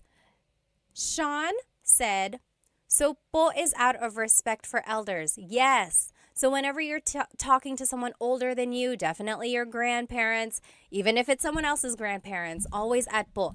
But you can also use po when you're talking to authority figures. So priests, teachers, police, doctors, anyone you want to show respect to, yes, definitely say po. And also, I would say to anyone in customer service, like if someone is helping you at a hotel or if someone is cleaning your room, I would say salamat po, maraming salamat po. Always add po. I don't think you can go wrong. Okay, there was one more thing I wanted to add here. Oh, Elena asked, what is excuse me in Tagalog? Honestly, it's just excuse me po. Excuse me po. It's very Taglish, and that is a lot more common than the actual Tagalog phrase. Excuse me po is almost like pasensya po. That's kind of like I'm sorry. Does anyone know what excuse me po in Tagalog is? Honestly, because everyone just says excuse me po. Let's go back to the example here. Yes, you guys are getting it. OP colon got it right. Sure, got it right on YouTube. Tamad, sina John at Amy. John and Amy are lazy. Tamad, sina John at Amy. Oh, yes. Ashley got it. Pasintabi po. See, no one says that. I guess you could. Pakidaan po. Yes, Eileen said pakidaan. I guess it depends on what kind of excuse me. Pakidaan means like, excuse me, I need to get by. Or, yes, Hallie said pakiraan po. Same thing. Pakidaan, pakiraan po. The R and the D sound are interchangeable because they were represented by the same symbol in the baybayin alphabet. Very interesting. Very good, very good. Yes, Bayani on YouTube said, excuse me po could also be mawalang galang po. Mawalang galang na po. Yes, lots of different ways to say excuse me. And then last example, Ate Jane is sad. Malungkot is sad. How would you say Ate Jane is sad? Very good. Let's see. Ate Jane is sad. So malungkot is the adjective. Then it's just one person. So si. Yes, Millennial Aviation got it right. Malungkot si Ate Jane. Malungkot si Ate Jane. Yes. Crying, Hashira got it right. Eileen got it right. Very good, very good. Awesome. Okay, now here is just a quick review of what we learned today. So we learned some adjectives. We learned a lot of vocabulary words. Hopefully you can start using. Take a look at that list of vocabulary words that I had shown you kind of in the beginning so that you can add these adjectives to your everyday conversation. We also learned the different sentence structures when you're using a pronoun or a noun or when you're adding people's names, right? Sometimes you have to add si or sina. Sometimes you have to add the word nang. And sometimes you can change up the whole sentence structure and it would be ang blank mo or something. So take a look at those different sentence structures. And then we talked about the po placement and then a little bit of question formation as well, right? So those are the different ways to use adjectives. Does anyone have any questions about this lesson before we move on to the poll? Can I do a poll on TikTok? There is a quick poll. Oh, that'll be fun. Does anyone have any questions about this lesson? If you do, go ahead and write it down. And then I am going to share my screen here. Let's do a quick challenge. If you don't want to do this contest or challenge, feel free to leave. Someone was like, you're doing too many games. You don't have to stay, but thank you for joining us. So here we go. Today's bracket challenge is our favorite Filipino American, not even Filipino American, our favorite Filipino athlete. So our very first bracket challenge was our favorite Filipino food. And then last week we did our favorite Filipino American celebrity. Today it's our favorite Filipino athlete. So our first poll here is going to be Manny Pacquiao versus Nonito Donaire, or is in the Tagalog pronunciation, Nonito Donaire. I think someone had a question on YouTube. Hang on. Sure said, is ate capitalized when speaking of someone? No, it doesn't have to be. It can be lowercase. Yes. Yes, Michelle said, si is one person, sina is two people. Yes, sina can be two or more. Correct. All right, let's go ahead and do this poll. If you are on my YouTube, then you can join this poll. TikTok, I'm going to make one for you as well. So Manny, favorite Manny Pacquiao versus Nonito Donaire. Nonito Donaire, as they say. Okay, let's do a poll here on TikTok. Start. Poll started. Ask your question. Okay? Manny Pacquiao or Nonito Donaire? I don't know how that's going to work on TikTok. Okay, we'll see how that goes. Go ahead. Oh, thank you, OP, for the super chat gift on YouTube. Thank you, thank you.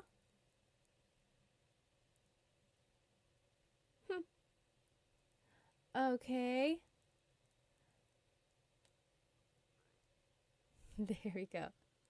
So take about 30 more seconds. Who is your favorite Filipino athlete, Manny Pacquiao or Nonito Donaire? And then we'll move on to the next part of the bracket. Oh, I see. I see how it's working now. Okay. Yeah, so it looks like Manny Pacquiao is the winner by a landslide. Okay, so Manny Pacquiao is going to move forward in our bracket. You can follow along on YouTube if you're over here on my TikTok. So now it's Jalen Green versus Jordan Clarkson. So these are both Filipino-American basketball players in the NBA. Let's see, favorite. Jalen Green versus Jordan Clarkson. Jalen Green is on the Rockets, and then Jordan Clarkson is Utah Jazz. Oh, Kaz said, do a Jollibee and McDonald's poll. Oh my gosh, maybe we should. Favorite Filipino fast food restaurants. That will be next week's. Very good, very good. Michelle said, when do you do these lives? I just found you today. I'm trying to do Tagalog Thursdays, so catch me next Thursday. But I'm also going to try to do the live on a different day, but the same exact lesson, because I know people want to be in it when it's actually live. Very good. Oh, okay, Bayani said, informal writing, yes, ate should be capitalized because it's like a title. Yes, that's true. It's like Mr. or Mrs., ate and kuya. Yes, I guess I never thought of it like that. Oh, okay. Millennial said, is there a neither option? Just don't vote. That's okay. Sure said, Clarkson used to be on the Lakers. Okay, okay. Let's see. Okay. It looks like it's Jordan Clarkson over here on my YouTube. He is the winner. He's going to be moving forward. So Jordan Clarkson. And then, do you guys know about Bianca Bustamante? On Insta, she goes as Bia, Racer Bia. She is an F1 racer, and she's so cool. I wish I could be like her when I grow up. She's an F1 racer. I think she's like working with Sephora. She's in Miami practicing. But yeah, she's a really cool racer. So Bianca Bustamante. And then Heidelin Diaz. Anyone know who Heidelin Diaz is? She was the weightlifting gold medalist in the Olympics. What was that? Was that 2020? I can't remember now. Yeah, she was the gold medalist in one of the Olympics. Alrighty, so, very nice. Okay. Kaz said, Cebuano Saturdays. Do you know a Cebuano teacher? Because I want to learn. If you know, please tell me who they are. Solomon asked, is it night or day where you are? It is night for me. I'm over here in North Carolina, so the East Coast, same as like New York and Florida. It's 8:38 p.m. Or no, I'm sorry. It's 9:40 p.m. here. Okay. Yes, the only gold medalist ng Pilipinas, Buzzet said. Yeah. Okay. Bianca Bustamante is winning. Bianca will move forward. She is an F1 racer, like I mentioned. Oh, my screen is getting so crowded here. Oh my gosh, YouTube. Why are we not sharing the screen? I am so sorry. I'm the worst. I am the worst host Here we go. Here we go. Ah, there we go. You guys are so nice. No one is like, hey, we don't see anything. Okay. Next, it's going to be Efren Reyes. Anyone remember him? Efren Reyes. He is a billiard champion. So pool.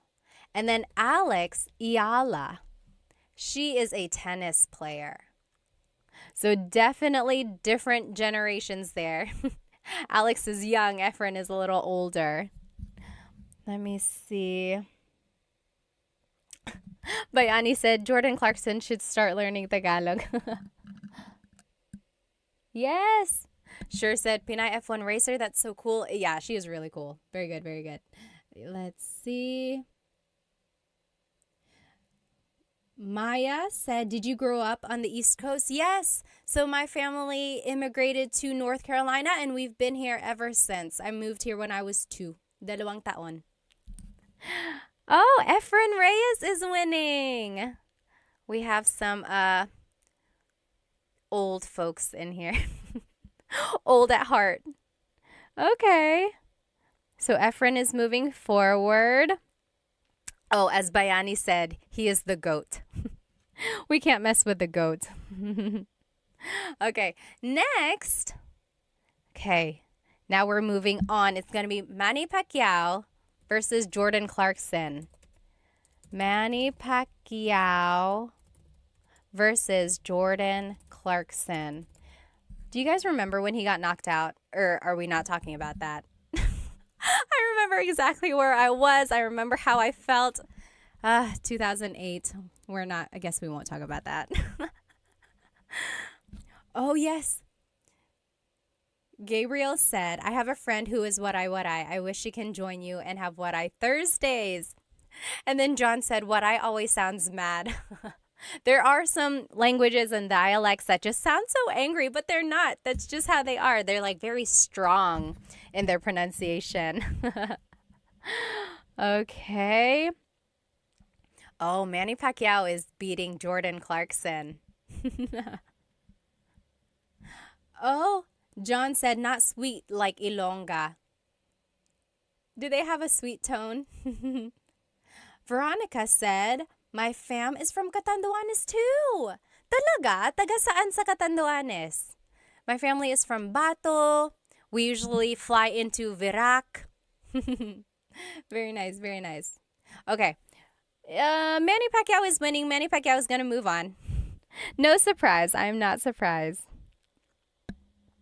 Okay. Next, it's Bianca Bustamante versus Efren Reyes. I think I know what's going to end up happening here. Is it going to be Manny Pacquiao versus Efren Reyes? Battle of the GOATs. So right now it's going to be Bianca Bustamante. Again, she is an F1 racer. Super young, super hip. Efren Reyes is a billiard champion. So he plays pool. Super popular back in the day.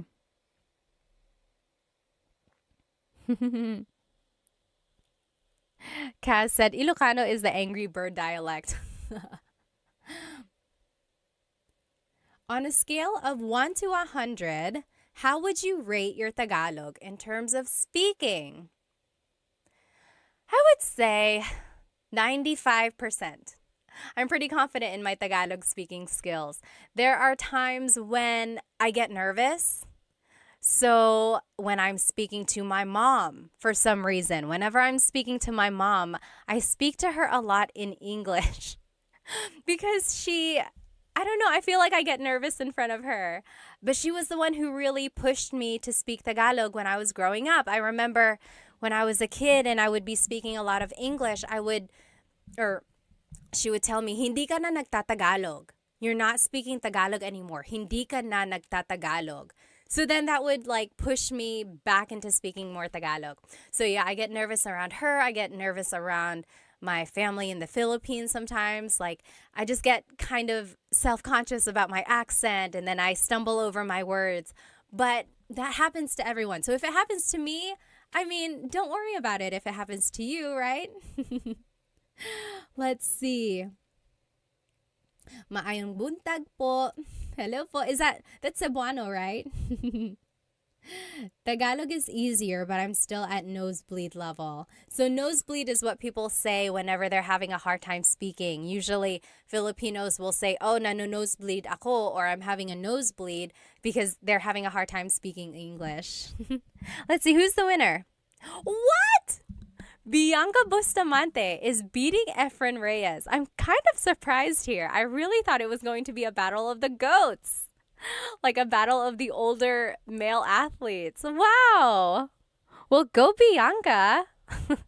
Racer B on Instagram, by the way. Let's see. Now it's going to be Manny Pacquiao versus Bianca Bustamante. Let's see here. It's the final one. It's the championship. Favorite. So Manny Pacquiao versus Bianca Bustamante. Who is our favorite Filipino athlete? Someone had a good question up here. Okay. Oh, someone asked, born and raised ka sa US? Hindi po, pinanganak po ako sa Maynila, tapos lumipat kami dito ng 2 taon po ako. Tapos every other year, umuwi kami sa Pilipinas. So umuwi ako nung una nung 5 years old yata ako kasi nabantay yung mama ng papa ko. Tapos after that, mga every other year na kami umuwi. Tapos mayroon kaming TFC, tapos nagtatagalog yung mga magulang ko sa akin. So that's how I kept my Tagalog. Yes, Maya said, me and a lot of my friends that grew up in the US understand Tagalog but can't speak it. Why does this happen? You know, I have very young kids and I am trying to teach them Tagalog. And of course, we're teaching them English because of school. And I know why it happens. I completely understand parents. It's hard. Like, you want your kids to succeed in school, and it's natural for them to kind of get confused or like mix things up. So parents just kind of default to only teaching English because it will help the kids. And I completely understand that. But I think if you push through and just kind of keep teaching it, it will all work out in the end. So I know a lot of people where they can understand Tagalog, but they can't speak it and they really, really want to. If you can understand it, you are halfway there. I think that's a good way to think about it, right? You can understand it. Now all you have to do is formulate sentences and then go from there. So don't feel bad if you can only understand. Think of it as, oh, I only have to make sentences now. Let's see.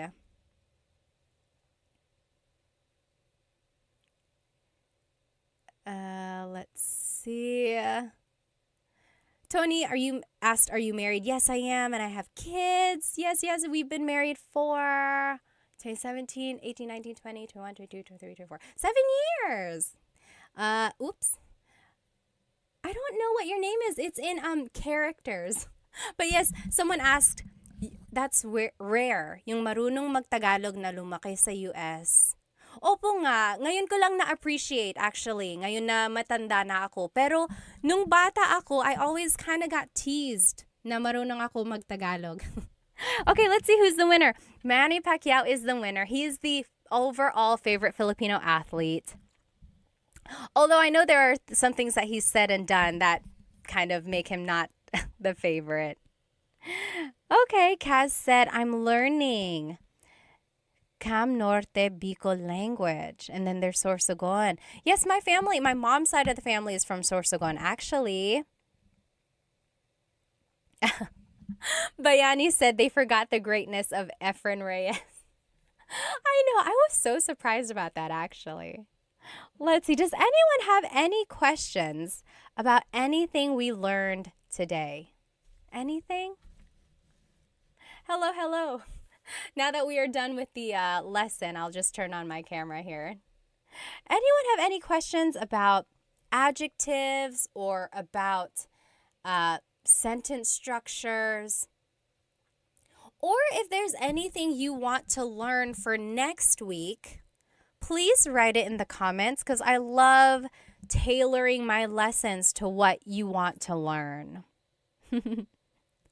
Otherwise, thank you so much for joining me, and I will see you next week. If you weren't able to join this live, I will try to teach this same exact lesson another day, or you can watch the recording of this later on, right after this live, actually. Okay? Thank you so much, everybody. Maraming salamat. Thank you for spending some time with me.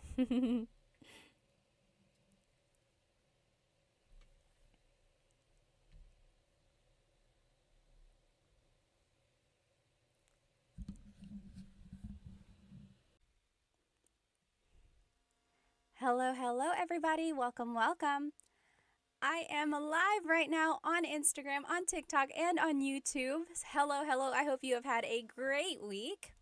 My week has been very busy. We finished a playground at my house, and I've just been busy. I've been doing lots of different things around my house. I have a really fun lesson planned for us tonight. If you are joining me on YouTube on Instagram or TikTok, go ahead and jump onto my YouTube channel because I have the whole presentation up here. You will be able to follow along. You can see the words, see any images up there that's associated with the lesson. If you are a paying Instagram subscriber, these slides will be posted on the news feed after the class. I would have done it before the class, but I just finished the slides. Next time I will do it early so that we can post it before the class. Anyway, I'm so glad to see you all. I think it was like a couple weeks ago, I did like 4 or 5 Tagalog lessons back to back to back, and then I took a break, and then now we are back.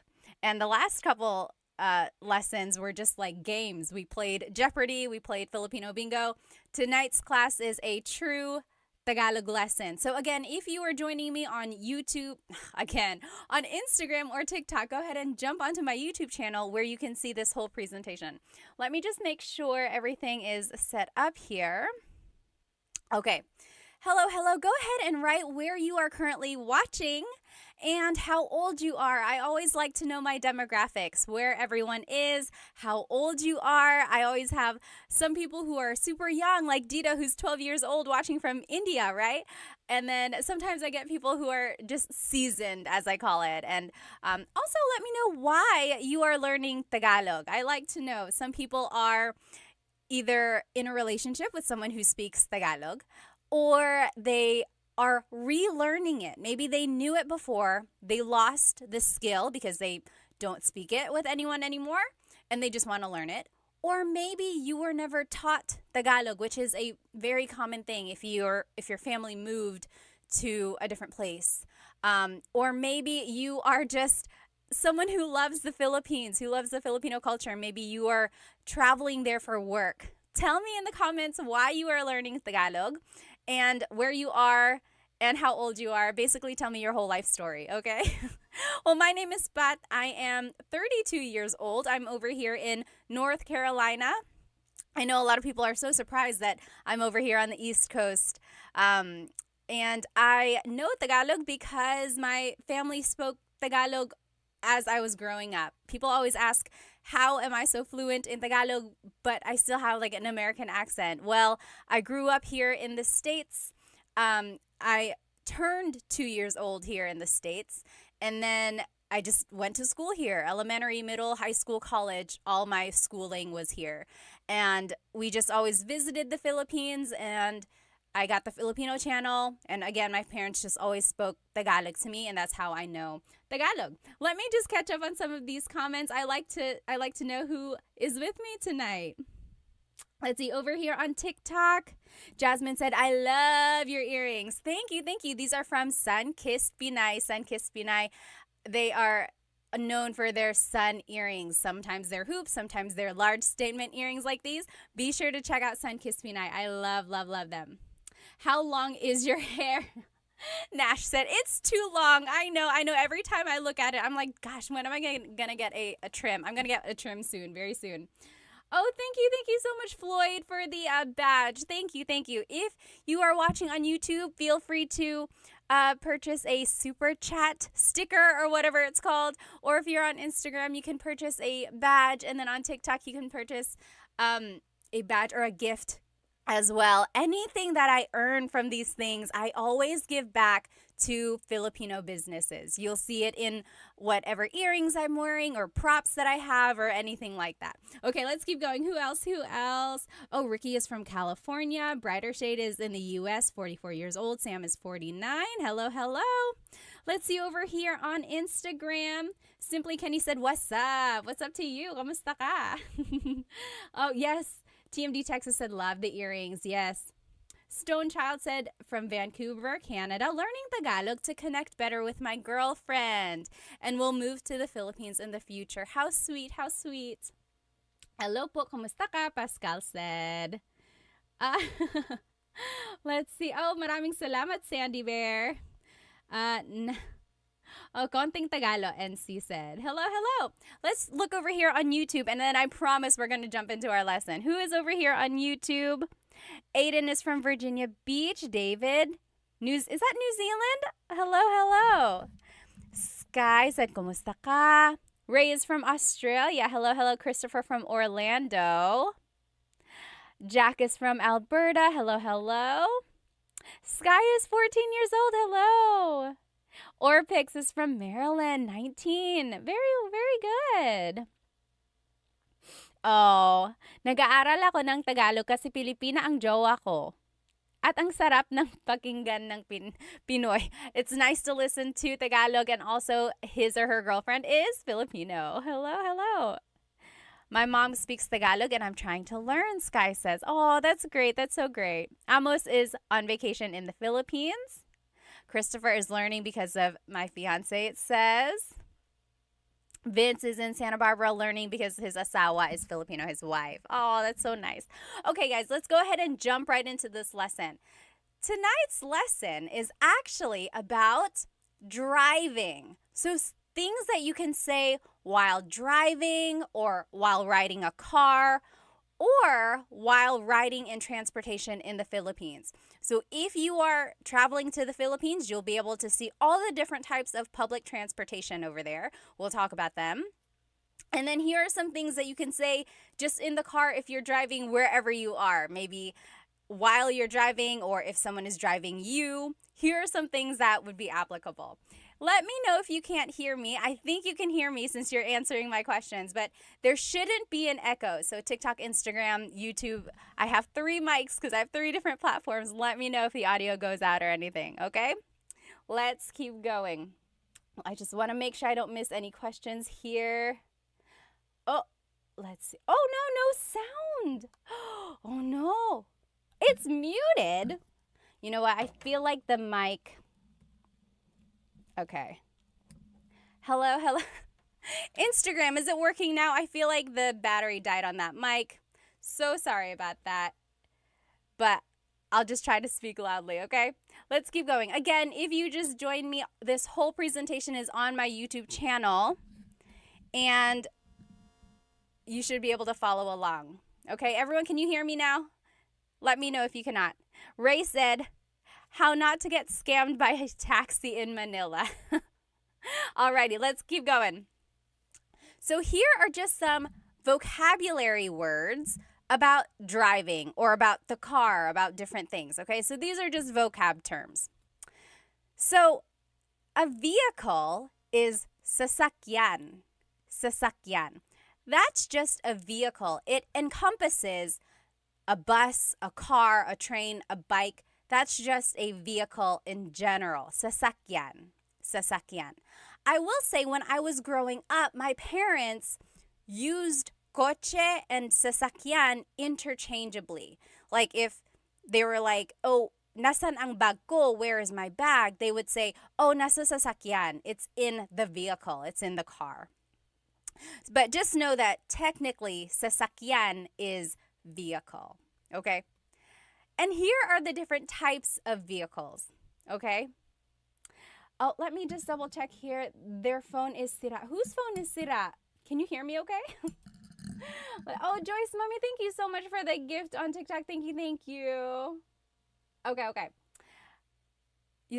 Still, you got a Filipino accent. Me, a little bit, yeah. Okay, again, here are the different types of vehicles in the Philippines. This very first one, if you are here on YouTube, what is this called? What is this called? If you are here on Instagram and TikTok, I will describe it to you. So this vehicle is a very large and long vehicle.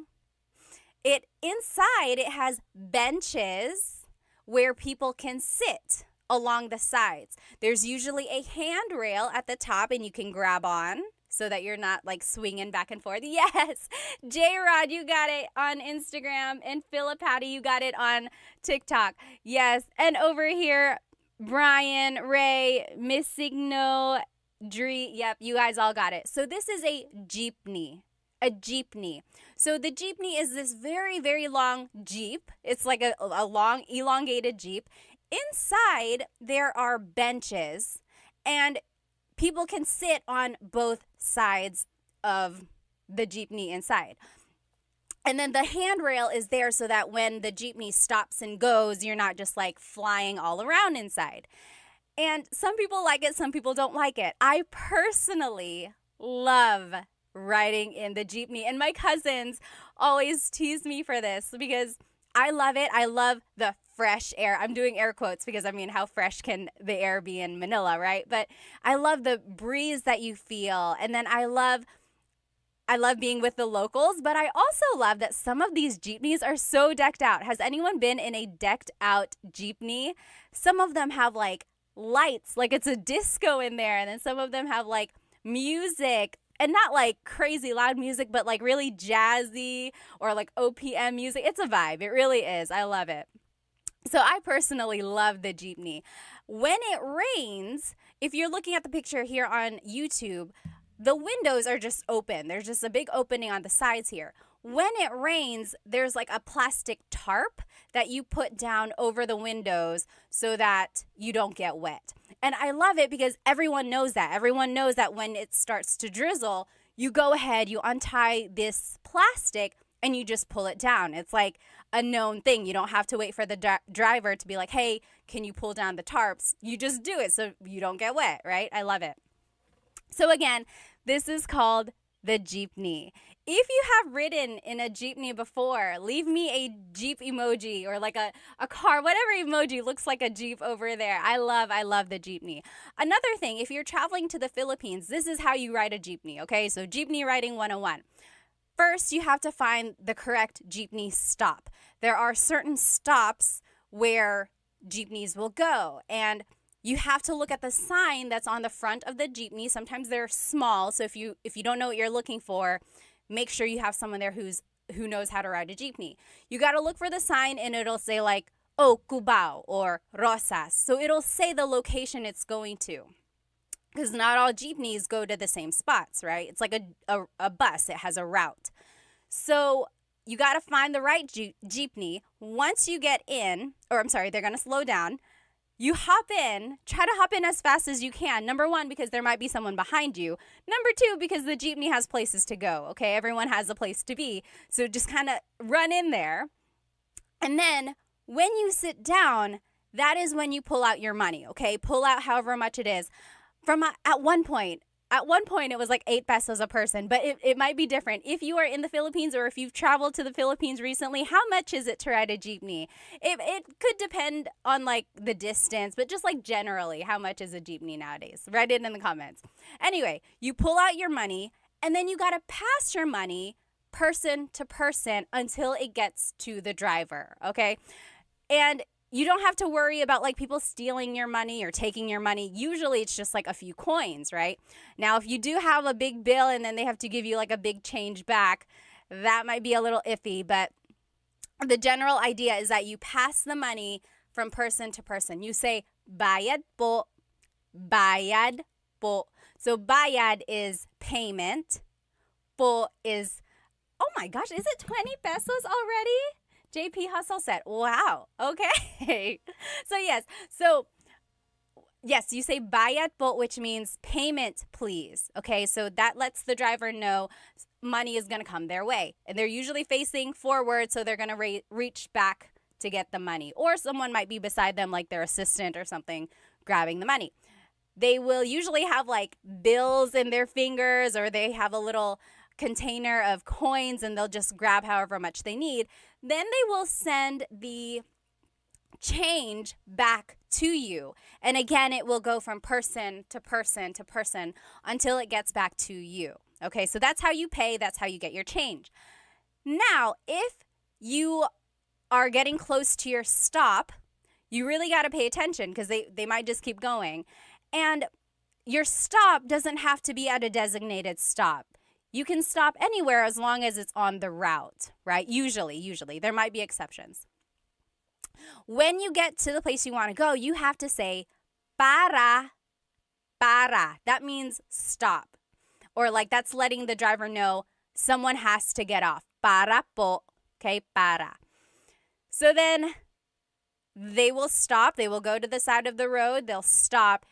You just get out the way you came in, okay? Again, try to be fast, grab all your things, make sure you didn't leave anything behind, and then get off because, again, they have places to go. Also, be careful because someone might be trying to come in, okay? So just be aware of your surroundings, definitely. Be careful if you have, like, expensive things. Really hold your bags close to you and things like that. Just be aware. Be aware of your surroundings. And then that is how you ride the jeepney, okay? Another thing about the jeepney, goodness, I love the Filipino culture. I love jeepneys and everything like that. But it's really cool because on the top, on the front of the jeepney is usually a name. So like if a family has a jeepney, they might name their jeepney after one of the children, like Sabrina. It's like, oh, I'm going to take the Sabrina today. Or it's like this one in this picture says, what does it say? I think it says like God is with us. So sometimes it might just have like a saying, or usually there's a name, like a family member's name, just to kind of like how you name a boat or something like that, you know? Okay, so that is a jeepney. Now here's another type of vehicle in the Philippines. If you're looking here on YouTube, what is this type of vehicle in the Philippines? Again, if you're just joining me here, someone said, is this a Tagalog lesson? It is, I promise. We are learning vocabulary and phrases about driving. So right now we're just talking about the different types of sasakyan. Sasakyan is vehicle. So we're just talking about the different types of sasakyan in the Philippines. So we talked about the jeepney. Over here, this is a motorcycle with a pedicab on the side. What is that called? Yes, almost polyglot got it. Steve got it on YouTube. So it is a Mista said a sidecar motorbike. Yes, literally. Yes, Roach Clip said tricycle. Yes, and it's Richard on Instagram. It's called a tricycle. So a tricycle is a motorcycle with a pedicab attached to the side. Sometimes it's not a motorcycle, in which case it's a bicycle. Sometimes in like the province, or if you're just going a really short distance, it might just be a bicycle. It's a little bit more work for the driver in that case, right? But for the tricycle, the pedicab can fit usually 2 people facing forward. In the front of that same sidecar, there might be a little seat facing the other direction. So that's another person who can fit in there.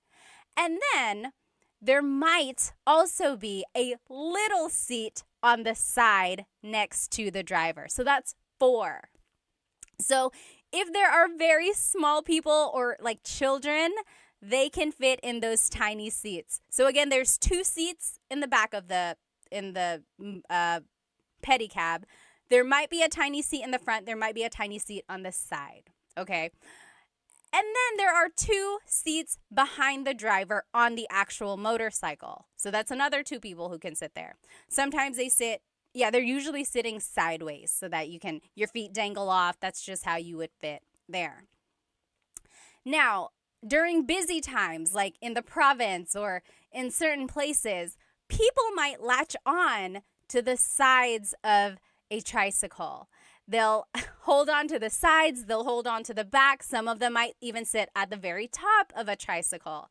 So, and they do that because sometimes there aren't a lot of tricycles traveling that way. Like, for example, if kids are trying to go to school and it's going to be the last tricycle for a while, a lot of kids will try to pack onto that one tricycle just to get to school on time.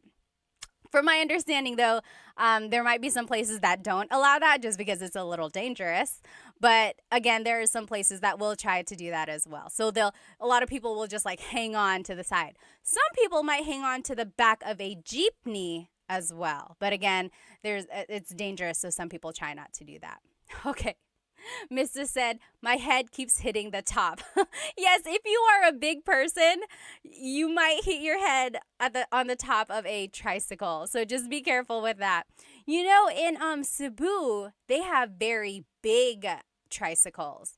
They have tricycles with like a front seat and a back seat. I had never seen that until I went to Cebu. Very interesting. Okay, so yes, again, this is called a tricycle. And then in the Philippines, there are also other types of vehicles. There's a bus, or in Tagalog, bus. This picture that you see on YouTube, I'm doing this whole live on YouTube and you can see the presentation there. This bus is air-conditioned. And have you ever ridden an air-conditioned bus in the Philippines? They turn the air conditioner up so high, or like very, very strong. It's just very, very cold. Like it's a freezer in there because I guess you want to get your money's worth, right? So when it's an air-conditioned bus, it is an air-conditioned bus. It feels good for like the first 30 minutes or so, but then if you're taking a really long drive, it's like a freezer. I got really cold one time. Let me know if that has ever happened to you. It was so cold. But then some buses are not air-conditioned, in which case they just leave all the windows down.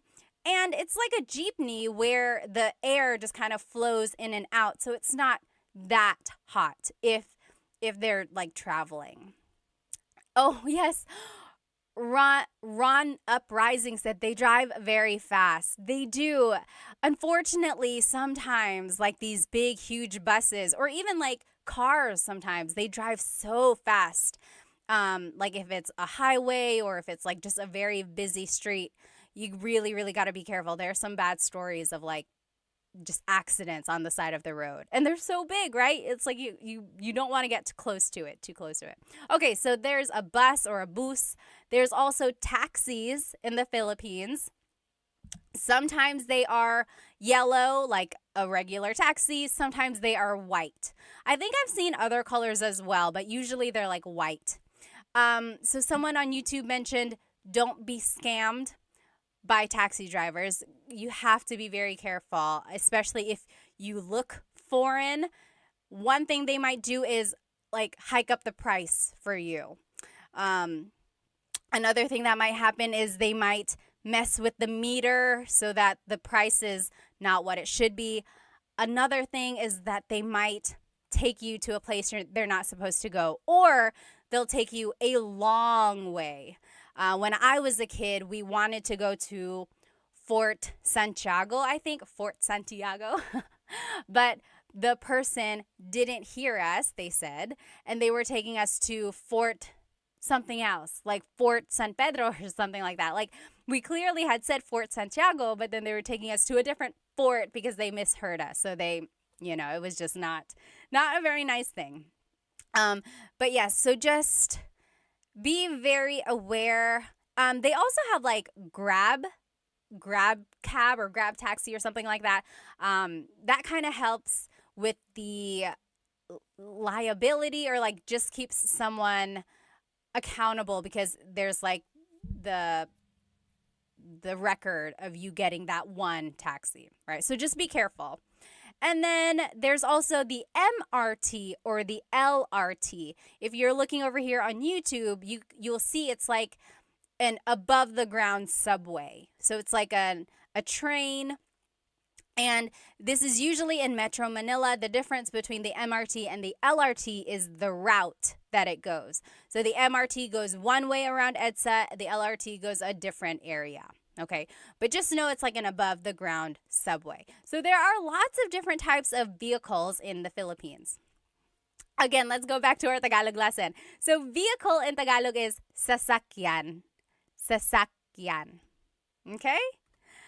Now, coche is car. Coche. Coche. And again, the difference between coche and sasakyan is that coche is specific. Coche is car. Sasakyan is vehicle. Okay, so sasakyan encompasses lots of different types of vehicles. But my family used sasakyan and coche interchangeably. It's like, oh, nasaan ang susi? Where is the key? Nasa sasakyan. It's in the vehicle. Okay?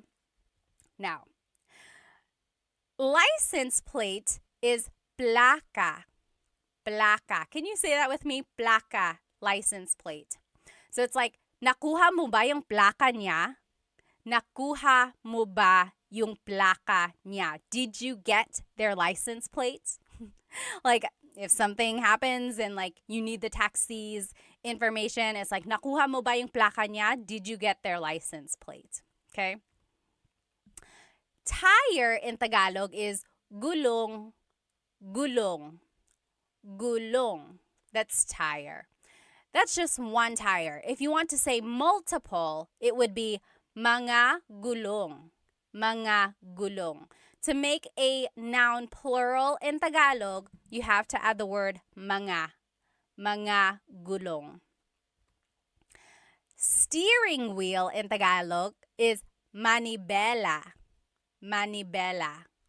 Manibela. So it's like, hawakan mo ang manibela. Hold this steering wheel. Manibela. Mirror, like your side view mirror or side mirror and then your rear view mirror, salamin. Salamin. That's just a mirror. If you know some Tagalog, salamin also means glasses. Salamin. Salamin. That's a mirror or like glasses. Salamin. A window, like the window of your car, that would be bintana. Bintana. Okay? And then headlights. Technically, there's no like real word for headlights that I know of. Usually, it's just referred to as ilaw. Ilaw. Ilaw is light. Okay, so it's like, naka-on ba ang ilaw mo? Is your light on? Are your lights on? Naka-on ba ang mga ilaw mo? Okay, so you see how I'm just using ilaw. Okay, let me just take a look at some of these comments and questions. If you have any questions at all, feel free to leave them. HM94 said, isn't that Spanish? Yes, absolutely. You will hear Spanish words in a lot of these vocab because there's a lot of Spanish words in Tagalog from the colonization period. Yep. Metch said, are you Bisaya or Tagalog, ma'am? Tagalog po, hindi po ako marunong mag-Bisaya. Okay. Travel with local or a girlfriend. Always ride with a local. Yes, yes, yes. Okay, any questions over here on Instagram? If you have any questions or comments, please feel free to leave them.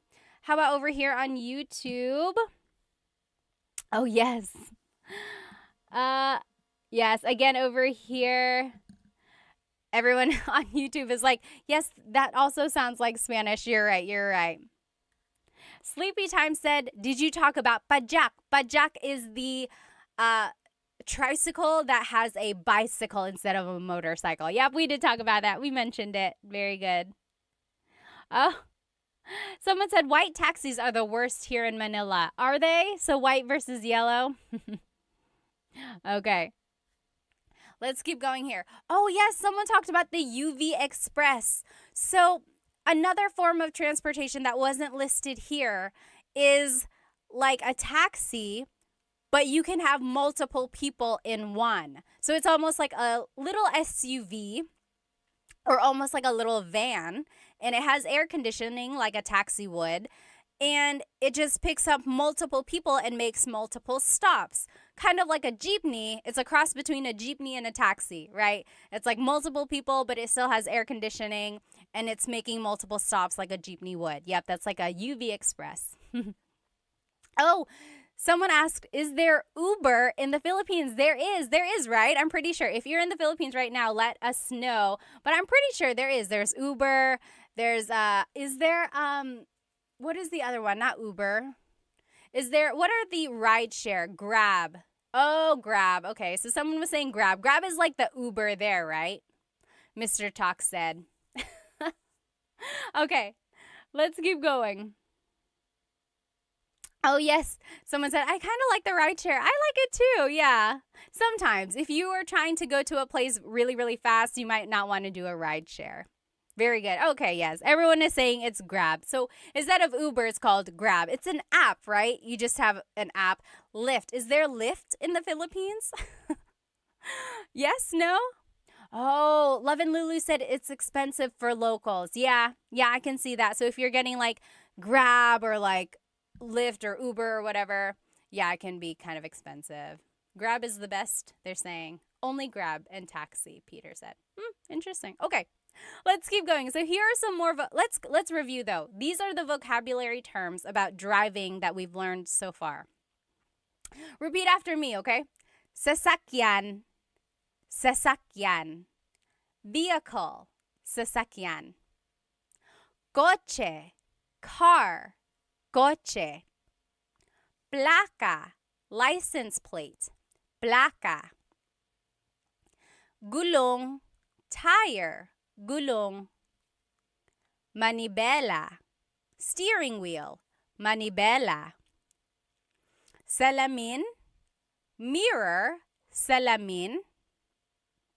Bintana, window, bintana.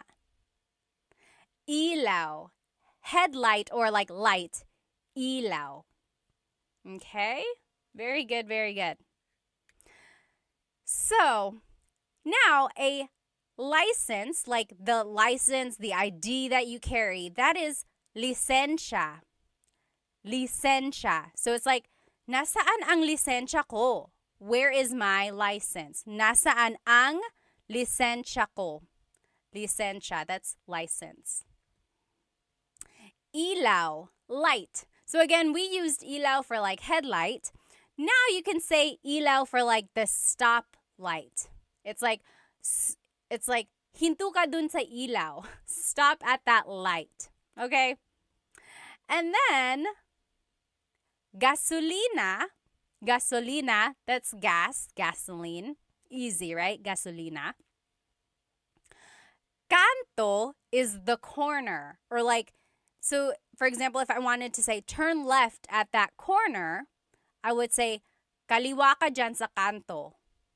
Kaliwa ka dyan sa kanto. Kanto is corner. Okay? And then here's just directions. Kaliwa is left, kanan is right. Kaliwa is left, kanan is right. Okay? Now, is my audio okay? I don't know if someone mentioned that on TikTok here. So, the way I remember kaliwa and kanan is that kaliwa has an L for left. Kaliwa has an L for left. Oh, thank you, Blue. Said audio is good. Awesome. So, kaliwa and kanan. Kaliwa, kanan. Kaliwa is left because it has that L. Kaliwa, left. And then kanan, right. Grace said, do you guys have an alphabet? Yes, there is a Tagalog alphabet. Abacada. Okay. So, kanan is right. Kaliwa is left. Now, mabilis is fast. Mabilis. The opposite of mabilis is mabagal. Mabagal. Oh, Ms. Fernini had a great question. Can you use kanan like saying, yes, right? No, very good question. So kanan is the direction right. If you want to say right as in correct, that would be tama. Tama. Correct. Tama. Very good question. So again, kanan is right, the direction. Tama is right, as in correct. Very good question. Okay, let's keep going here. So let's review these words again. So, licencia is your license. Licencia. Ilaw, stoplight or just light. Ilaw. Mabilis, fast. Mabilis. Mabagal, slow. Mabagal.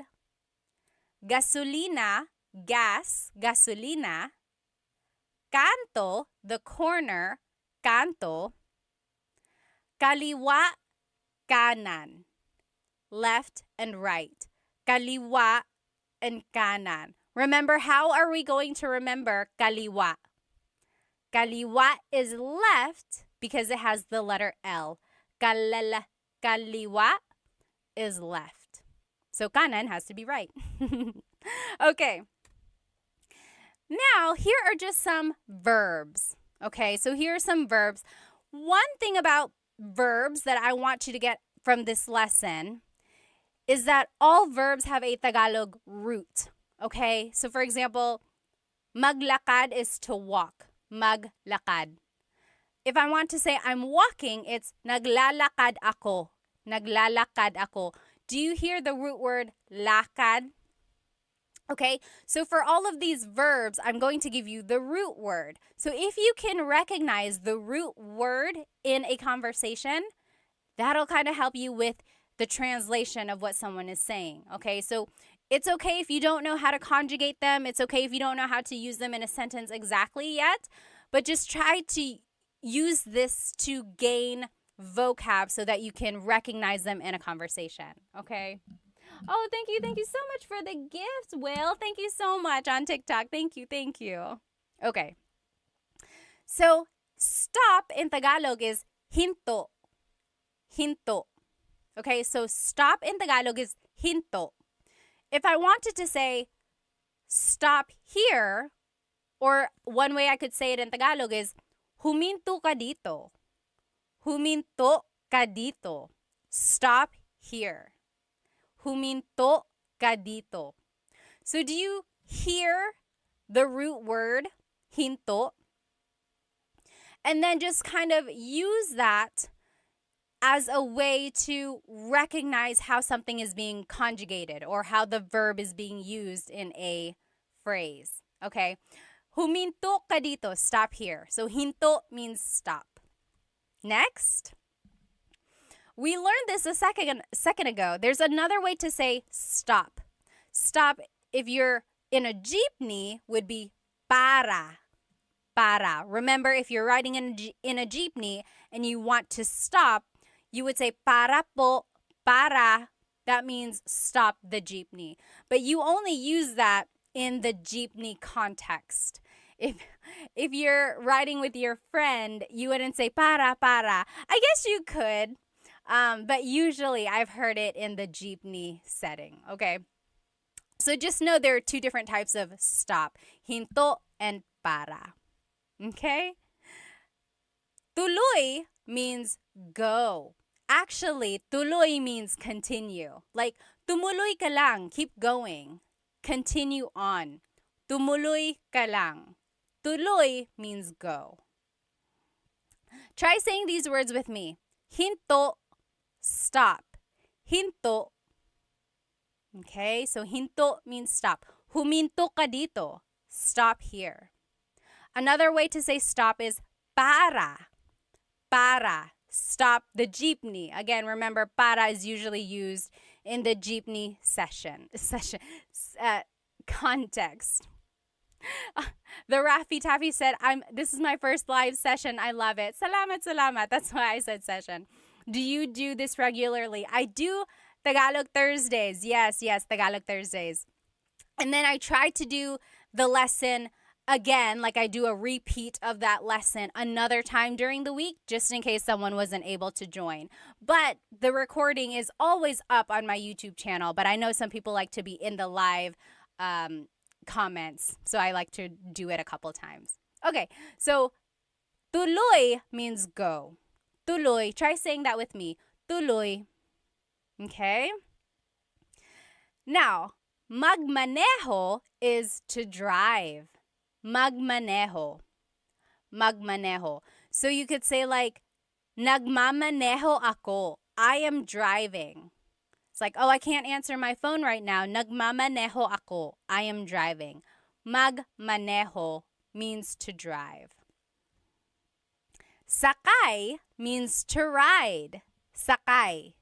Sakay na, get in, or come on for the ride. Sakay.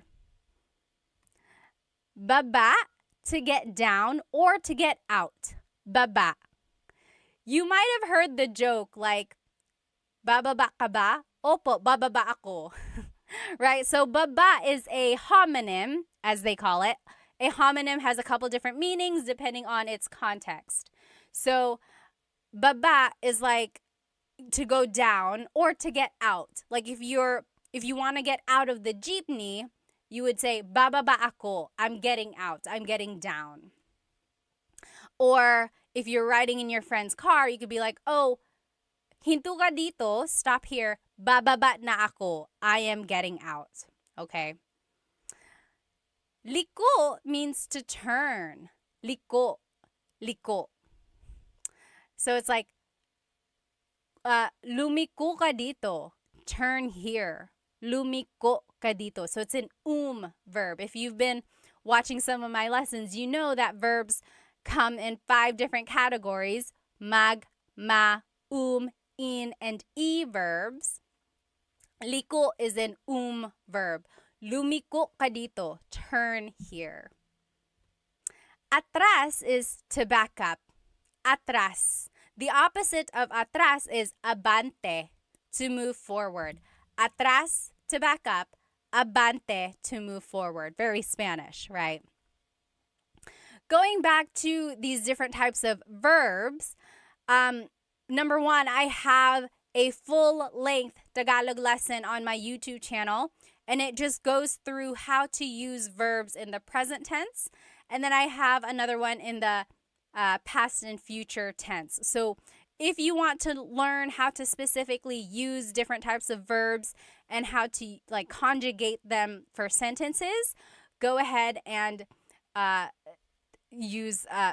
watch my full-length Tagalog lessons on my YouTube channel. I think that's lesson 3 and 4. Maybe 4 and 5. I think 3 and 4. Okay.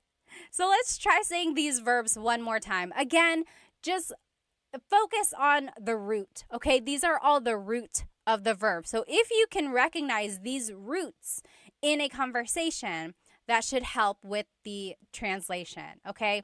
Try saying them with me. Hinto, stop. Hinto. Para, stop a jeepney. Para. Tuloy, go. Tuloy.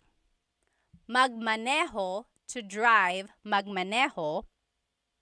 Sakay, to ride. Sakay. Baba, to get down. Baba. Liko, to turn. Liko. Atras, to back up. Atras. Abante, to move forward. Abante. Okay? So now we're just going to finish off with some common phrases that you might hear or say while driving. Okay? We already talked about this one. Nagmamaneho ako. I'm driving. Nagmamaneho ako. Okay?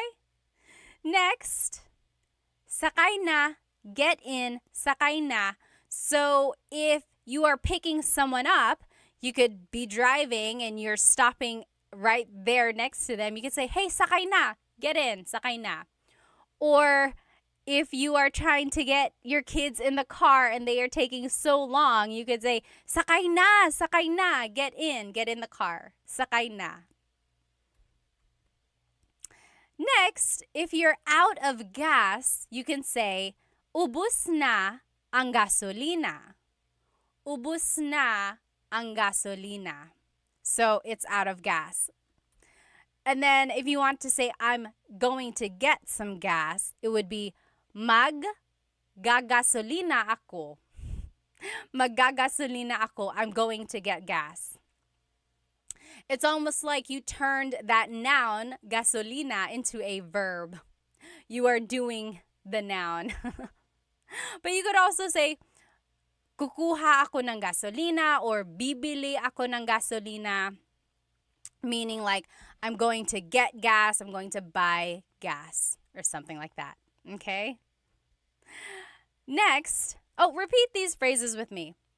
Nagmamaneho ako. Nagmamaneho ako. Or sakay na. Sakay na. Ubus na ang gasolina. Ubus na ang gasolina. Or maggagasolina ako.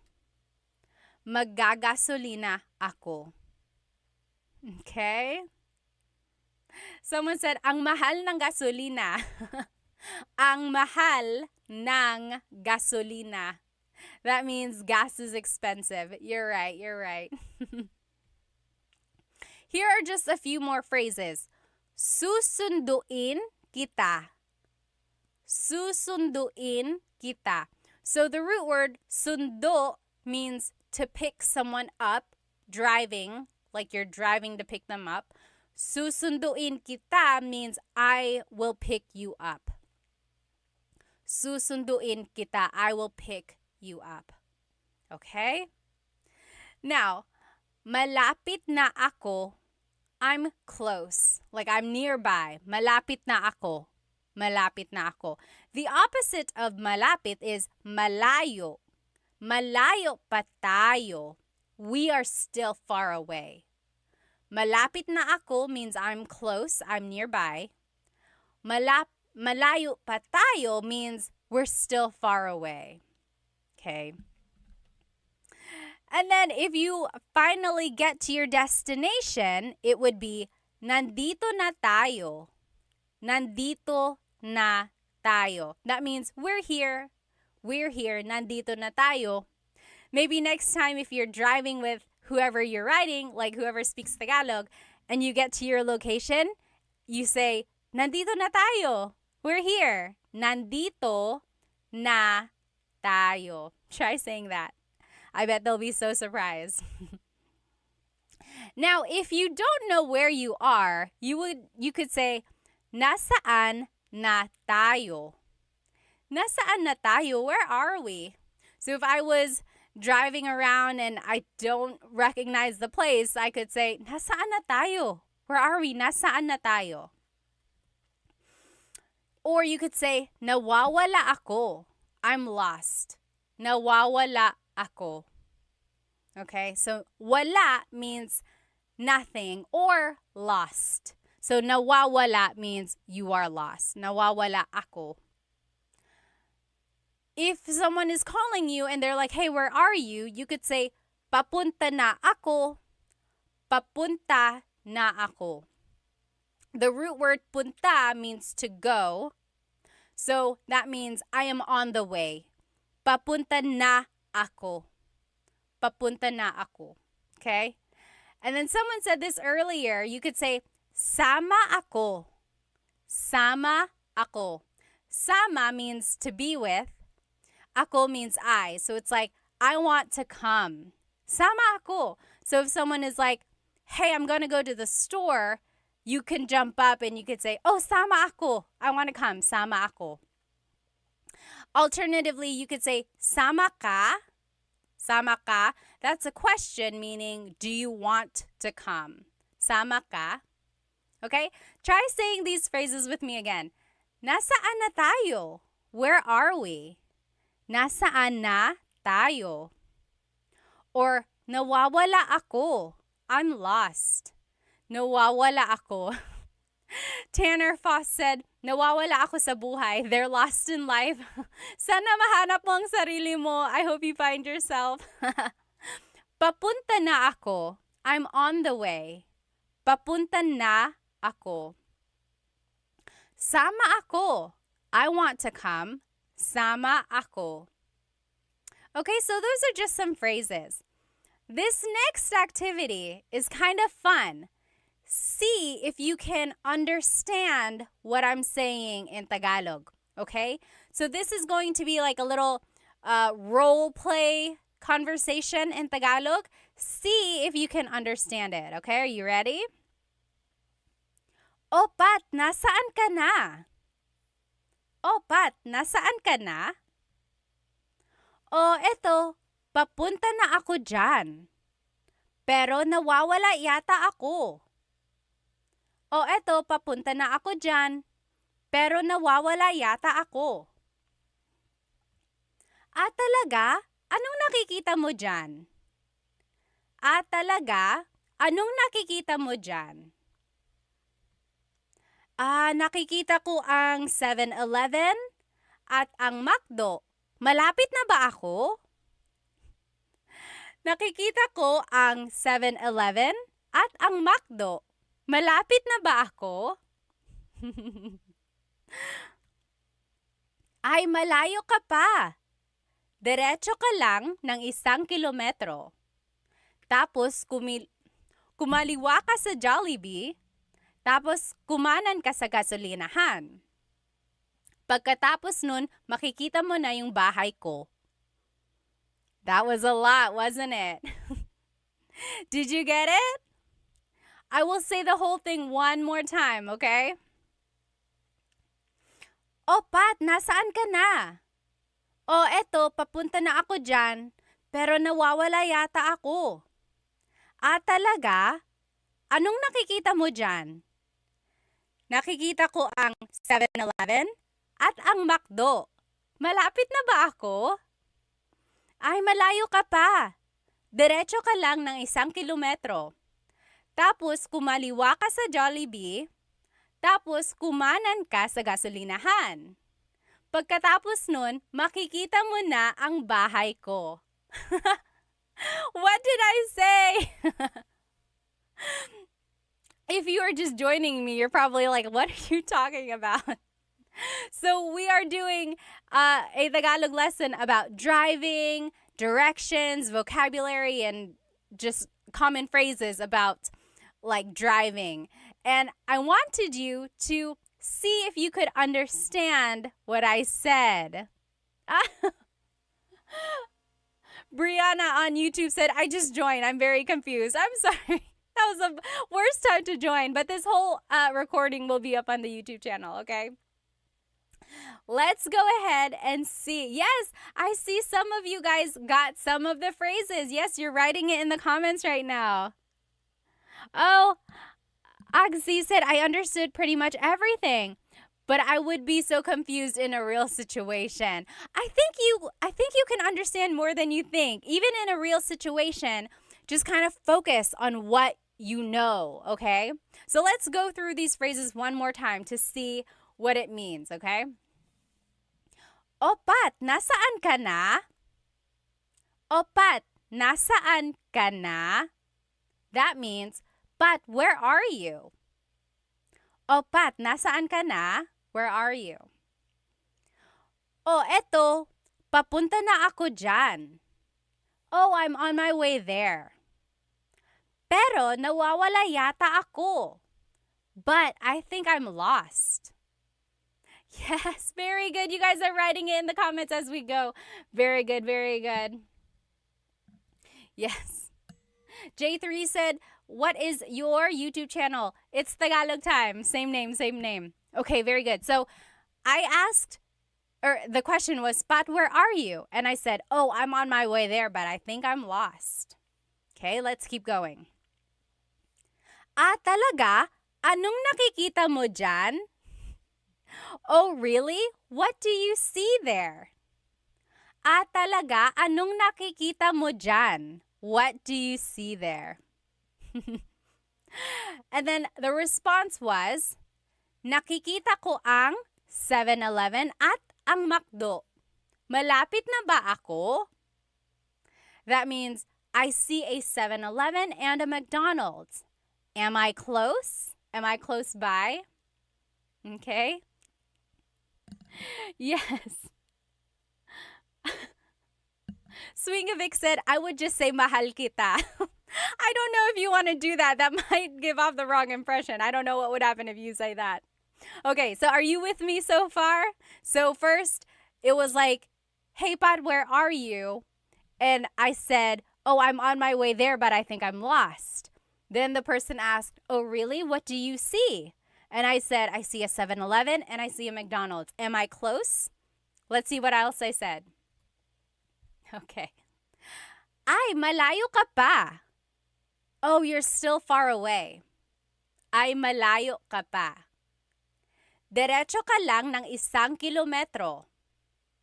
Keep going straight for 1 kilometer. In the Philippines, they measure everything by kilometers, not miles, like they would in America.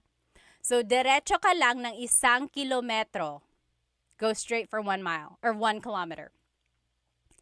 Tapos, kumaliwa ka sa Jollibee.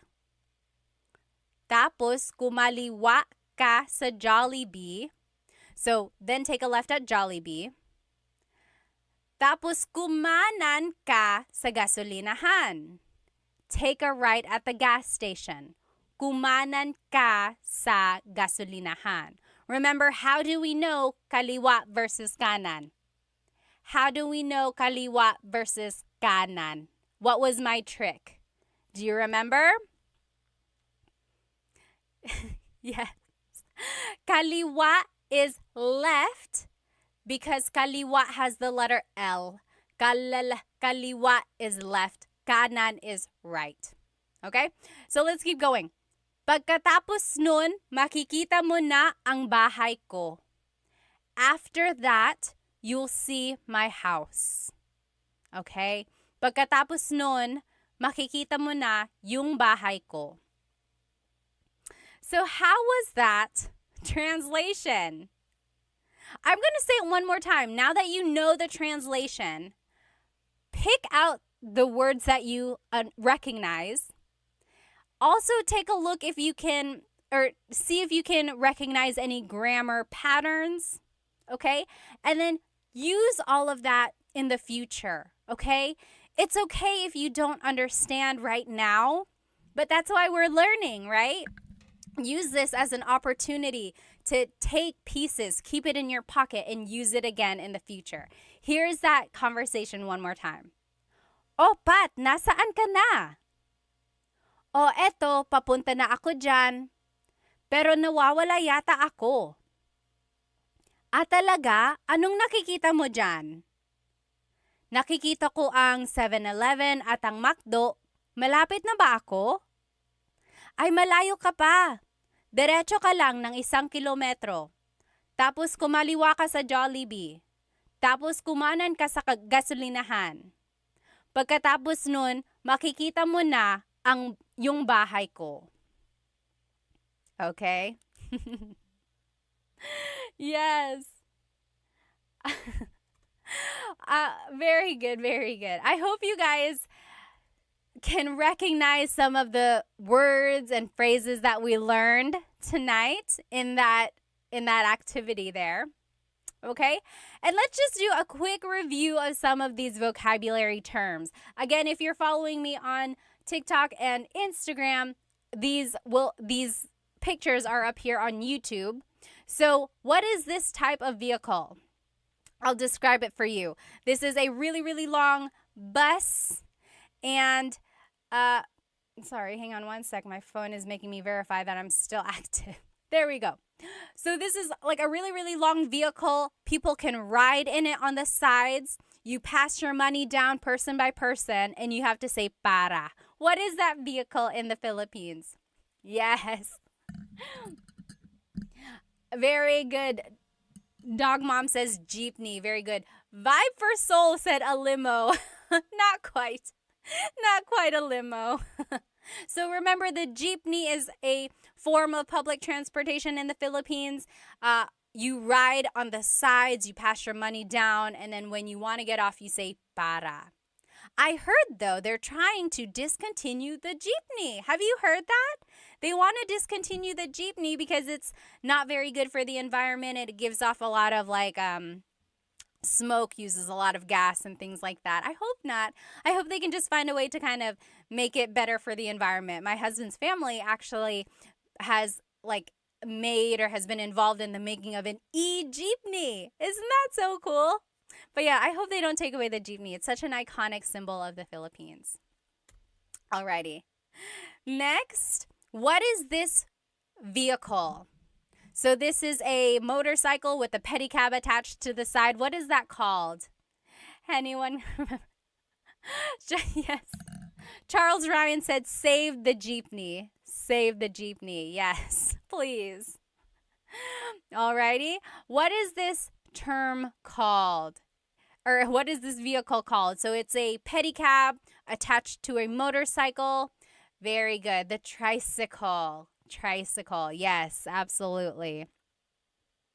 Oh, JB said, why get rid of it? It's historical. You're right. Both the jeepney and the tricycle came about in World War II. Did you know that? The jeepney was a vehicle that they used in, like, the Americans used during wartime, or like that's what they brought over to the Philippines. And then it became part of the culture as a public form of transportation. And then the tricycle was introduced to the Philippines by the Japanese when they came to the Philippines. Crazy, right? Crazy, crazy, crazy. Okay, so yes, very good. This is called a tricycle. Okay. Yes, next, what is this? So, what is the Tagalog term for vehicle? Vehicle. Sorry, vehicle. Pinay said, I love learning from your videos. Thank you. In all caps. Salamat. Maraming salamat. I love teaching you. So really, it's my honor. Salamat. Yes, this is a sasakyan. Very good. Very good. Gibolicious. Yes, sasakyan. Very good. Sasakyan is just vehicle in general. Okay. Next, what is car in Tagalog? Ano ang car sa Tagalog? Oh, Sha, thank you so much for the gift on TikTok. Maraming salamat. Thank you. And Shawnee, thank you for the gift. Maraming salamat. Yes, car in Tagalog. Gibilicious got it right. Yes, Sergey got it right on YouTube. Coche. Coche. Oh, yes, I am seeing some different spellings here. So, someone mentioned the Tagalog alphabet. In the Tagalog alphabet, there is no letter C in Tagalog naturally occurring. The ch sound is a TS combination. Coche, coche, car is coche with a TS spelling. Very good. Ano ang license plate sa Tagalog? Ano ang license plate sa Tagalog? Do you remember license plate in Tagalog is? Plaka. Plaka. Salamat, Charles Ryan. Very good. Plaka. Very good, very good.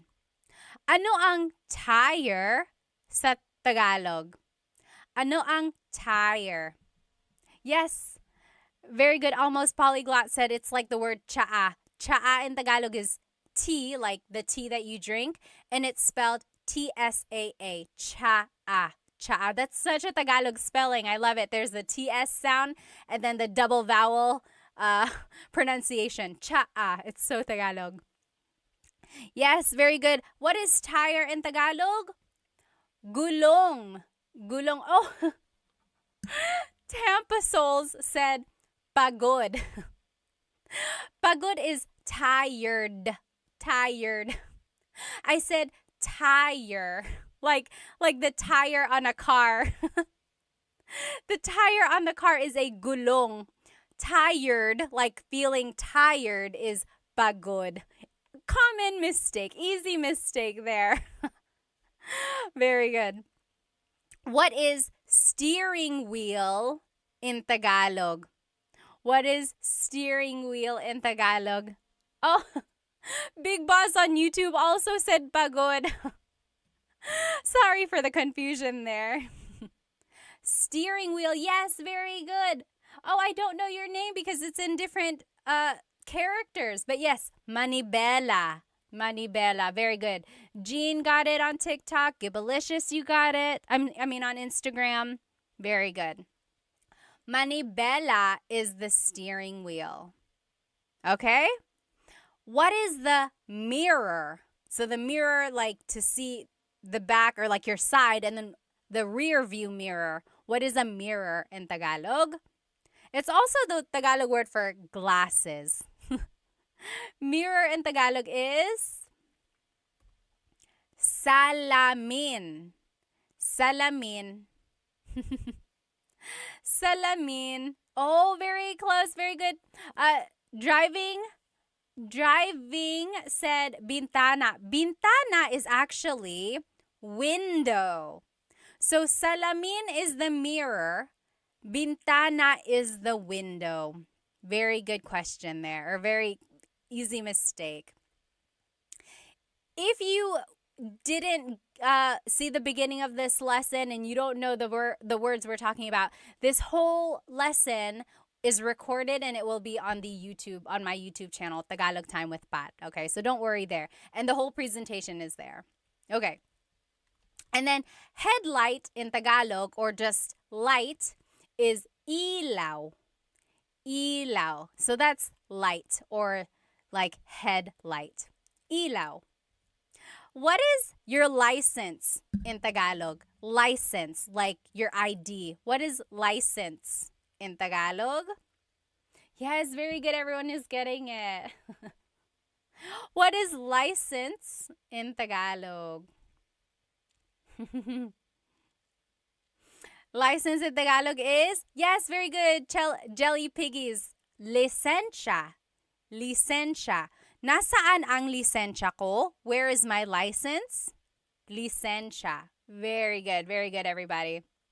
Bobby Mayo said hello from Louisiana. Hello, hello. Ano ang stoplight sa Tagalog? Ano ang stoplight sa Tagalog? This one is a little tricky. I'll just give it to you. Ilaw is what I would say. So light, ilaw. So it's like, kaliwa ka dyan sa ilaw. Take a left at the light, or something like that. Ano ang gas sa Tagalog? Ano ang gas sa Tagalog? Gas in Tagalog is, yes, B, very good, very good. Gasolina. Timothy, you got it on TikTok. Very good, very good. Jelly Piggies on Insta. Very good. So gasolina. So very similar to Spanish, right? Again, there's a lot of Tagalog or Spanish influence in Tagalog. Yes. Ano ang corner sa Tagalog? Corner in Tagalog? Like if I want to say turn at the corner, corner in Tagalog is kanto. So kanan ka sa kanto. Take a right at the corner. Tampa Soul said, stoplight, close the light. So yes, ilaw in Tagalog is light. And there's that running joke of Filipinos when they say close the light, right? When they want to say turn off the light, they say close the light. And that's because in Tagalog, if you want to say turn on the light, literally you say buksan mo ang ilaw. Buksan mo ang ilaw. That is how you would say turn on the light. However, buksan means to turn on or open. Okay, so that's why there's a little confusion when native Tagalog speakers are learning English. They want to say close the light because they are so used to saying open the light, right? So they're like, oh, well, what's the opposite of open? It would be close. But then they have to kind of learn later on that actually it's a different type of verb in English. Okay? All right. What is left and right in Tagalog? What is left and right in Tagalog? Remember, I gave you a way to remember it. What is left and right in Tagalog? Left. Yes, very good, very good. Aubrey got it right. Y got it right. Yes, so kaliwa is left. Kanan is right. Almost polyglot. You got it right. Very good, very good. Yes. So kaliwa is left because it has the letter L, right? Kaliwa, left. Kalala, kaliwa, left. Kanan is right. Okay? JB on YouTube said, I've heard patay mo ang ilaw or patayin mo ang ilaw. Yes. So in Tagalog, if you want to say turn off the light, usually they say patayin mo ang ilaw. Patay means dead or kill the lights, literally. Kill the lights, patayin mo ang ilaw. Yeah, very good, very good. Okay, next. So kaliwa is left, kanan is right. How do you say fast in Tagalog? Ano ang fast sa Tagalog? Fast in Tagalog is, yes, V and Matt, Nick, you got it. Bilis. Bilis means fast, but if you want to use it like an adjective, like in a sentence, it's mabilis. Mabilis. Bilis is like the root word there. Mabilis, fast. What is the opposite of mabilis? Ano ang slow sa Tagalog? Ronald Smith on YouTube said, rapido. Rapido. Yes, that also means fast. That's more of the Spanish. Ano ang slow sa Tagalog? Yes, very good. Matt, you got it. Nick, you got it. Slow is mabagal. Mabagal. I am seeing some people say nakaraan. So nakaraan means in the past. Like, if you've ever watched a teleserye, you know what a teleserye is? It's like a soap opera, a Filipino soap opera, or like a Filipino drama on the Filipino channel. Usually, like, if today's episode is on, they have a short recap of what happened in yesterday's episode. At the bottom of the screen, it would say, ang nakaraan, which means in the past or what just happened. So nakaraan means past. Very good. Yes, exactly right, Nick. That means previously on. Exactly. Ano ang paborito mong teleserye, ha? What is your favorite teleserye? Very good, very good. So, mabilis is fast. Mabagal is slow. Levin Lulu said they take too long to end. You are exactly right. They will drag on a story and they will add more problems, more characters until you're like lost in this crazy whirlwind. But then you can't stop watching because you got to know how it all ends, right? Side note, I was watching Halik on TFC, or no, I Want TFC with my husband, and they had the English subtitles, but then we lost it. And then I tried to resubscribe, and they didn't have the one with the English subtitles anymore. What the heck? And so now my husband can't watch it with me. He can, but it won't be the same. I need to know what happened. Okay. So that's it. That is it, you guys. Here's a review of everything we learned tonight. So we learned vocab about driving, about the car, about vehicles, about different types of vehicles in Tagalog, right? We learned lots of vocabulary words. Then we also learned verbs in Tagalog. We learned lots of different verbs like to go forward, to go back, to stop, to go. Okay? Now, and then we also learned some common phrases. Common phrases. Someone said, gusto ko nang bumitaw. You want to let go. Why? I thought you said gusto ko nang bumati. Bumati means I want to give a shout out. If you do, write it in the comments. Go ahead and make your bate if you want. If you know anyone else who's watching, tell them that you're going to make a bate to them. If you would like to go, feel free to go. I'm just going to catch up on some of these comments before I head out. Oh, Andrea said on YouTube, what Filipino TV show should I watch to help learn Tagalog? Oh my goodness, that is such a good question.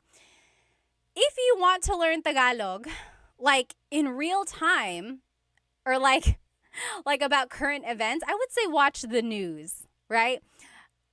it might be a little tricky because sometimes the reporters will use very deep Tagalog words if it's about something that's like specific about a case or something like that. But it's also very uh like it's in a context that you can use every day, like something that has happened around you or around people. So the news is good for learning kind of phrases and words like that. Now, if you want to learn like funny phrases or romantic phrases, go watch movies, like romantic movies or comedies, things like that. You'll learn like funny punchlines or like one-liners that are quick and witty. Those would be good. Um, as for like shows, honestly, I don't watch a lot of shows lately. Anyone have any good show recommendations? But another good one is like Showtime. So Showtime is just like a variety show that comes on every afternoon. And it's good because there's a lot of dialogue between people. It's just like ways to get to know people. They're introducing each other. Also, just like funny one liners again. So anything you watch, I think, will be useful there. JB said, oh, totally immersing myself in Tagalog. That's great. That's great. Yeah, just like surround yourself with Tagalog movies, shows, or music, things like that. Very good. Salamat, Jay. Maraming salamat din. Oh, Hank said, I loved watching or enjoyed watching your brain multitask. Talaga, I hope you don't see it. I have a lot going on sometimes. Is Vice Ganda still on Showtime? David Jr. said. I believe so. Yes, I believe so. Oh, Ate, General Daughter, Filipino drama. What is the new one with Kim Chu? What is that one called? I haven't been watching it. Love and Lulu said Coco Martin and his drama show. So Coco Martin had a show that went on for years and years and years. Ang Provinciano, FPJ Ang Provinciano. It's like I remember starting to watch it and then I kind of just stopped watching it. And then I would check back and it was still on, and then it was still on, and then it was still on, but finally it ended. Yes, you're right. B said FBJ was so long. I don't know why. They just kept like changing the storyline. Oh, yes. What is your name? It's in different characters, but over here on TikTok, someone said OPM songs are too good for learning. They are really good. They are really good for learning. Okay, awesome, everybody. Let's see, any more questions here? Oh, Maging Sino Ka Man. It's a pretty corny series. So the thing about Filipino shows and movies, if you're not used to them, you might find them to be corny or like the jokes are cheesy, right? And my theory for that is because Filipinos just love lighthearted things. A lot of us have things going on in our lives. Sometimes they can get really, really heavy. So what do we like to do? We like to laugh. We like to watch light-hearted things. So if things come off as corny or cheesy, it's just because Filipinos like cheesy and corny things because it's an easy laugh. Okay, so that's just my theory about why some things are really cheesy like that. I mean, when you think about it, sometimes life in the Philippines can be very hard if you don't have a lot of resources. So if you can watch something nice on TV, that's just one way. Oh, V said, what's the best way to learn to speak Tagalog if I already understand it perfectly? So you can understand, but you cannot speak. Is that correct? I would say congratulations to you because you are already halfway there. I know people always say like, oh, I can only understand, but I can't speak it. In that case, all you have to do is practice what you already know. I think you know more than you might think. Like a lot of us get embarrassed. We don't want to try speaking. We don't want to say anything wrong. We don't want to make a mistake. But just jump right in, start speaking it. What's the worst that can happen? Someone will laugh at you, so what? Who cares? At least you are learning, right?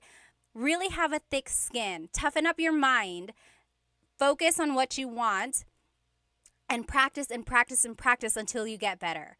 And when people see that you are really trying, hopefully they'll stop laughing at you and they'll get on board and try to help you. If they keep laughing at you, turn your head, keep studying, go back and talk to them in Tagalog when you are better and show them what they are missing, or just show them what you have learned, okay? So you got it. Keep going, okay? Oh, again, I don't know your name because it's in terms, or it's in characters. It says, on a scale from 1 to 100, how would you rate your Tagalog in terms of speaking? I would say 95%. The 5% is because sometimes, a lot of times even, I still trip over my words, or I get embarrassed. I get too caught up in my head and I don't say what I want to say perfectly, right? Like if I'm speaking to my cousins or my aunts, even to my mom, I get very nervous sometimes and I revert back to Taglish, or I just answer in English. But when I really push myself, I know I can speak Tagalog at a 95% level. I'll save the 5% at there are still some words that I can't say correctly, or I have to think about it really hard, or again, just the jumbling. What's the word? Like bulol? Bulol in Tagalog is like when tongue-tied. Like if you trip over your words sometimes, and it happens to everyone. If it happens to me, I mean, it's okay if it happens to you, because it happens to everybody. Okay? I have to go now. I will see you next Tagalog Thursday for a brand new lesson. And I will do a repeat of this lesson another time, okay? Maybe, I don't know when. Just one of these other nights before Thursday, I'll try to repeat this lesson in case you weren't able to join me. I hope you have a good rest of your evening. If you have any questions, feel free to leave it in the comments. Again, this whole recording will be on my YouTube channel. Maraming salamat. Thank you so much for spending some time with me. Have a good evening. Paalam.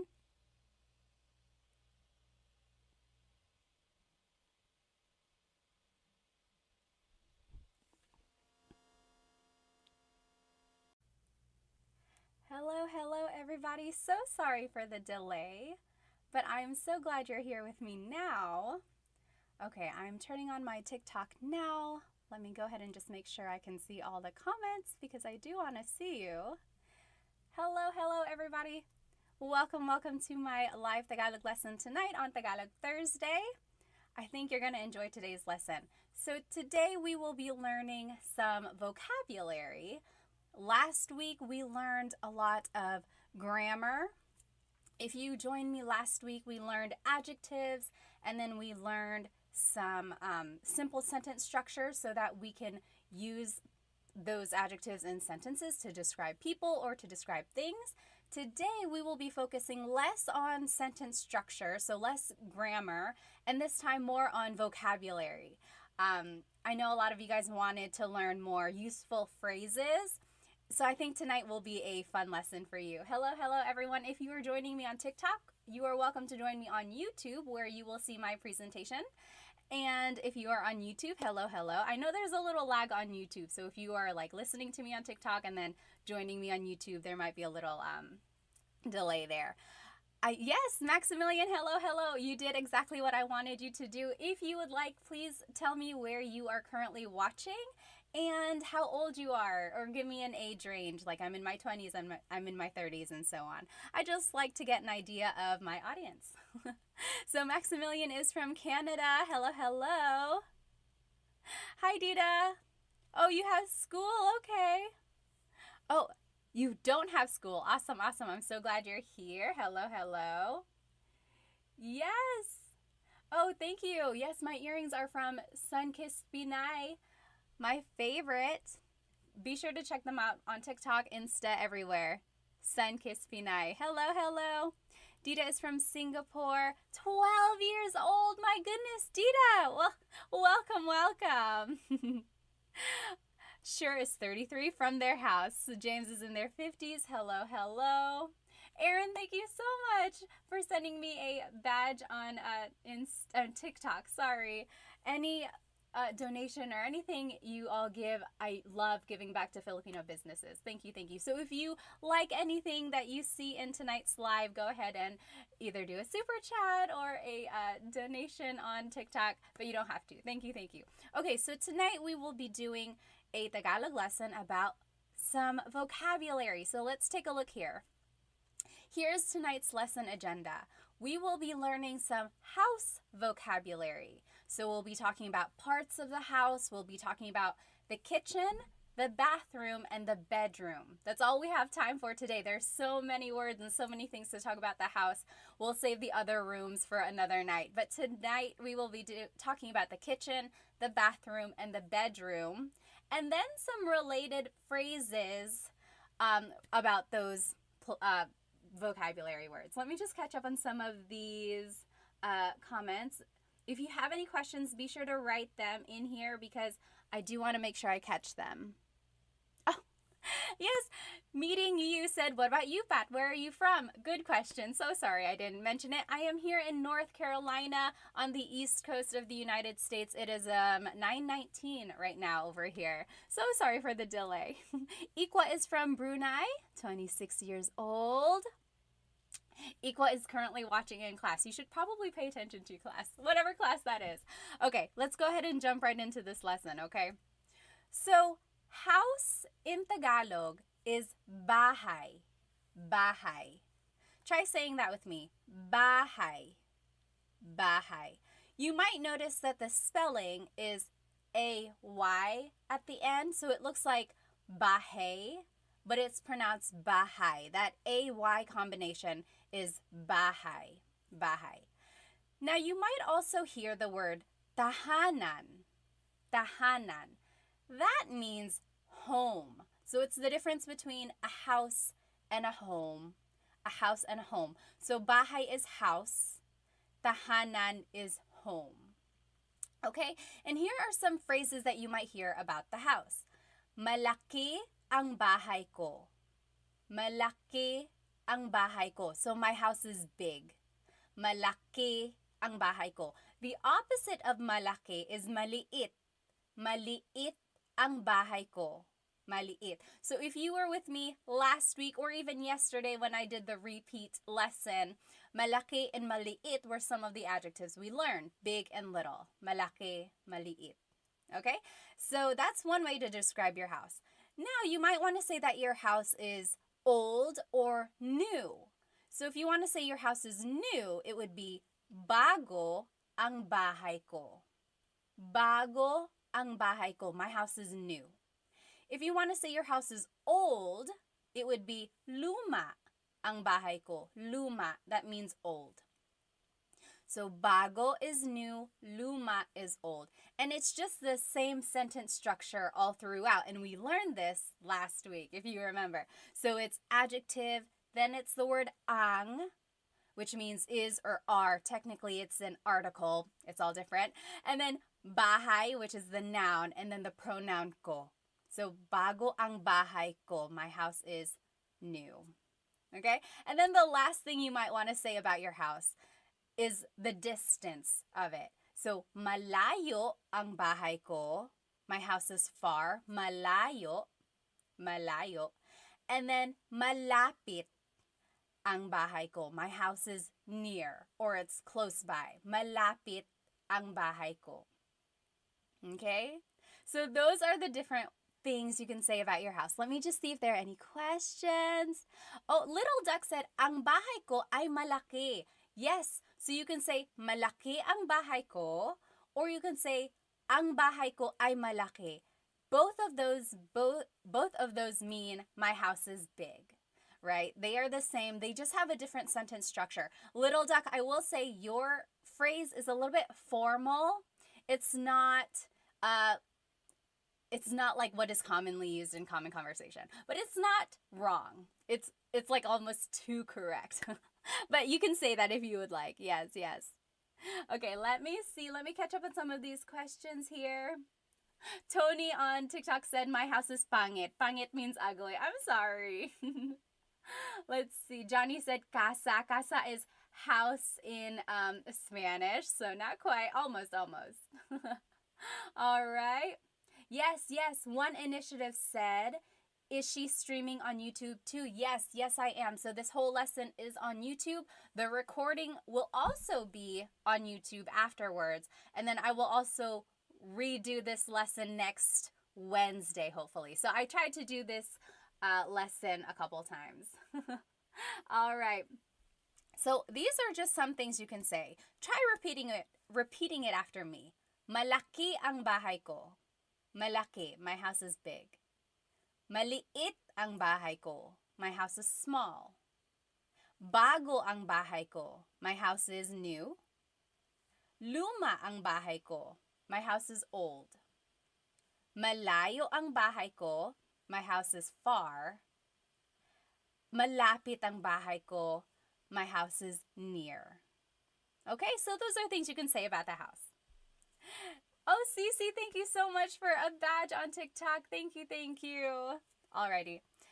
Now, here are some other vocabulary words about the house. Okay. Bintana is window. Bintana. Very similar to Spanish. Again, remember, the Philippines was colonized by Spain for 300 years, over 300 years, starting in the 1500s. So there's a lot of influence in the Tagalog language as well as in the Filipino culture, religion, everything. Okay, so bintana is window. Now, door is pinto. Pinto. That's door. Pinto. Do you hear the glottal stop when I say pinto? Pinto. So it's not pinto. It's not pinto beans, right? It's pinto. It's pinto. Pinto. Make sure you stop it at the end. Pinto. Okay. And then hagdan is stairs. Hagdan. You might also hear hagdanan.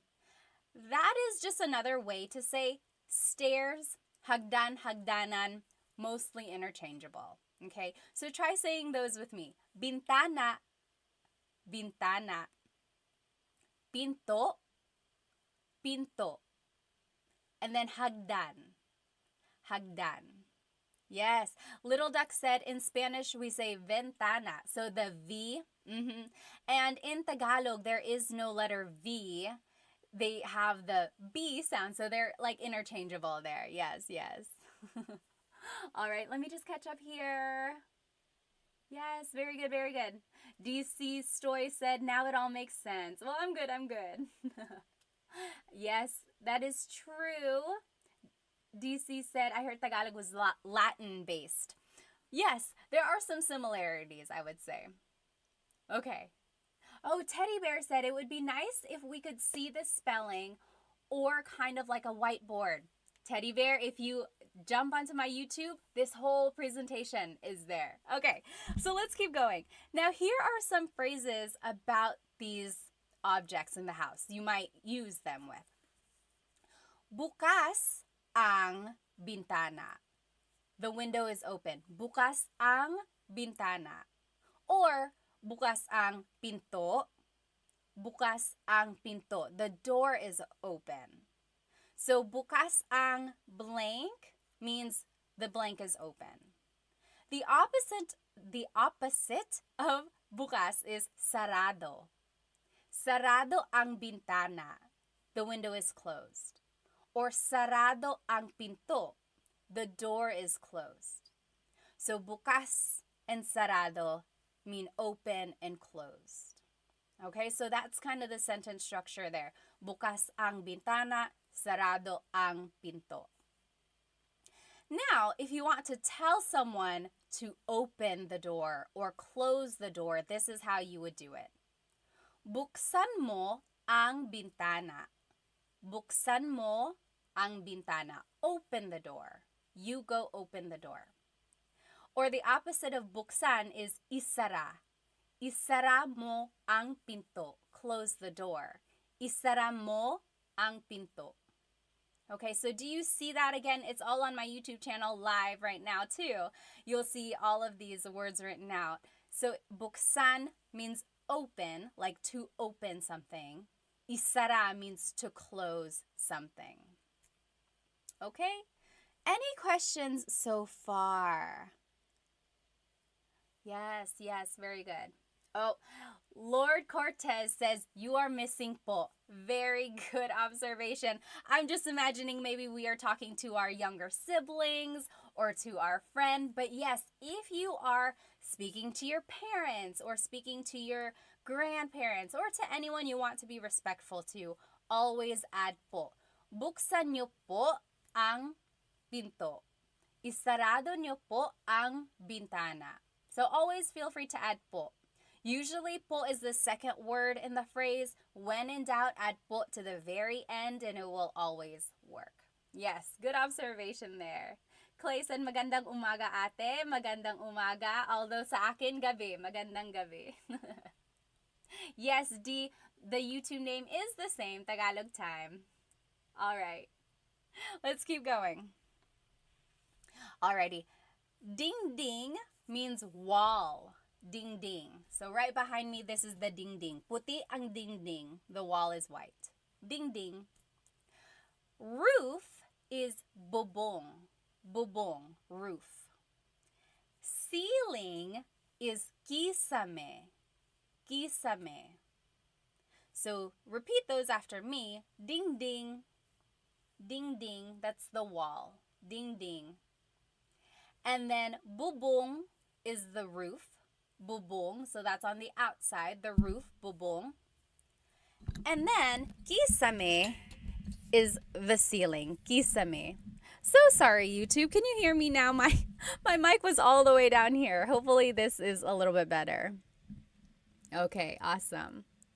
Any questions so far? Yes. Harmonica said, ding ding, LOL. I know, it's a funny word. I have no idea where that came from. Okay, let's keep going. So all of that was about the house, like the outside of the house, things inside the house. Now, these are vocabulary words about the kitchen. So kitchen in Tagalog is kusina. Kusina. So in Tagalog, there is no letter C. So in Spanish, if it's spelled with a C, usually in Tagalog, it's spelled with a K because there's no letter C naturally found in the Tagalog alphabet. So the kusina is the kitchen. The stove is kalan. Kalan. Oh, who? Thank you so much for a badge on TikTok. Thank you so much. Yes, and my earrings are from San Kispinay. Thank you. All of the earnings I earn go to Filipino businesses. So thank you. Okay, yes, Lucky Duck said most of these sound like Spanish words. A lot of them do. You will see that in all of these words, really. Next, knife in Tagalog is cuchillo. Cuchillo. And then fork in Tagalog is tinidor. Tinidor. And then kutsara is spoon. Kutsara is spoon. Okay, so let's say those again. Kusina, sorry, sometimes my nose gets clogged up. Kusina, kusina, that means kitchen. Kalan, stove, kalan. Cuchillo, knife, cuchillo. Tinidor, fork, tinidor. Cuchara, spoon, cuchara. Okay, so those are some objects or things you might find in the kitchen. Here are a couple more things. Plato is plate. Plato. I have also heard pinggan. I think it's regional. So my husband's family is from Cebu. They've said pinggan like the whole time I've been with them. They say, oh, kunin mo yung pinggan, or saan ang mga pinggan? Where are the plates? Growing up, I always heard plato. Plato. So you tell me, what do you use, or what did your family use growing up? Baso means a glass, like a glass of water. Baso. Baso. Another word for cup is taza. Taza. So that's like a cup or like a little mug, tasa. Whereas a glass is baso. Baso, okay? Now, pagkain is food. Pagkain. And then ulam is specifically the entree or the dish, the meat dish. So if you're looking on YouTube right now, anyone know what this dish is? What ulam is this? Anong ulam ito? Does anyone know? Anong ulam ito? You write it in the chat and then we'll check.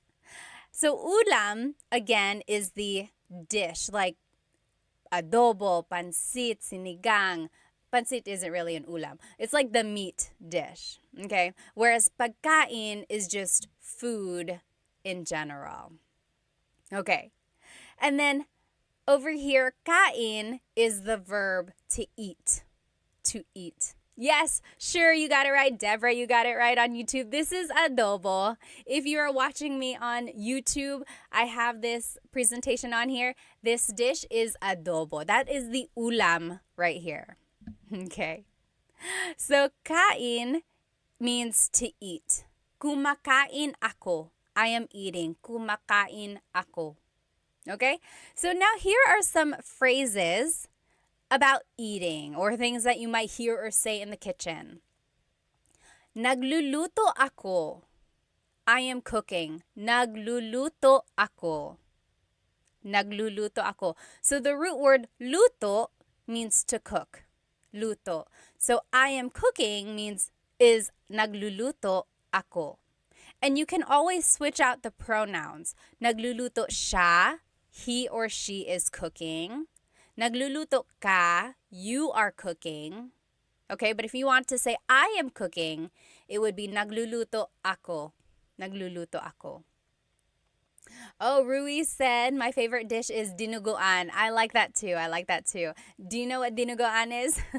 Dinuguan is a dish usually made of pork. There's ginger, long green beans, but the main ingredient is pork blood. Dinuguan. Dugo means blood. So dinuguan means made of blood or bloody. And a lot of people call it like chocolate meat if you see it at Filipino parties. But I like it. It's one of those iconic Filipino dishes. You write it in the comment. What is your favorite Filipino dish? TikTok Pocket, thank you so much. Oh, Tick Pocket, thank you so much for the badge on TikTok. Thank you. All right. Okay.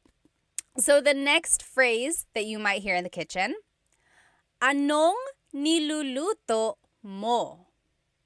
Anong niluluto mo? So you might see the root word luto again.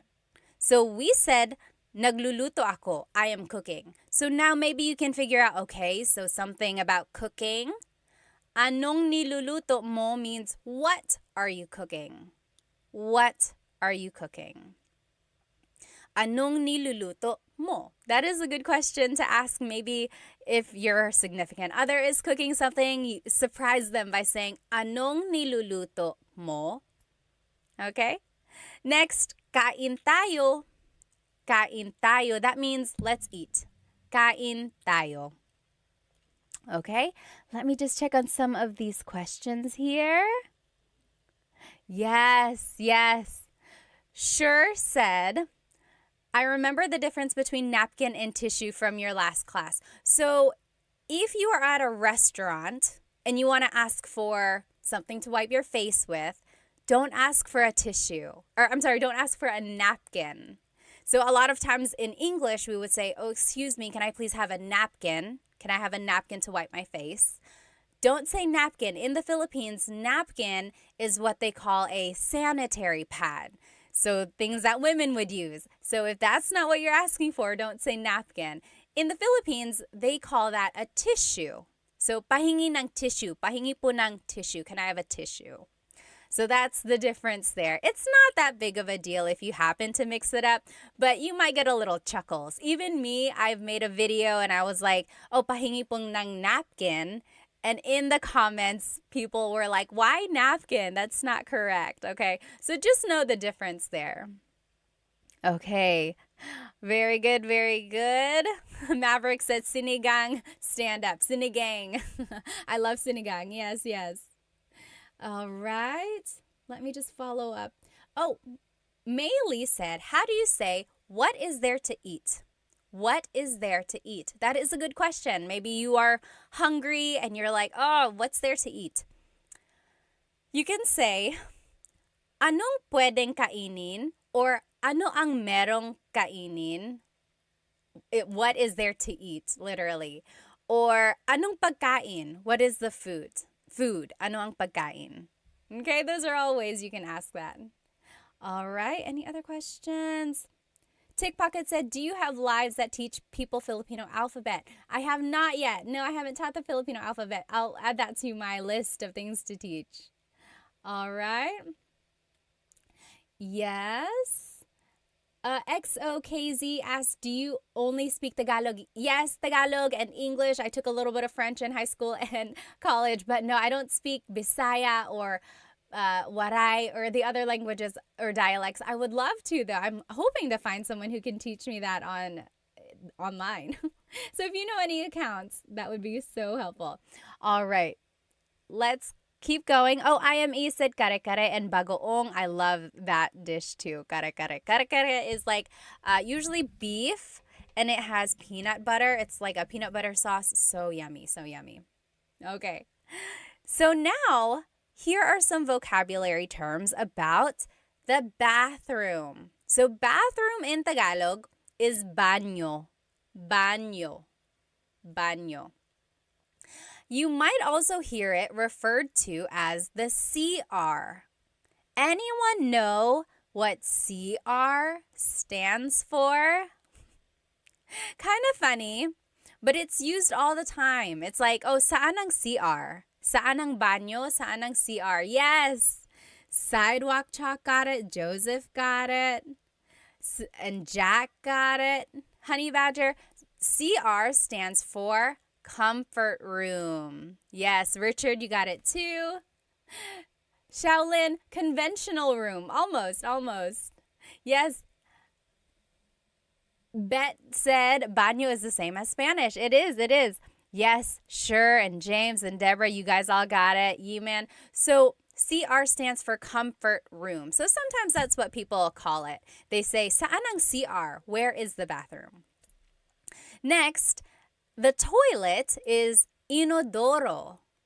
Inodoro. That's the toilet. Try saying it with me. Inodoro. Inodoro.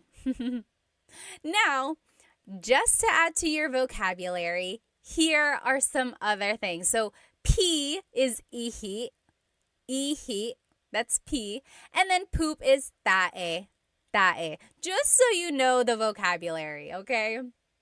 Oh yes, Bumbero said dumihan. Yes, the toilet could technically also be called dumihan. Dumi means dirt, so it's the place to make dirt or to put the dirty things. Very good, very good. Okay, then lababo is the sink. Lababo. Lababo, that's the sink. And then paliguan is the bathtub. Paliguan, the place to take a bath. Ligo means to take a bath. Paliguan is the place to take a bath. Oh, someone wrote the tabo. I didn't have the tabo in my list. So the tabo is the little thing usually beside the toilet that people in the Philippines use to wipe their bottom, to wash their bottom, or they use it to take a bath as well, like a little bucket.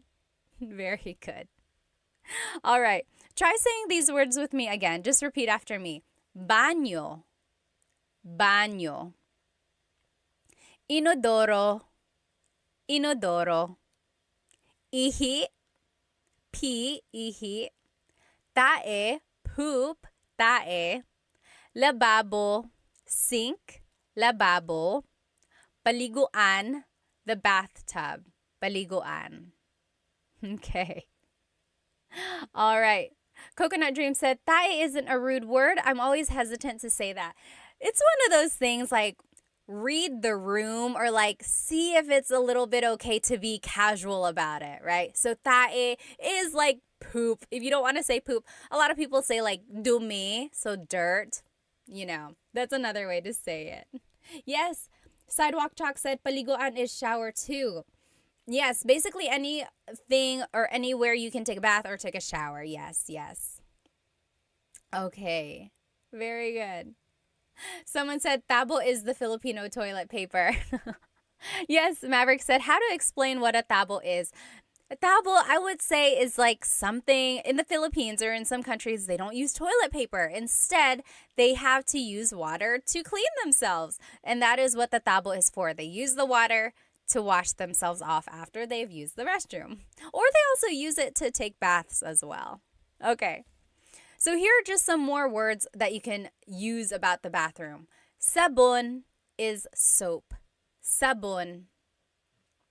And then tuwalya is the towel or a towel. Tuwalya.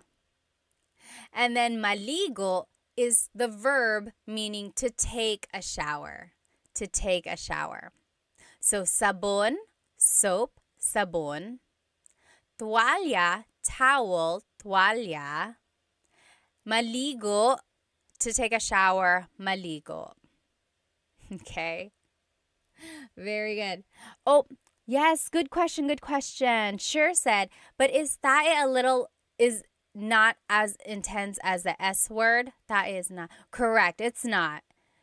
It's not like something that bad, right? That's correct. But again, if you don't want to use it, you could just say like dumi, poop, like something dirty. That's another way to say that. Yes. Let me see here.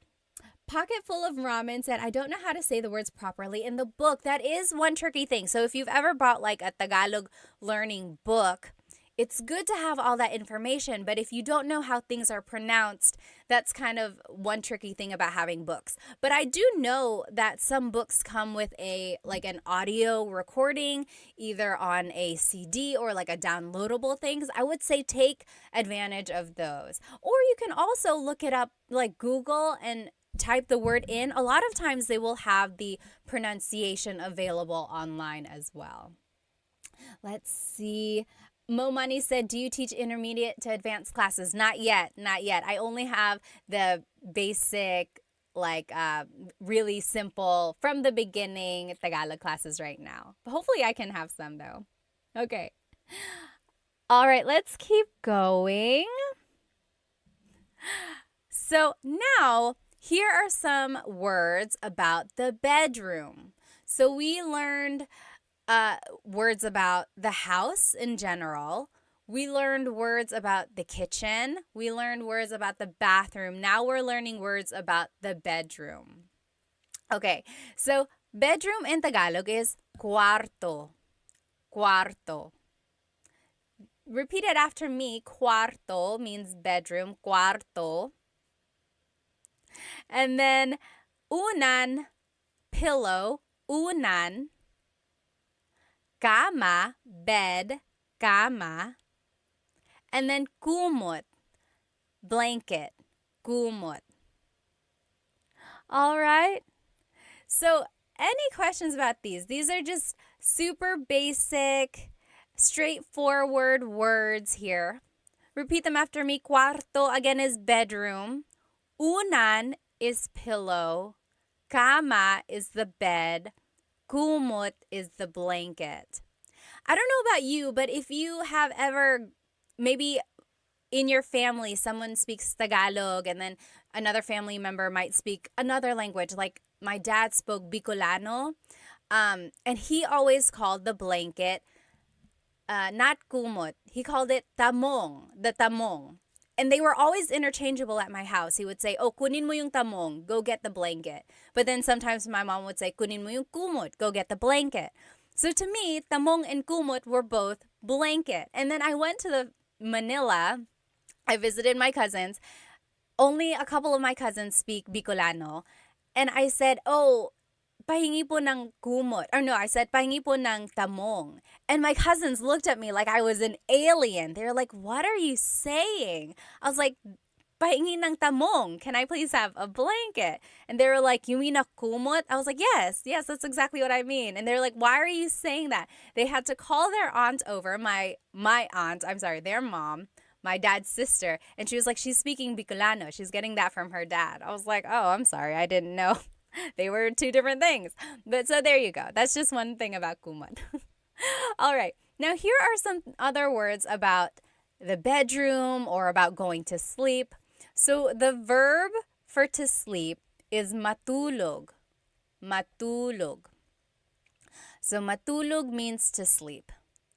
Hilik is snore or snoring. Hilik, hilik. Humihilik ka. You are snoring. Humihilik ka. And then panaginip is a dream. Panaginip. So, nananaginip ako. I am dreaming. Panaginip is the noun. Nananaginip is the verb. Panaginip, that's a dream. Let me just catch up on these comments. Hang on, you guys are blowing it up. I don't want to miss any. Hang on one moment. Oh, that's so sweet, Mia. My boyfriend is Filipino and I'm trying to master Tagalog before we have kids. Good luck, good luck. I know you can do it. You can do it. Nikki, thank you so much for the gift. Thank you, thank you. Yes, Julia said very similar to Spanish. It really is. Mocha said, do you teach what I know? I don't. Oh, Bungie said, what is your opinion on people speaking traditional Tagalog, like maybe no English and minimal Spanish? That would be great. You know, I'm very guilty of speaking Taglish a lot. Like when in doubt, I always put in English. And I fully support people who want to speak Tagalog. I wish I could. Maybe I'll practice that a little bit more. I think it's great to preserve Tagalog in its traditional form. Yes, very good. Okay. Oh, happy and healthy said very similar to Portuguese. Yes, I bet it is. Okay. Oh, FJ Miv, thank you so much for the badge on TikTok. Thank you. Oh, Maverick, thank you. Miss Pat is the best. Oh, thank you. Ben, any tips on rolling the R? So it's hard to teach the R roll. It's one of those things. Try to focus the vibration in the front of your tongue. Like, what is a word with a letter R that we just learned? Oh, cuarto. I can't do it for too long. It really doesn't even have to be a long roll. Just focus the vibration in the front of your tongue. It's going to take some practice. Really try to move your tongue up and down and let the air flow around it. Does anyone else have any other tips for how to roll your R? It just really takes a lot of practice. Maverick said it's like exhaling a lot of hot breath. Yes. Okay, Dita asked, what is the difference between matulog and matutulog? Let's go ahead and look at these example phrases, and I think that'll answer your question, Dita. So, antok ako means I'm sleepy. Antok ako. I am sleepy. You could switch out the pronoun. Antok siya. He or she is sleepy. Antok siya. You can turn it into a question. Antok ka ba? Antok ka ba? Are you sleepy? So, antok is sleepy. Now, Dita, here is your question. What is the difference between matulog and matutulog? So, this is matutulog ako. I am going to sleep. Versus matulog means to just sleep. So, matutulog is the conjugated verb. Conjugated means it has been changed. So, matutulog is the present tense conjugation of matulog. That's the difference there. Here's another example of that. Matutulog na tayo. Matutulog na tayo. We are going to sleep. Or matulog na tayo. Let's go to sleep. And then maybe in the morning you want to say, ayusin mo ang kama. Fix the bed. Ayusin mo ang kama. So those are different things you might hear or say in the bedroom. Oh, Lem said, Cebuano or Tagalog, which is more common in the Philippines? Very interesting question. So Tagalog is mostly spoken in like the Luzon area, maybe in the Bicol regions as well. And then Cebuano or Bisaya is spoken in the southern parts of the Philippines. From what I've seen, it looks like there might be a little bit more Tagalog speaking areas, but Cebuano and Bisaya are also very, very popular in the Philippines.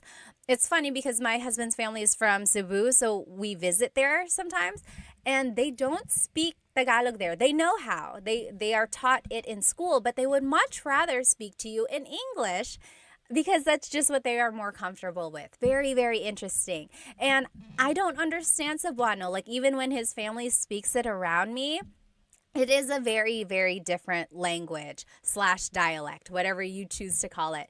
In my head, I call it a language, but I know people call it a dialect. And sometimes I've said it other ways, like, oh, I've called it a dialect, and people call it a language. You choose what you want to call it, and then stick with that.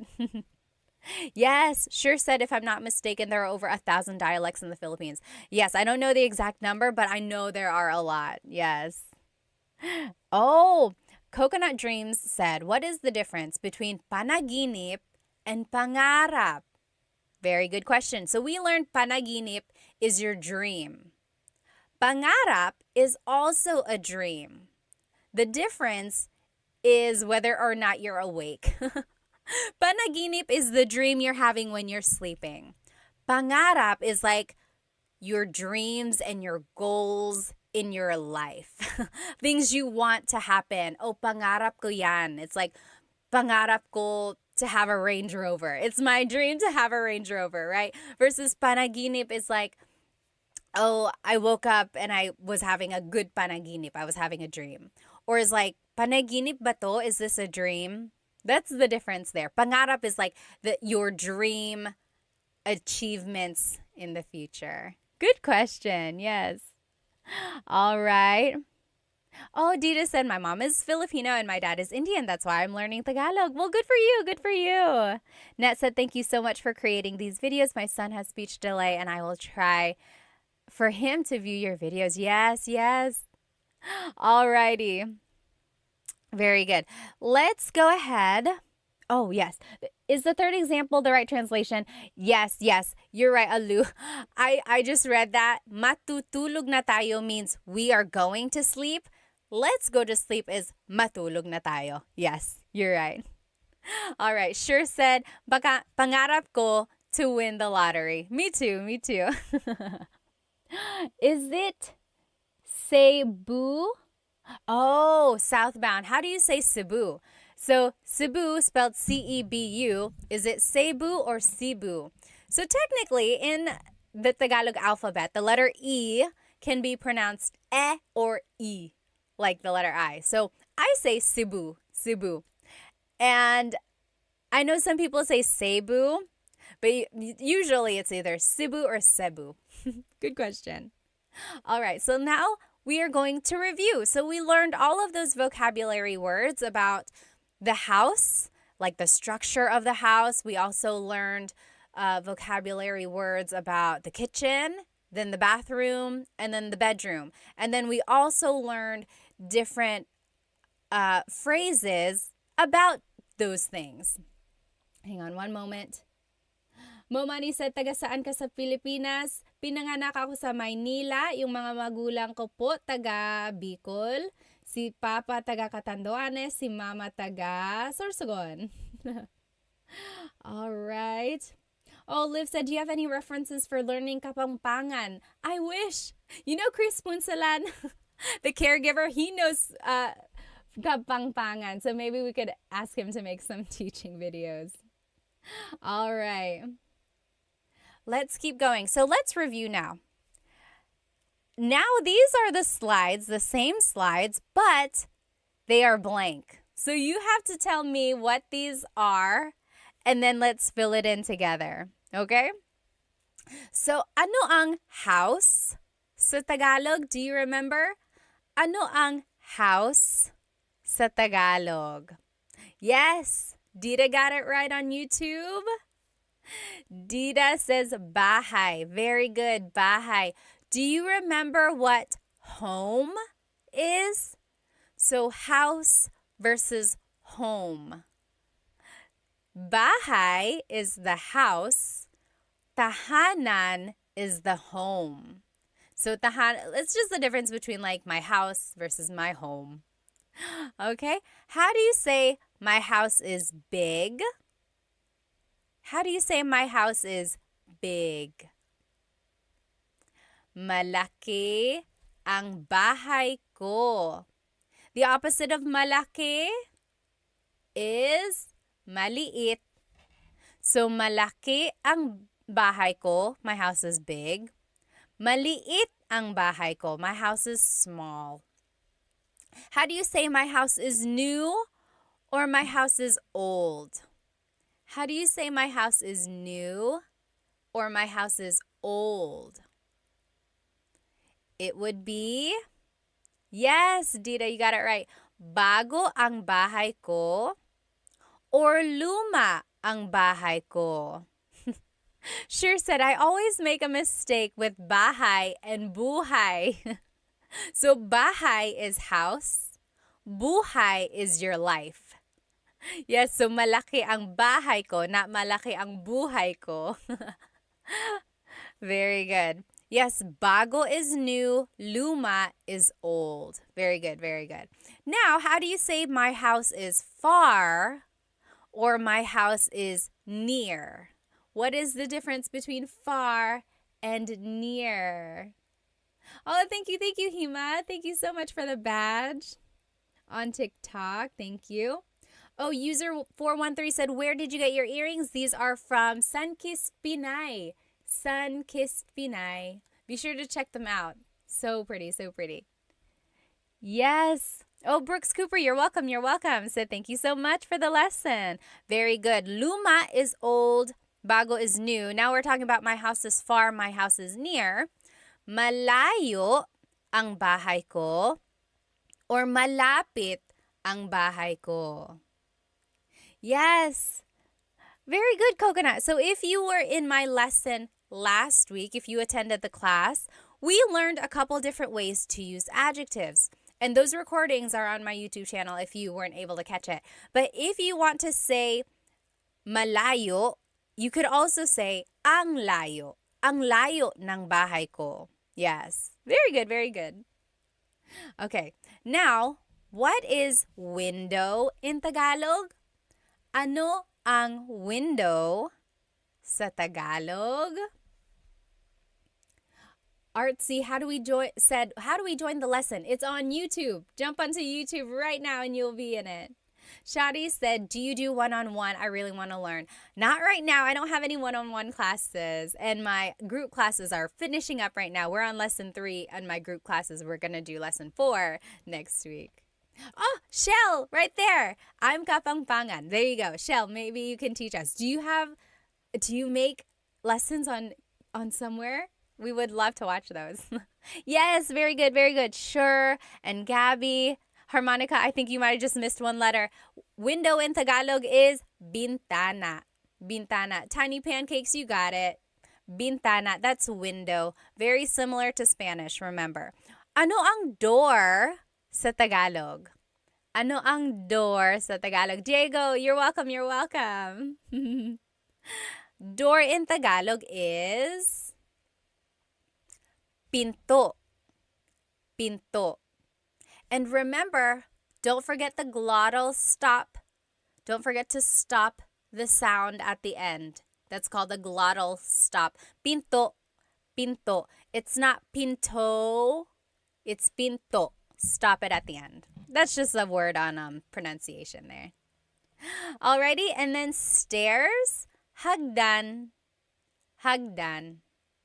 Stairs is hagdan. All right. Now, how do you say the blank is open or the blank is closed? Like the window is open. The door is open. It would be bukas ang pinto or sarado ang pinto. Yes, Dita says, ang pinto ay bukas or ang pintana ay bukas. That is correct. That is correct, Dita. Again, whenever you use I, it's kind of formal. It's not what is commonly used. More commonly, it would be said like, bukas ang pinto, sarado ang pinto. But you are correct. It's not wrong. It's just not casual. Very good, very good. All right. Sink said, amiga, amiga, are you Mexican? No, I get that a lot though. Okay. How do you say open the blank or close the blank? Open the door, close the door. Okay, how would you say that? It would be, buksan mo ang bintana, open the window, or buksan mo ang pinto, open the door. Buksan mo, isara mo, blank. So that is how you say open something, close something. Very good, very good. Next, ano ang wall sa Tagalog? Ano ang wall sa Tagalog? Oh, Lucky Duck or Little Duck said, how can I ask, is the window closed? So let's go back. Is the window closed? I would use the first phrase here. Sarado ba ang bintana?